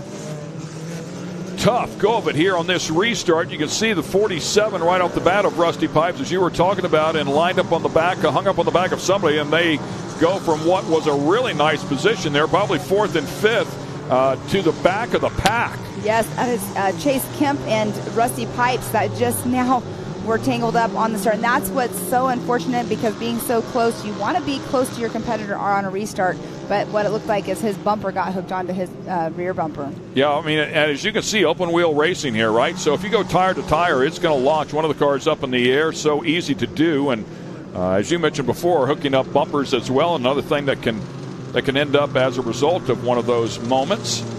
So both of them, I mean, one in podium position and the other one right outside of podium position, and now in the back of the pack with a lot of work to do. A lot of ground to make up. Rusty Pipes did have an unfortunate incident at the Memorial Day weekend race out here, where he ended up not being able to race the second day. But Rusty Pipes, there we see him. It looks like his front right has some kind of issue possibly going on. We'll see when they come back around here as you're watching Rusty Pipes. I believe Austin Dinger might have taken over the lead here from Donovan Willis. We'll see if we get a good look at that. Showing the 86 right there of Donovan Willis, but there's a car way out in front, and that would be Austin Dinger. Great move by Austin Dinger right there.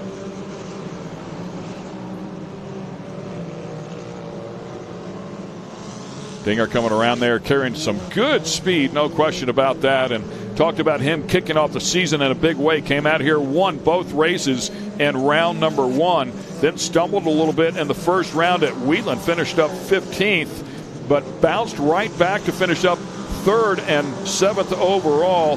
Had a tough round 1 out here. 20th is where he finished on Memorial Day weekend, and again rebounded nicely in the second race to end up inside of the top 5. So a couple of up and down moments for Dinger, but when he is on, man, he is tough to beat, and he is certainly on here today. Yes, you have that correct right there. Donovan Willis does have our fastest lap of the race out of 1:45.065, but Austin Dinger out front is the man of the on a mission for this race to keep that number 1 spot. But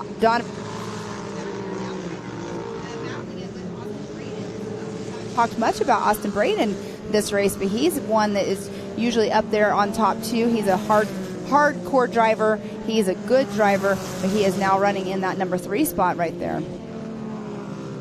Jordan Galicia inside of 4th. Max Fullman to round out the top 5. Michael Cream, Jason Roper, Lee Knowles a little bit deeper down into the field. And Austin Braden trying to make that pass on Donovan Willis. Now, Donovan Willis, he was on it earlier. You could see that he was out front, obviously, for the majority of the part. I'm not sure. He looks like he might be kind of either letting up. I know that corner is the tough corner in our S turns. But we have Austin Braden closely behind. Good battle here for second place.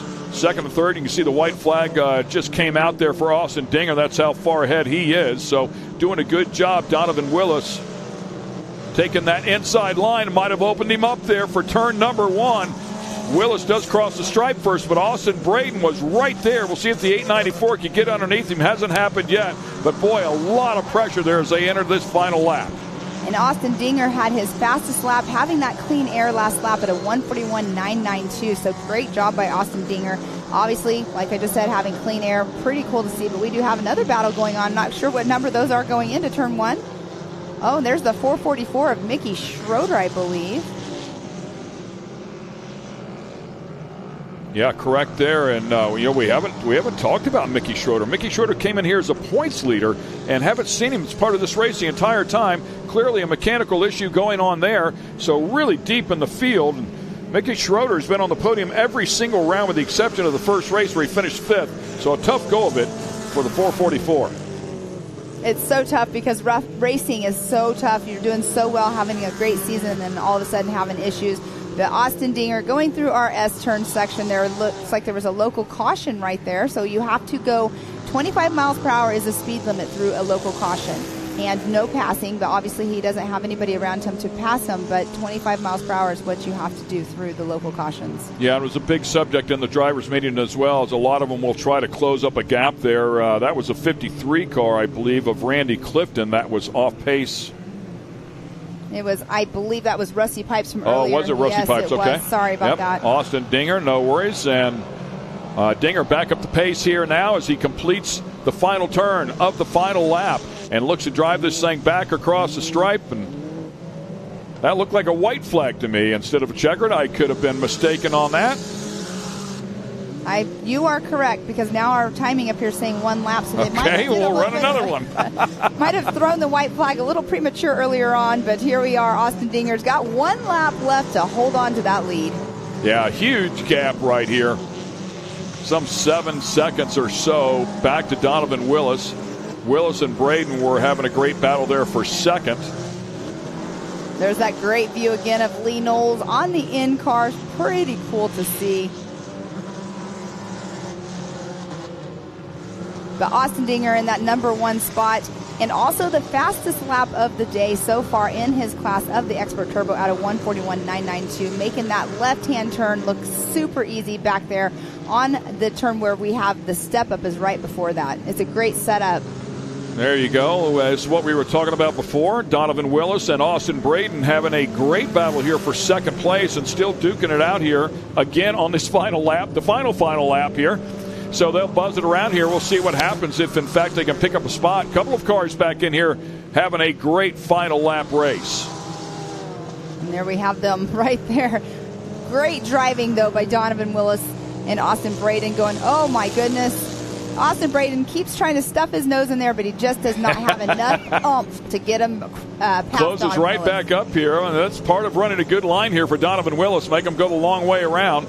So good stuff. The bottom right there may be open just a little bit. So Austin Dinger looking to pick up the win here is way out front. So 7.5 second lead here. But we'll go back to this battle here for second place. See if Donovan Willis can hang on to it. A nice little bit of breathing room there as he crosses the stripe. So congratulations. But Willis and Braden really putting on a great race there. Galicia and Roper right behind him also racing tightly as well. So some good battles here inside of the top 5 in the Expert Turbo category. And what a great race that Donovan Willis and Austin Braden putting on for us at the end. A great show. I know there were other battles going out towards the end of the pack as well, but we were sticking with the number 2 and 3 position. So what a great race all around just now for our expert turbo class. So good stuff, man. A really stacked class. Really tough to see Mickey Schroeder taking a hard hit here in this particular round. That's going to close up the points. He came in here with a sizable lead at some 25 points, 113 to 89 over Austin Dinger. So Dinger's going to jump back up into the fray here. This will not affect overall points here after race 1. As we talked about before, there's 2 races here for this category. And it will be a combination of those 2 races. The lowest score, kind of like Moto, if you will determine the overall. So we'll take a look at our handy unofficial results here. And this is Expert Turbo, by the way, not Pro Turbo. Austin Dinger and Donovan Willis, Austin Braden, Jordan Colicchia, and Jason Roper all there inside of the top 5. And then Maxwell Reese-Fullman in that 6th position, Michael Green 7th, Lee Knowles in the 8th position, Blake Helms in 9th, Chris Adelot in that number 10th position. Stacked up really big class here as we take a look at the top 20 now with Chase Kemp up in there. Bree Seek runs in a couple of different categories, finishes up in 12th. Frederick Stewart, Branning, Clifton, Schroeder, Mickey Schroeder, our points leader down there in 17th. Rusty Pipes, unfortunately that restart really hurt him. Johnny K, a little bit deeper as well, had a moment there in the beginning of the race, and Grant Stephen in the top 20. McCleary, Len, Hoop, Shipman, and Rick Schroeder. Kendra Hoop with another tough round here. Tough go of it for her. Another ambassador came in here 12th in the points, has had some good results. So, quick little highlights package here. The Expert Turbo category and some of the shenanigans, if you will, going on a little deeper in the field. So, good stuff here as we have our pro classes underway. Of course, the pro lights still yet to come. We have a couple of sportsman classes coming up next. We will turn this booth over to Scott and Matt.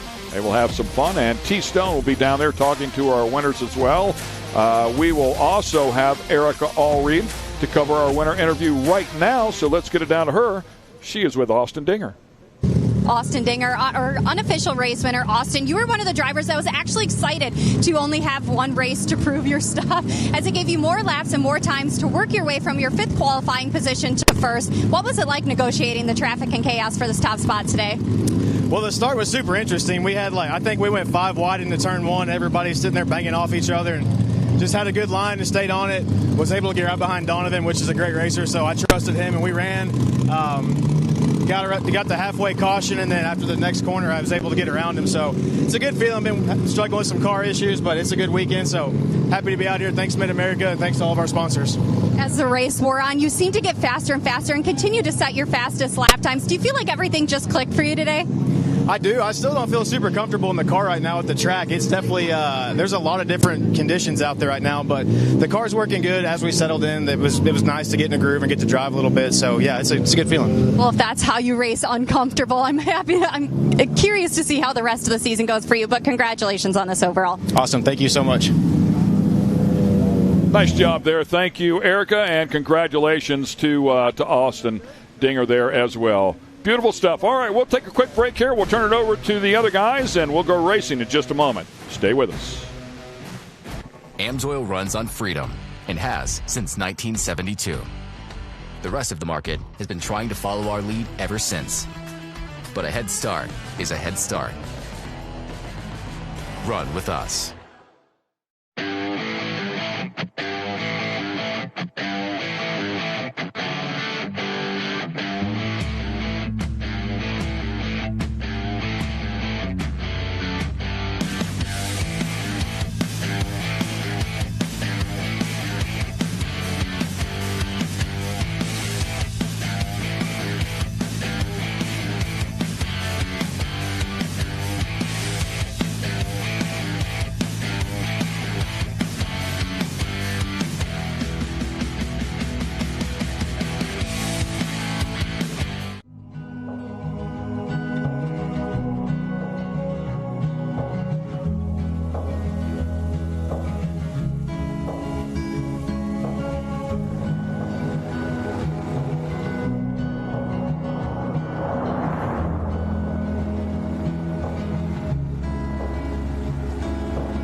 was my love. I am searching high, I'm searching low in the night. Ooh, does she know that we think the same?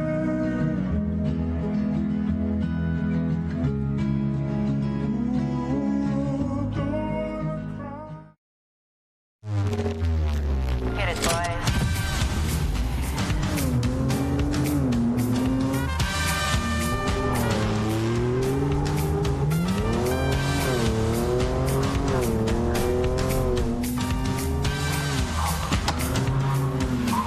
Holy shit.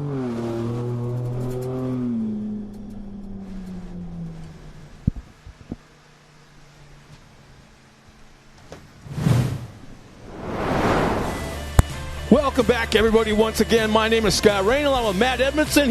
You can't wipe the smile off your face this afternoon, man. You've been, between rounds of racing of us being in here in the booth, you've been walking around the hill, talking to fans, talking to racers.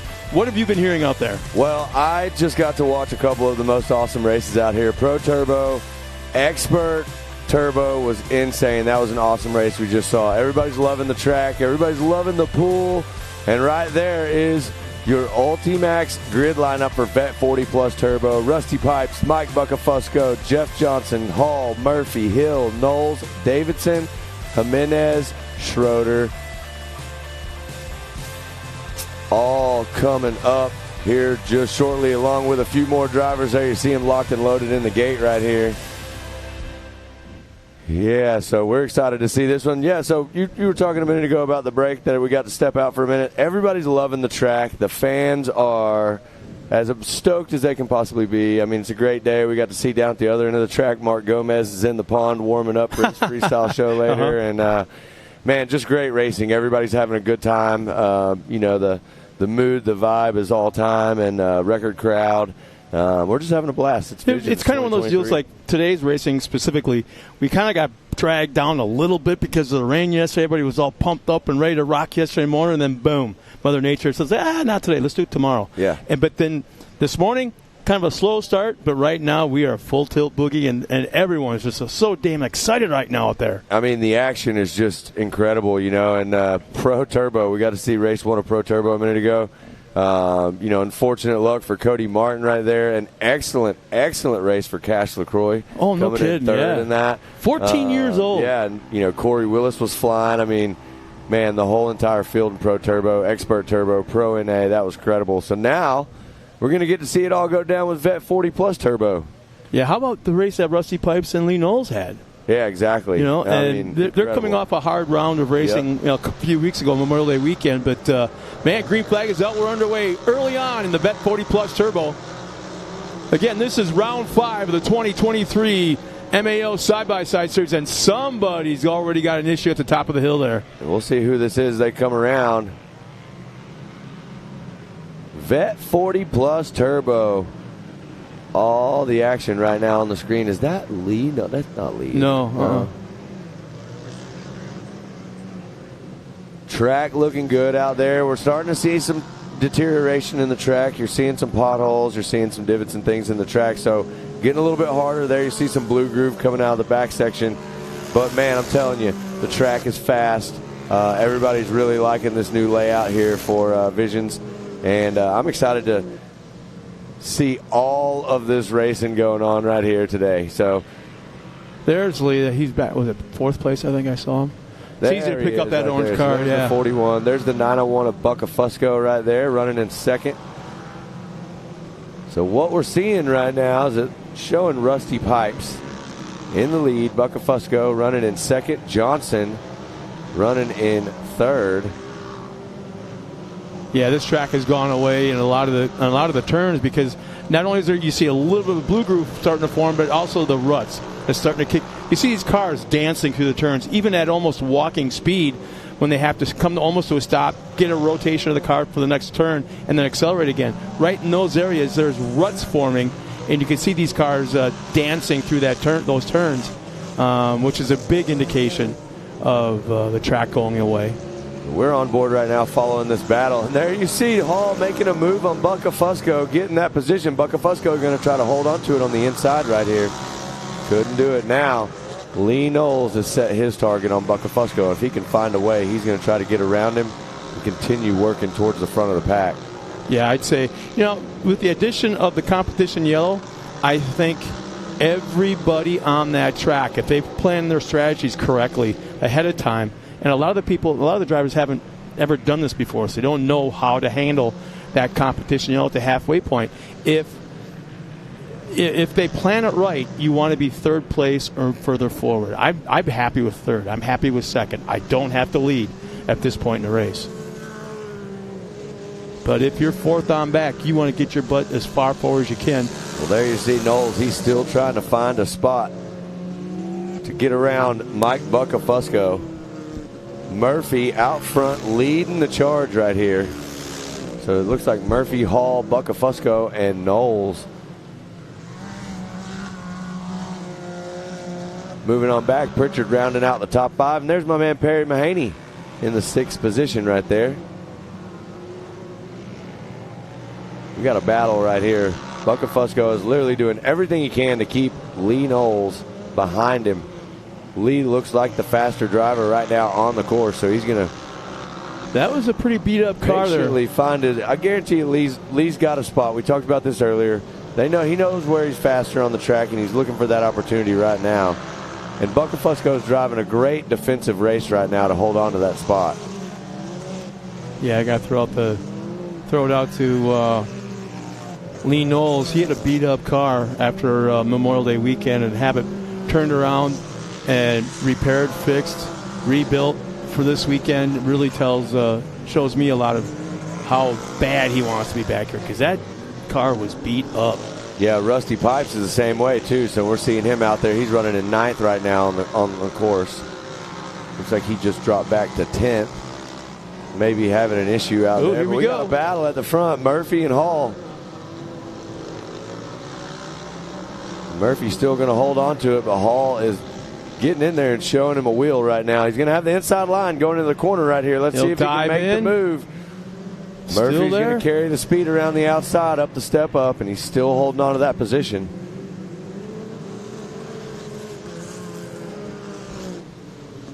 Four laps left. We will have a competition caution that will come into effect here just shortly. Yeah, that white flag will back up. But right now, Murphy, Hall, Bucka Fusco, actually looking back, it looks like,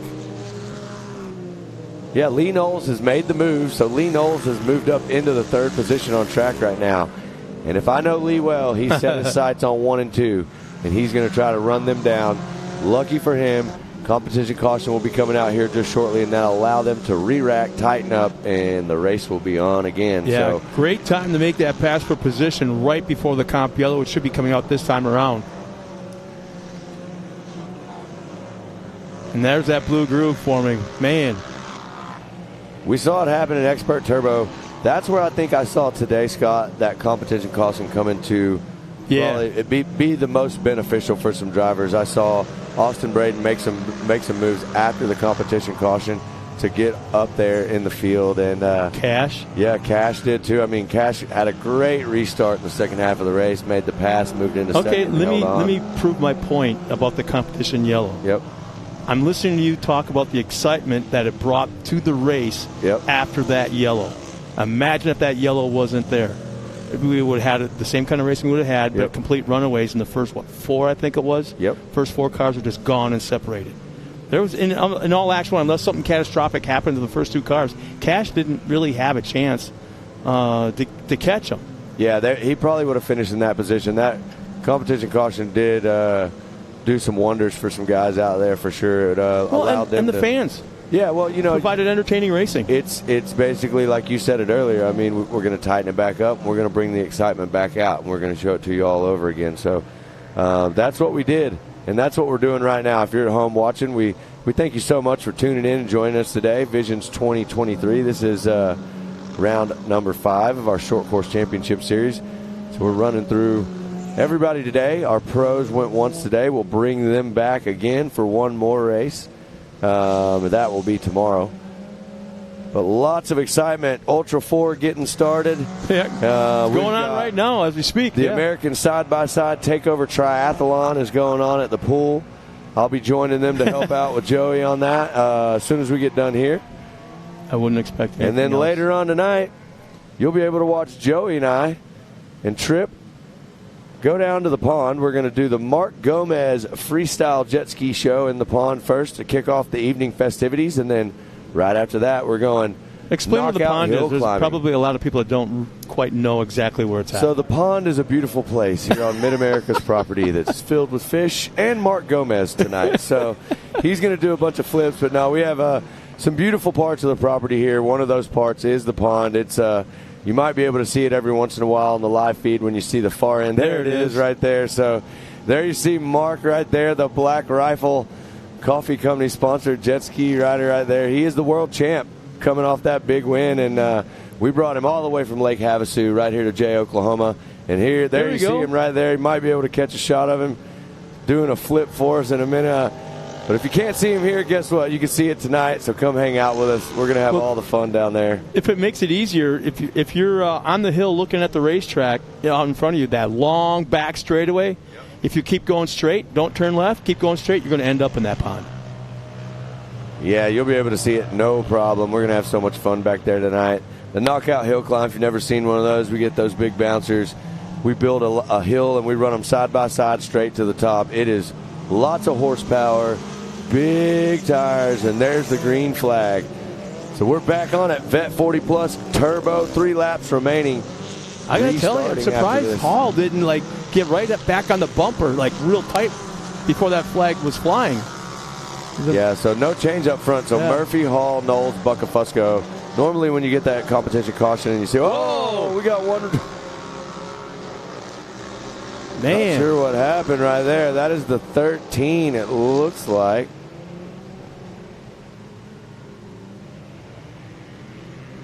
Would it be Jimenez?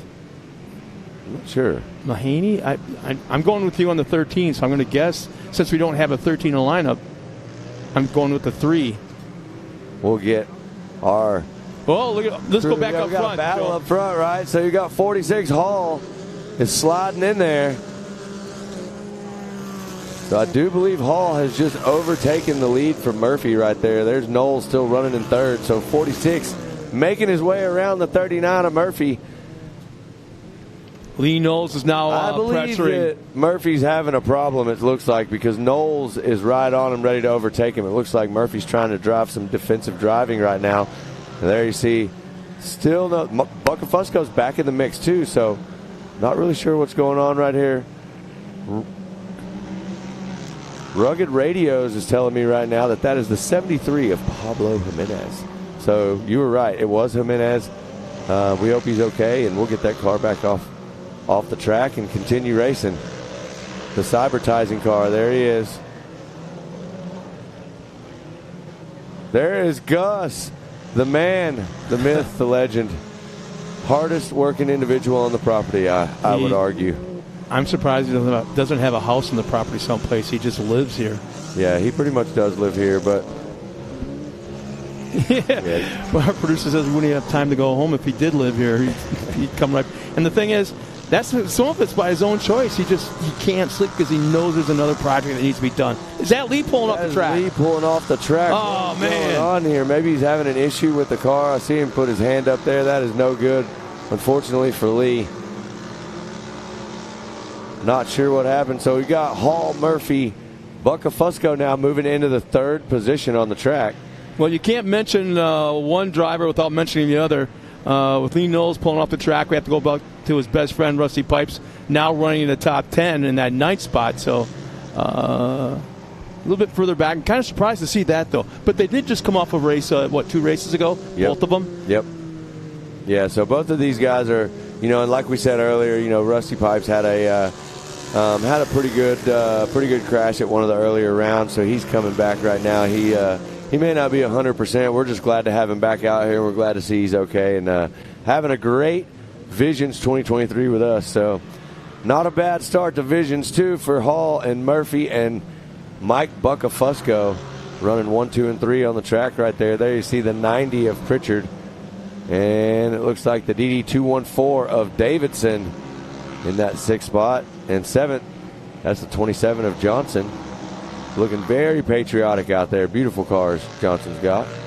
Yeah, I got to. This is turning into one of those sports, and I've always felt that in certain areas of this racetrack, the cameras don't do it justice with how fast these guys go and how high they fly through the air.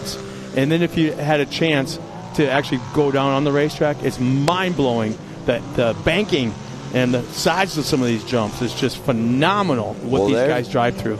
There's the white flag right there, Scott. So not a lot of time left for your Vet 40 Plus Turbo. Whoa, we got somebody up and over. Going over. That's a strange place. Looks like the 90. That's Pritchard. So Pritchard was up there battling with Buckafusco running 4th, and looks like got a little caught in the corner there and rolled it over. So unfortunate for Pritchard. It's almost like that'll allow the DD214 at Davidson to move up a position. So, and there you see Buckafusco. I believe Buckafusco may have just made the move on Murphy right there into the 2nd position. Now he's got. He's not waiting. Set. Look at, he's going for the lead right now. He's chasing down our leader. I want to say, looking at that car in front, Kevin Hall, it looks to me like he may be having an issue. It looks like there's a lot of camber on that one rear. See it, rear? Oh, yeah, you're right. Not sure if he's having a problem right there or not.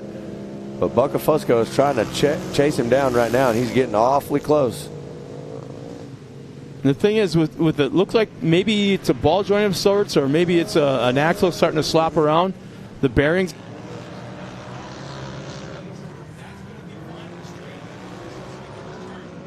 When the back end of the car is going to be loose and bouncing side to side. But in a straight line, it's okay for the most part. But when you're in those turns, that's when he's going to suffer. Well, let's just hope he can make it. He's only got a couple more corners left. Some of these corners are probably the hardest on that car with them being off cambers and on the side of the hill. But we'll see if he can make it to the finish. The white flag has already come out, so if he can hold it together, Kevin Hall could get the victory here in this Vet 40 Plus Turbo. Just a few more turns. In fact, one more turn right here. Coming around this, and we'll hit the Can-Am finish line jump, that Project X tabletop. There it is. Made it last. Buckafusco in 2nd. There's Hall. And it looks like the DD214 at Davidson coming across the finish line in the 4th position. There's Jeff Johnson. Looks nice run by Rusty, man. Rusty Comes Pipes back. Moved up to 6th. Yeah, there's Perry Mahaney. Bearded Stitch right there in 7th. Great race for Perry. Vet 40 Plus Turbo. So we saw Vet 40 Plus NA go earlier. This is the Vet 40 Plus Turbo. If you're at home and you're watching, that is the difference of a turbo car and a naturally aspirated car. They make a little bit different power. Both extremely fast on the track. We have seen NA cars run in a turbo class, but you'll never see a turbo car run in an NA class. So there's Jimenez he's back on the track. So that must have been a baby rollover, nothing serious. You know, just had to flip over real fast, make sure everything was good. And now he's back out there and on the gas, coming through the finish line right there. Pablo Jimenez, the 13. So we still got some drivers out there. And there you're seeing your handy unofficial results right there. Murphy, Buckafusco, and Hall, 1, 2, and 3. Then you got Davidson, Johnson, Pipes, Mahaney, Pritchard, Jimenez, and Knowles rounding out your top 10. And then you've got Hill, Schroeder, and Young there in your 11th through 13th. So that is Vet 40 Plus Turbo results right there, presented to you by Handy.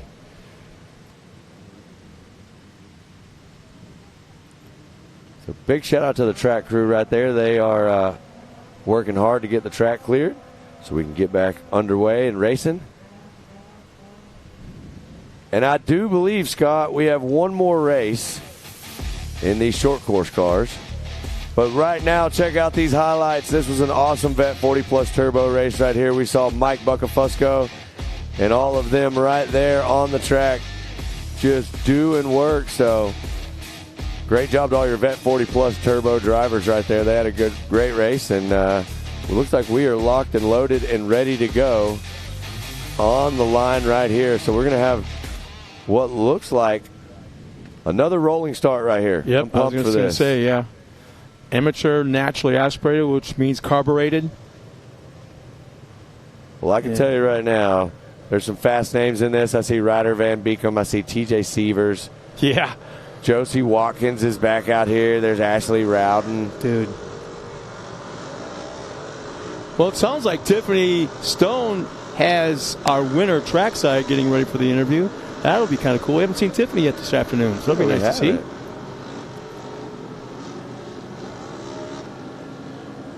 We got the parade lap going.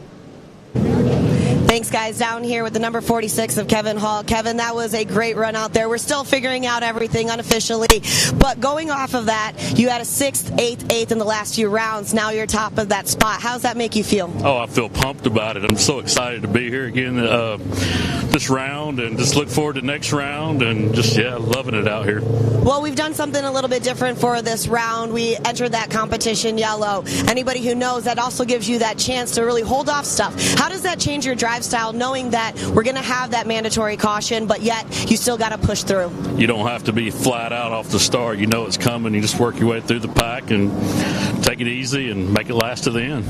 Well, this has also got to change a little bit of your drive style. You got to be a little bit more methodical, but nice run out there. Best of luck. We're going to get all those results for you. Appreciate it. Thank you. Have a great day. Awesome. Back up to you guys. Well, thanks a lot, Tiffany, as we get ready to go racing just a moment away from taking that green flag for amateur naturally aspirated with a lot of cars in this field. Yeah, this is a very big field right here. So the amateur NA, we saw amateur turbo was a pretty big field also. So there it is, the Ultimax grid lineup. Van Beekom, Sievers, Greenfield, Watkins, Medlin, Rowden, Jordan, Speaks, Summers, Schroeder, Lemming, Worley, Popper, Deesh, Schindel, Strickland, Hawks, Cotter, Sandberger, McKesson. And that is it right there. Wow. So all the action. TW moving out of the way. They're going to get the green right here, and we are ready to go racing. I'm going to go out on a limb right now. This young lady has been so fast today, we could be witnessing history. I don't want to jinx her, but we could be watching history. I don't think it's ever been done before in MAO history where we've had a woman, a young lady, win 3 races in a single day. I'm not sure we have either, Scott. That's a good point. We're about to see if Josie Watkins can do it. She's running in 3rd already. So she's got to do a little bit of work to get around Sievers and Van Beekom, and they are no slouches in this amateur NA class. So Van Beekom out to the early lead. Nice job by that young man. Another young driver out of the Phoenix, Arizona area. We got some drivers bunching up in the back. There you see your top 3 coming down the hill, high speed. There's that big There is that big divot in the track. We've been talking about that. I've heard some other drivers talking about it. But that did allow what I believed is Josie Watkins moved into the 2nd position. We'll find out right here in a second. I want to say something may have happened to Sievers because he hit that thing so hard at the bottom of the hill. I think, unless we see him come in the picture very soon, Watkins I think is right he may there. have stunned himself. He may have a stinger. He's in 3rd position right now, so still on the track. Watkins has moved into 2nd position, and now she is on the gas trying to chase down Ryder Van Beekom, who's leading the charge right now. Sievers back on the tail end of Watkins, though, not letting her get away. So hopefully that's good to see, because I know he was running in 2nd at the time, and he nailed that rut at the bottom of the hill, and all of a sudden just like, I don't know if his foot kind of slipped off the pedal, which could have been happening, but for a moment he lost his spot. He kind of stuttered, and so I wondered, I was starting to wonder if he had a stinger or kind of knocked himself loopy a little bit. It did buck that car quite a bit in the back when it hit that, so hopefully everything's good right there. You see it. It looks fine. He looks like he's back up there and just ready to do battle with Josie. Josie's driving a great race right now, holding on to that 2nd spot. There you see Medlin running in 4th, and look at Rowden. There's another female in the field in the top 5. That's awesome right there. So, we got one over on its side right here. We'll figure out who that is. Lost a front left right there. Wow. Back to the battle at the front for 2nd and 3rd right here. Ryder Van Beekom, meanwhile, out front is checking out. Fast lap right now, 150.144. Josie Watkins with a 152.781. So a little bit off pace there with Ryder Van Beekom, but still in a great position, running in that 2nd spot. So you're right. You said it earlier. It's pretty awesome right here to see 2 of the ladies in the top 5 right now in amateur NA, with Ashley Rowden running in 5th position and Josie Watkins running in 2nd. And the track is holding tight in most of the areas. You see a little blue like right there. They're not too much worried about it because the trucks will be able to handle it, which is coming up next. The last race of the afternoon with, I should say, short course race of the afternoon with the Pro Light trucks. Whoa, look What's at the moves happening being here? made right here. Wow. Is that would be Schindel. The 121 of Schindel engaging the turbos and making some moves right there. I take that back. They don't have turbos. Nitrous? Yeah, he did something because he slungshot himself right up there in the second position around 2 drivers. See, now this is what... See what happened right here. That also allowed Sievers to move back into the 3rd position, so that's pushed Watkins back to the 4th spot. So now our ladies in the field are 4th and 5th right now.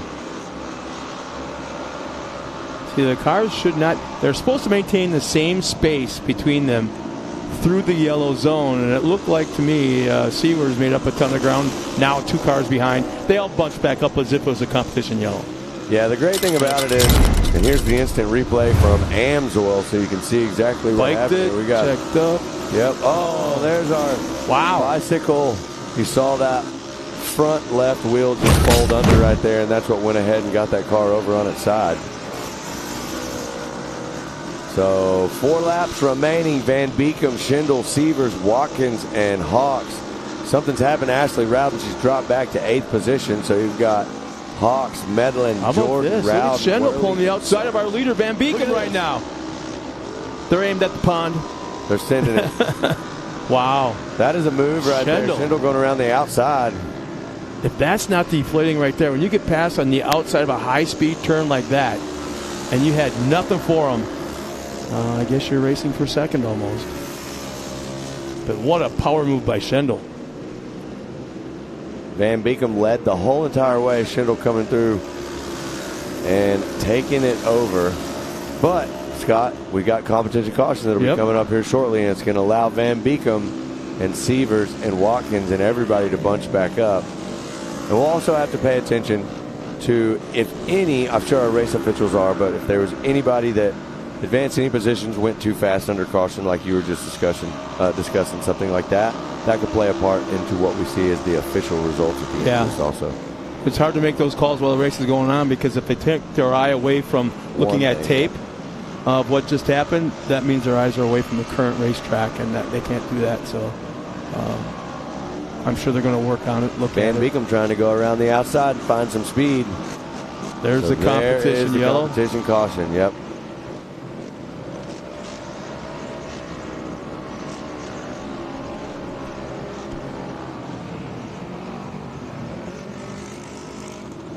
All right, so we'll start this competition caution. 3 laps left in your amateur NA.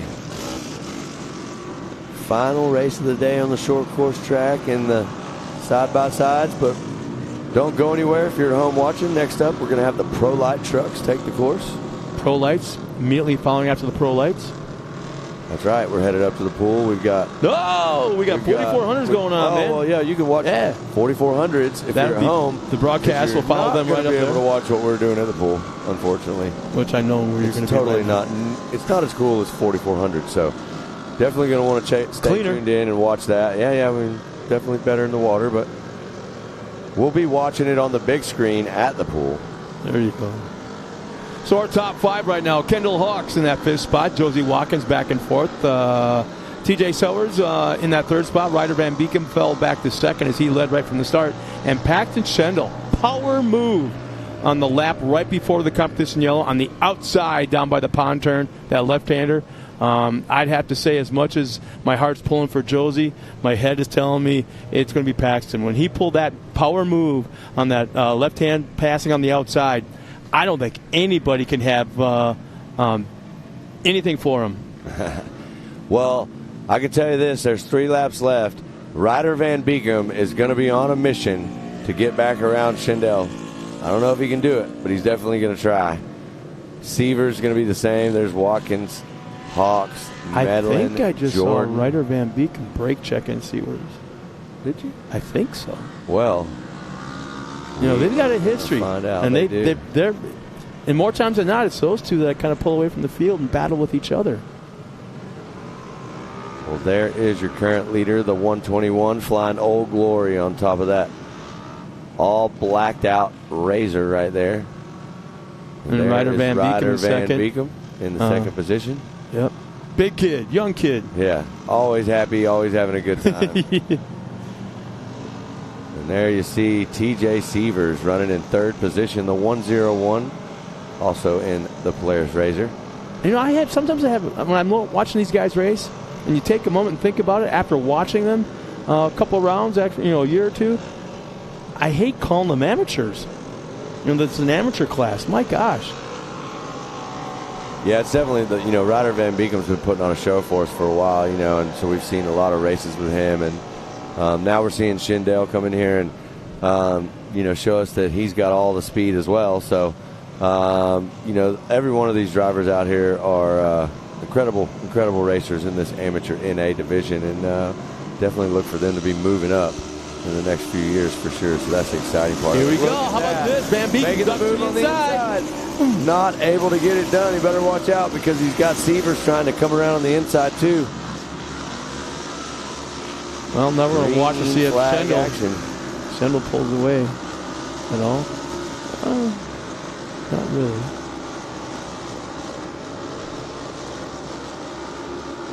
So Schendel's still the fastest on the track as far as lap times. Here we go again. There's the battle. We are going to duke it out right here all the way to the end between these three at the front. I feel like Schindel, Van Beekum, and Sievers putting on a show for you at home and everybody here at Visions 2023.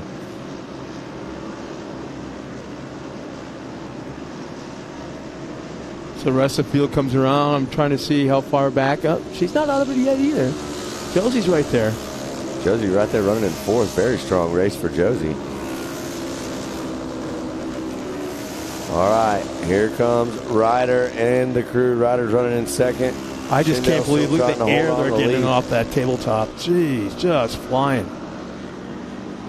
There in the back of that field right there was Ashley Rowden.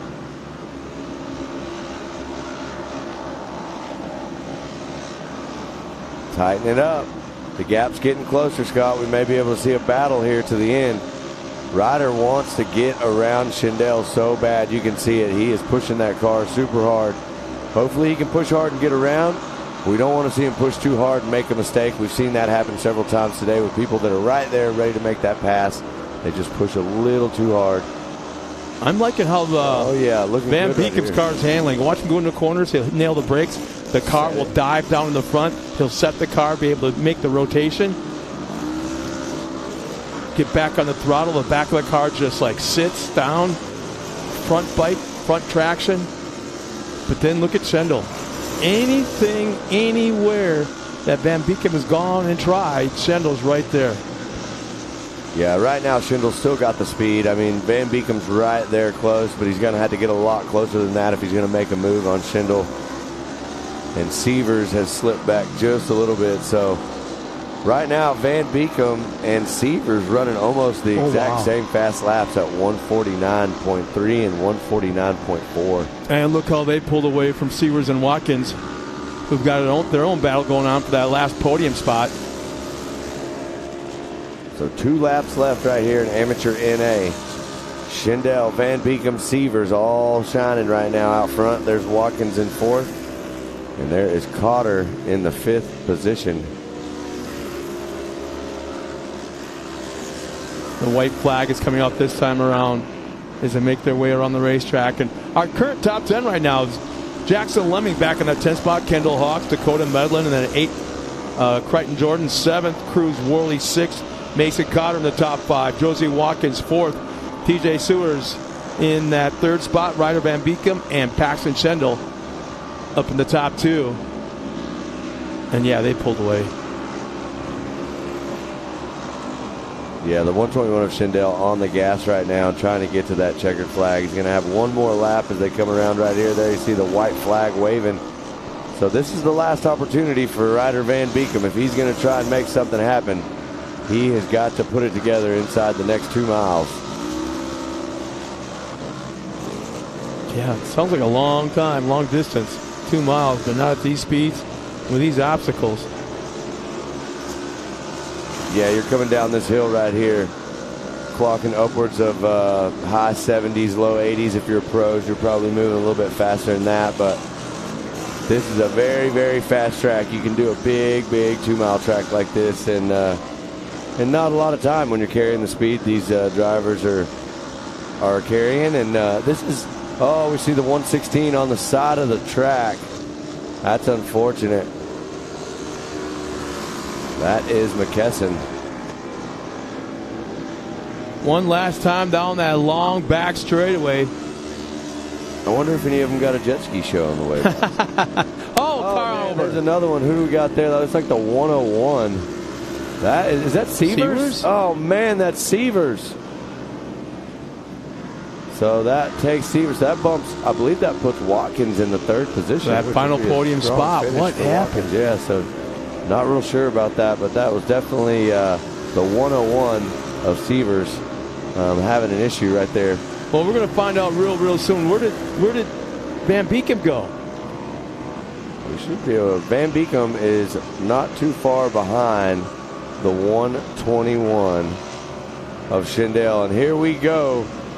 The 121 of Schindel taking the checkered flag right there, and the big win amateur NA. Here comes Ryder Van Beekem. Well, we watched history of a different style. That's right. I want to say she has 2 wins in her belt and a 3rd podium. That's right. I don't think any female driver has ever podiumed 3 races in a row. And Josie Watkins, I want to say, is the first one to do it here in the MAO Short Course Series. Congratulations to her. So we got Cotter, Worley, Hawks, and Jordan all coming through. Looks like we're getting all the rest of our amateur NA field cruising. And you know what? I think we have an AMSL instant replay that we are going to show you what happened to Severs right now of what happened to Severs out in the front of the field right there, coming around the corner. It looks like, if I'm looking at the tracks right, it looks like he may have gotten a little wide and some loose stuff and caught traction. Unfortunately, ending up on his side there. So rough one for Severs. Great race, though. They're getting that car flipped back over to make sure he's okay. Big shout out to the track team right there. Our recovery right guy in the middle of it, Gus. There is Gus. Man. Yep, holding on. Wow. Whatever he's taking to stay healthy, I need about a 6-pack of that. Well, there you have it. Elevate your day with a handy, and you can have these handy unofficial results right now presented to you by me. Paxton Schindel, Ryder Van Beekem, Josie Watkins, 1, 2, and 3. That was an awesome race for them. Josie Watkins, incredible day right there. Mason Cotter, Cruz Worley, Kendall Hawks, Crichton Jordan, Dakota Medlin, Doug Summers, and Ashley Rowden round out the top 10. Jackson Lemming in the 11th spot, Landon Popper, Rowdy Speaks, TJ Severs, Colin Greenfield, Annie Schroeder, Cohen McKesson, Austin Deesh, and Carson Sandberg. Then you've got Jonathan Strickland in the 20th position right now. And that is the handy amateur NA unofficial results. Look at that right there up at the top. My favorite person out here at the track. That is Uncle Brad. Uncle Brad. Uncle Brad in the house. And there is our highlights from amateur NA. So Ryder Van Beekem getting out there. Ended up getting overtaken for the lead. There you see Schindel making the move right there. Absolutely flying coming around. So we've got Schindel out in front, and once he got there, he just ran away with it. And I do believe we have an interview with him right now with Tiffany Stone. Nice job, Paxton. That move that you made right before the comp yellow, that really secured the second half of the race for you. Implementing that, how do you feel? I feel great. The track was super good, just at prime time, and just the car felt just handled amazing with the track. Well, in that first half, you were running lap times about 148. Towards the end, you were about 144, getting faster. Did it seem like the track was coming to you and the drive style was going to what you needed? Yeah, I started getting more used to the track because my second time here. But the track, I adapted to the track super nice, and with no one in front of me, I could just run my clean air and just go. Well, taking that unofficial top spot, who'd you like to thank today? I'd like to thank my dad and my mom for getting me out here, first of all. I'd like to also thank ORW for getting everything, giving me everything that I need, like limiting straps and that. I'd also like to thank Polaris Razor for all the help that they do for me. I'd like to thank GBC Tires for hooking up out here today. I'd also like to thank Powder One for getting my car all powder coated before this race. Also Fiberworks for getting this beautiful carbon fiber on my car too. And Buggy Whips for my beautiful whip, and everyone else who helps me out there. Well, nice job, Paxton. This is showcasing why taking that top spot right before the comp yellow really helps you out. You can kind of set the pace and drive the style that you want. Back up to you guys.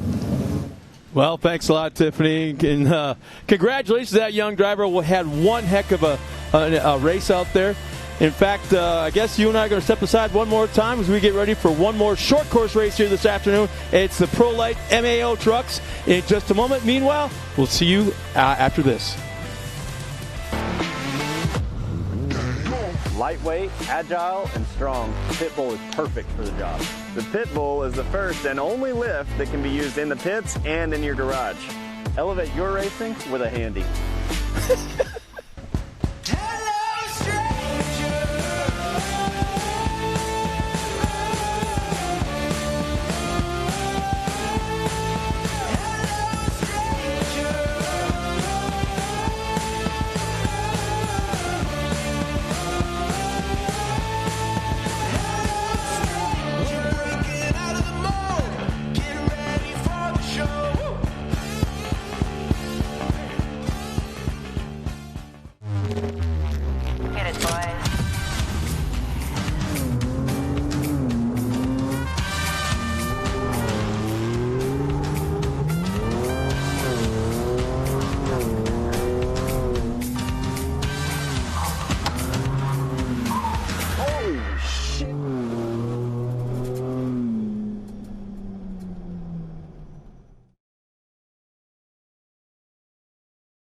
Welcome back to Visions Off-Road 2023, presented by Can-Am.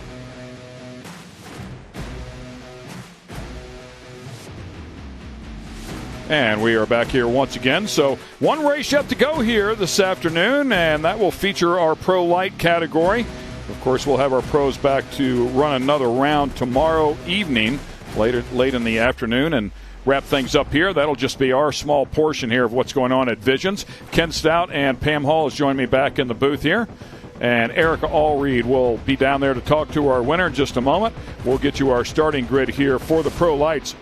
This is round number 3 for the Pro Lights. For all of the side-by-sides, as you know, Pam, it's been round number 4. So the Pro Lights showed up for the first time this year at that beautiful place in Wheatland, Missouri. So it was great to see them as we bring to you our Ultimax starting lineup. Kyle Greaves, Johnny Holcher, Connor Berry, and Kanan Baker will all be in competition here today.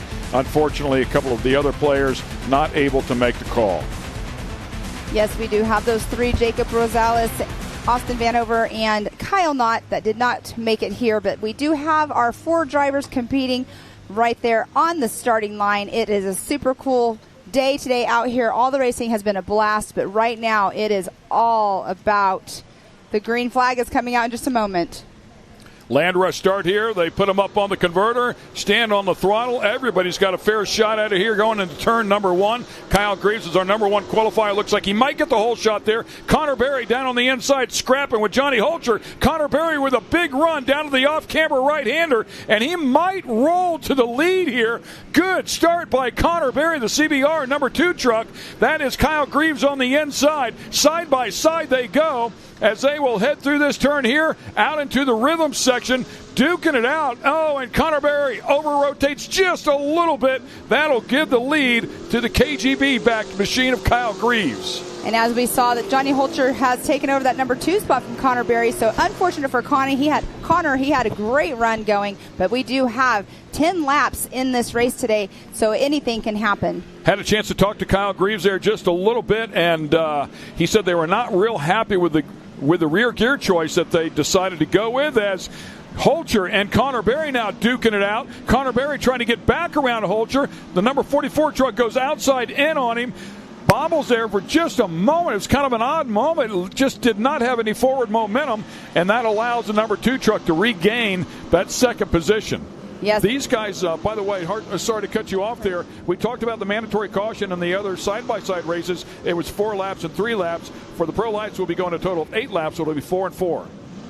Yes, and that you saw they had that awkward momentum, you said, going forward, and that was a very steep hill, so if you get slowed down trying to get that, because they are not four-wheel drive vehicles, get that momentum going up that hill. But we do have Connor Berry in that number 2 spot with a 138.044, Kyle Greaves at a 135.465, and Johnny Holcher at a 139.976.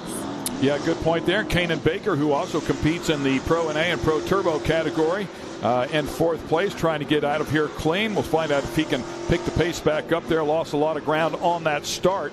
But, yeah, you bring up a good point. So the trucks weigh in at 3,400 pounds, and they have V8s in them producing approximately 500 horsepower or so. Manually shifted automatic transmissions, kind of a conundrum there, isn't it? But they actually will move the lever so they can control that automatic between 1st, 2nd, 3rd gear, whatever they decide to do, and probably do use 1st gear here at this particular track with some of these turns. Now, during our break, after they qualified, I did go catch up with Johnny Holcher to talk to him about the track layout, and he said that he had a blast out there during their qualifying. He thinks this is a really fun course, but he's obviously trying to learn from Kyle Greaves. He was trying to get in Kyle's head a little bit earlier on, but here we do have Kyle Greaves in that number 1 spot. He has won all the rounds overall for the whole entire season out here, and you did point out to me that he did lose, I think it was on the first one of the round, races there, that second race there at Wheatland. CJ Greaves, that is his cousin, that is son of Johnny Greaves. Of course, Kyle Greaves, who we have out here now, and Kanan Baker and Johnny Holcher getting together. Johnny Holcher must have had some kind of spin out or something, because Kanan Baker and him did have quite a gap between them, but it looks like flat Johnny left rear. Exactly. That's exactly what I was going to say. So that'll definitely slow him down. Might even be, I'm not sure what the hot pits area here is like, but with the mandatory caution still in this race, it might be worthwhile for him to come in there, change that left rear, and get back out here, see if he can salvage a spot or so. But going back to Kyle Greaves, Kyle Greaves winning the first 2 races here, and of course it's a combined low score, as we've discussed before, for the overall win. And he got that overall win as Johnny Holcher's tire carcass there laying off to the side. And then, of course, Kyle Greaves won the first race. It was CJ Greaves who won the second race. So CJ finished up second overall. Kyle won first overall in the first round. And then our second round, it was Kyle Greaves all straight across the board. So there goes Johnny Holcher. It looks like he will try to get into the hot pits area and possibly change that tire. All right, Kyle Greaves still out front with a 135.466 of his fastest lap time as far this race. Yeah, and Connor Berry will be back there watching, taking some notes. Connor, just a young driver here, just his second year inside of the Pro Lights, has a couple of wins out on the West Coast in the Gas Series. As we watch Kyle Greaves here, he's the reigning 2022 Pro Light champ from the Champ Off-Road Series, has 15 wins in this category now, is knocking on the door to enter the top 10 of all time of the people that have won inside of that category. And he's doing an amazing job out here this week for Visions 2023. Spoke with him also as well. He was talking about how this track is like a motocross style, so getting in rhythm on that whoop section, he said it messes with your head a little bit because you got to switch gears to kind of a moto style jumping in the whoop section. But he's doing an amazing job. He's not showing that it's in his head whatsoever right here. Yeah, and you can see, keep in mind, they qualified this morning, right? So they were the first ones on the track, and now they're the last ones on the track, and this track isn't even remotely close to what they saw this morning.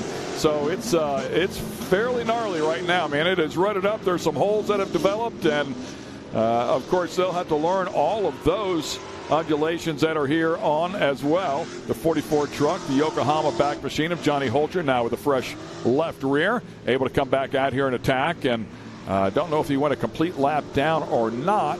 We'll try to get that figured out. It looks like he did go a lap down here, so he'll pick up the rear and have another charge at it here after the mandatory caution. Well, that was a very quick tire change, though, because he wasn't off the course for very long. So to see him back out on course so quickly, but look at Kyle Greaves is getting ready to possibly lap him if you know he what? catches back up to him. So he is technically still on the lead lap. As you look at time and the scoring, he hasn't crossed the stripe yet for lap number 3, but he's still in front of our leader. So technically on the lead lap here. Great job by that crew, as you just mentioned, to get that left rear changed and not go a lap down.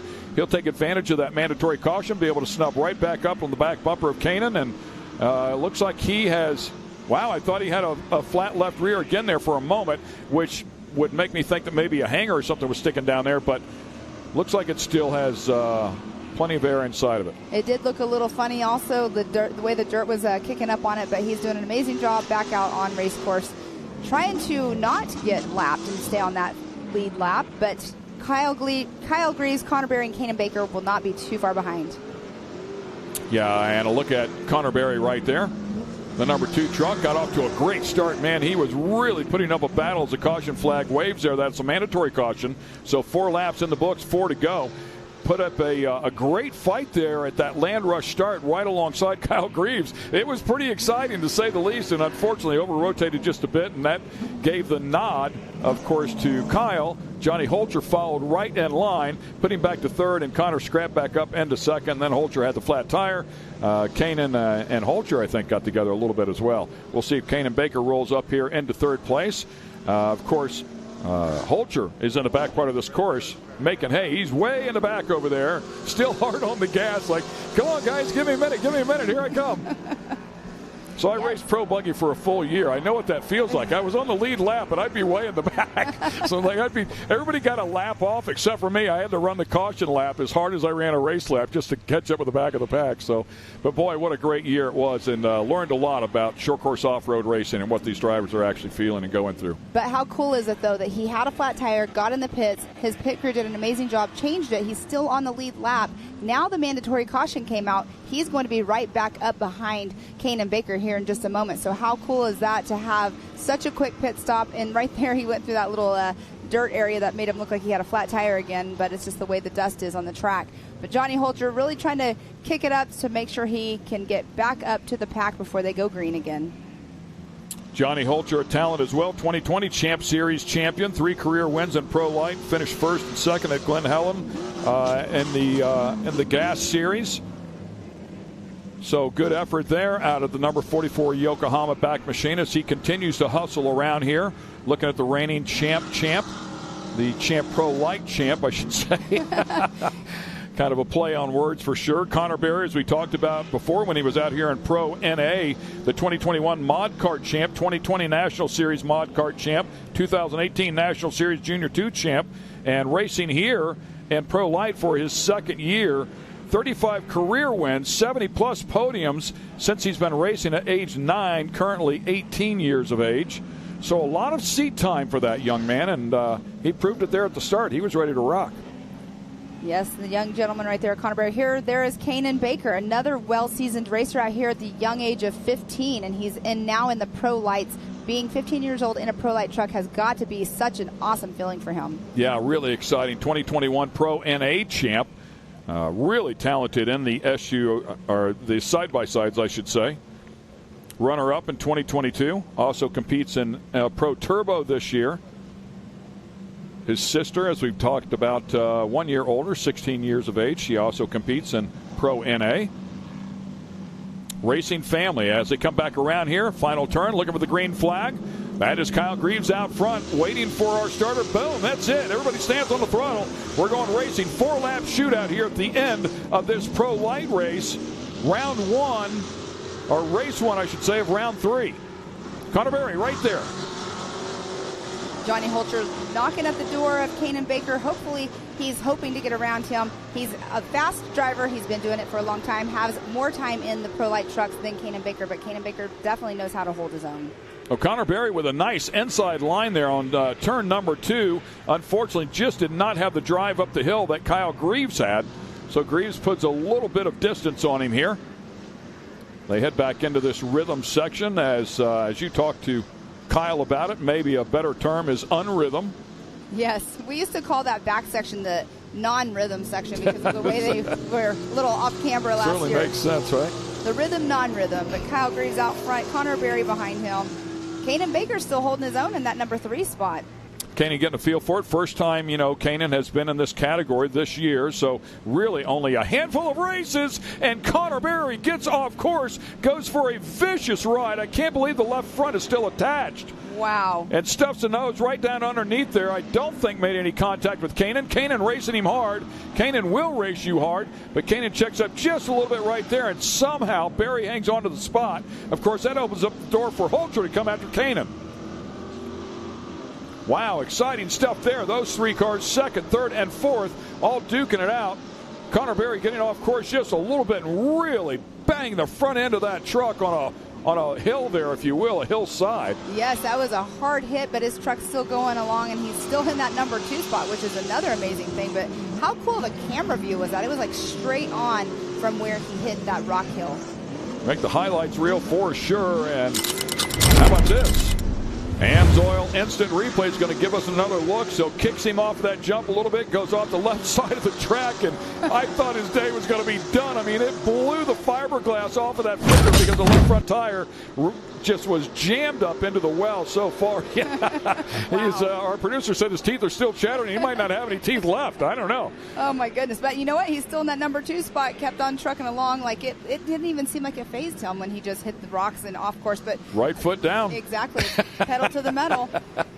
Oh, wow. That was an amazing replay. Awesome Amsoil replay right there by our production team is completely amazing, and they're working hard to keep this going for us. But we do have Kyle Greaves still out there in that number 1 spot with the fastest lap time of a 1:35.466. So roughly almost 3 seconds faster than Connor Berry overall on the fastest lap time. Yeah, and he's got enough room now to get out there and take it easy through some of the sketchy parts. But however, the battle for second is absolutely on. Oh, and Johnny Holter was just squaring him up. Had a shot at that second position. I was just about to give his crew kudos again for changing that tire, like you said, keeping him on the lead lap, now taking advantage of the mandatory caution and bumping his way up into second if he could get there. And unfortunately, man, that track threw him a curveball and around he went. Yes, you're 100% correct. I mean, just that little bit of a bump. Unfortunate for Johnny Holter because, like you were saying, he was getting ready to square up and take a pass on Connor Berry if he could get around him. But Connor Berry's still in number 2 spot with now Kanan Baker in 3rd. Kanan Baker CBR machine, yeah. And Kanan there in the number 21 all-white truck. All of his vehicles are white and gold, so all of his race cars. And then Aliana, she has that awesome hot pink and black color. She runs in a Polaris RS1 as well. But Kyle Greaves, 1:35.466, still has that fastest lap time out here for round 3. Kanan Baker up and down as this track continues to change here dramatically. Kanan's been as quick as a 1:45.5 last lap around there, 1:49.4. However, keep in mind the vicious battle that was going on with Johnny Holter, and right in front of them, of course, was Connor Berry. So whenever you get in a situation like that, it's going to cost you a little bit of time. You can't rip off a fast lap. However, this guy just continues to get it done. 1:46 flat, quick time 1:35.4. He'll just continue to rip them off here. He knows how to group them together. Once he finds his groove, he's as tough as anybody in the country, that's for sure. Yes, and Kyle Greaves, like we were talking earlier, how he made his debut in a Pro 4 truck. An unfortunate, reasoning why, but he made his debut in Pro 4 truck. And I was talking to his dad yesterday, and he's going to be going back and doing some more testing in that. So he's getting lots of seat time as well. Yeah, great opportunity there. Opened up the door for him as his uncle, Johnny Greaves, of course, the multi-time champ there, 7-time Pro 4 champ, 100-plus wins inside of a Pro 4, went for a big ride, and I believe you were talking about Scotty Lawrence also went for a big ride there that weekend, and I want to say maybe Henderson as well in race 2. I think he went for a pretty decent ride, so a bitey track there up there at Antigo that bit a couple of them, but it opened up the door there for Kyle Greaves to hop inside of a Pro 4, and he did a great job, just kept his nose clean. Here comes Holter again. Holter driving underneath Kanan Baker. trying to get that spot. Kanan scrapping back on the outside, hangs onto the bottom, goes right back down to the bottom, protects that just a little bit. Holter to the outside on the right rear. He goes outside in and a little over rotation, and Kanan Baker hangs it out there, had nothing to do. All he could do was wait on the truck, and Holter, I don't think it did it intentionally, but on the throttle tags him just a little bit, and that ends it, sends Kanan all the way around. Wow, what an amazing race that's going on right here. It looked like both of them were on that outside line, a little bit of more wet dirt out there, but I don't think Johnny had anywhere to go. Kanan over-rotated, and Johnny was just right there, unfortunately. But Kyle Greaves back on our whoop section, our little whoop section area, but this is our last lap. They have had the white flag out. Yeah, one more to go here for the KGB-backed machine. If you want some good fabrication done, there's a guy that can get it done up there in the De Pere, Wisconsin area, up there around Green Bay or so. He and his father are amazing fabricators. Kurt Greaves in this game for a long time, working on his brother's truck there for many years, Johnny. And, of course, Kyle comes up and now intimately involved here with this program as well, as you might imagine, talking about Kurt Greaves. That is Johnny's brother. Drone there following the 34 truck around here. Kenda Tire's program on that one as well. Has done an amazing job. Talked about him winning the championship last year in the Champ Series. Very vicious series there for sure, and does a great job. So making his way around here. Very knowledgeable person on the other end of the radio there to help keep him calm and cool. No pressure here. Just drive a good, clean line and bring it home. Yes, and just a couple turns left. He's actually on the last turn right now before he goes across and getting that checkered flag. Kyle Greaves in that number 1 spot. Nice job. So that is 4 wins out of the 5 possible. Of course, we talked about his cousin CJ grabbing a win there at Wheatland as well. Here comes Kanan. Johnny Holcher somehow back and oh, that's right. We saw that whole moment there. So where Kanan unfortunately over-rotated. Yeah. So, Johnny Holcher will end up in that 3rd position after they made that tire change. I mean, gathered up another spot, right? Exactly. So put him up on the podium. So great job there out of that crew there for Johnny Holcher to get him back out there. Connor Berry scrapping all the way through. Gave us some highlights as well. And we'll go back and show you this start one more time. It was all Kyle Greaves here today as he continues to chase that $100,000 here in this Pro Light category. Great stuff here. Good battle there for second. Hope you enjoyed that. When we come back, we will talk to our winner, Kyle Greaves. Stay with us here. This is Visions 2023, brought to you by Can-Am. We'll be right back to talk to our winner. AMSOIL runs on freedom and has since 1972. We punish our products firsthand in our world-class laboratories and beyond, because some things can't be learned from a test tube. Run with us.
Ready for any challenge.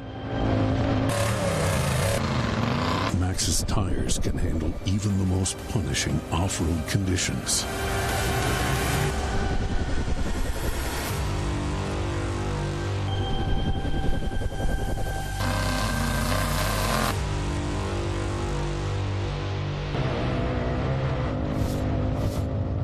Maxxis tires. Tread victoriously. Spaceport has been America's motorsports authority since 1934. Get news, results, and commentary from the most connected experts in the business. Covering all forms of motorsports from flat track to NASCAR and everything in between. Bookmark SpeedSport.com on your mobile device now, or follow SpeedSport on social, and be sure to subscribe to the SpeedSport Daily. SpeedSport is your one-stop shop for all things racing on 2 wheels and 4. And once again, welcome back here to Visions Off-Road 2023. And, of course, it is brought to you by Can-Am. We're going to show you our results here from our Pro Light category. It is race one of round 3. My apologies. Race 1 of round 3. Kyle Greaves now with 4 wins out of a possible 5. His cousin CJ, who showed up, had not been in a Pro Light truck for 10 years, and he grabbed that other win. But Kyle Greaves, Johnny Holger, they're showing in second instead of Connor Berry. We'll have to double-check that. And Kanan Baker inside of the top 4. Let's get it down to Erica, who's with our winner. Kyle Greaves out for another Sunday drive. Kyle, this marks your 3rd consecutive win and 4th overall in this truck series. But not only have you just won, you've done so in dominant fashion. How do you manage when to push and when to be conservative, especially when knowing the lead that you have? Well, Connor Berry actually came out off the start.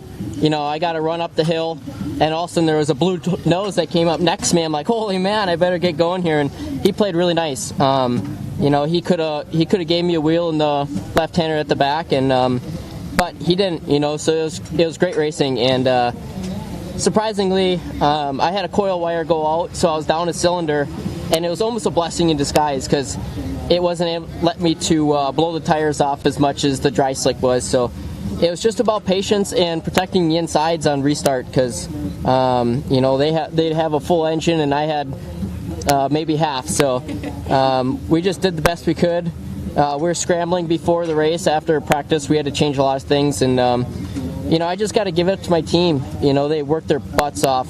We went from Antigo, Wisconsin, left Monday, drove here, got a prep on the truck yesterday, and it's a really good setup that we have down here. So we're just going to get ready for tomorrow and probably go relax in the pool a little bit because I'm sweating, but I'm definitely excited. I got to give it up to Kenda Tires.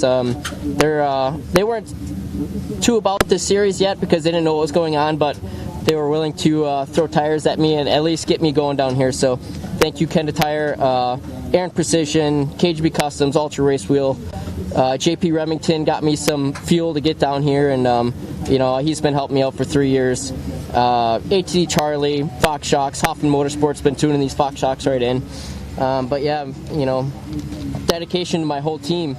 They just bust their butts all the time. My dad, my brother, my fiance Kyra, Amber, my brother's fiance is here. So it's a heck of a day, and we're just gonna keep celebrating. And John, I'm dedicating this race to you. I know you pushing me to get in that Pro 4 and do good for you. So I'm just trying to show what I'm worth. Well, speaking of all of those different classes that you race, you found success in no matter what kind of car or truck that you're driving. So what's been going right as of late? I think we're just getting more comfortable in the seat. I know my skills aren't completely there, but we're really working on it. And with all the seat time that we're getting out here and then bringing it back there and just going back and forth, I'm getting really comfortable with my truck here. So we're just going to keep going with that. Kyle, congratulations on this win. We look forward to seeing you back out there for race 2. That was a laundry list of people to thank there. Even he remembered a lot of names. I had to beat up on Kyle there just a little bit. It's pretty good stuff, though, man. Congratulations to him. I'm glad everything went well for him. They've already started grooming this track because we will go to race 2 tomorrow. You can join us here at 6 p.m. in Central Time, and we'll bring the pros back out here, and, of course, the Pro Lights as well, Pro NA, Pro Turbo. They'll all be duking it out for race number 2. That'll happen at 6 o'clock Central Time tomorrow. It's been a great effort out here, Pam. A lot of good racing. It has been a great day of racing. It's not even over. I'm headed over to the Ultra 4 USA, so you guys make sure you stay tuned in. Take off. You got to get there. So for Erica Hall-Reid and Pam Hall, I'm Ken Stout. Hope you enjoyed all the great action here from Visions 2023 by Grand Can-Am.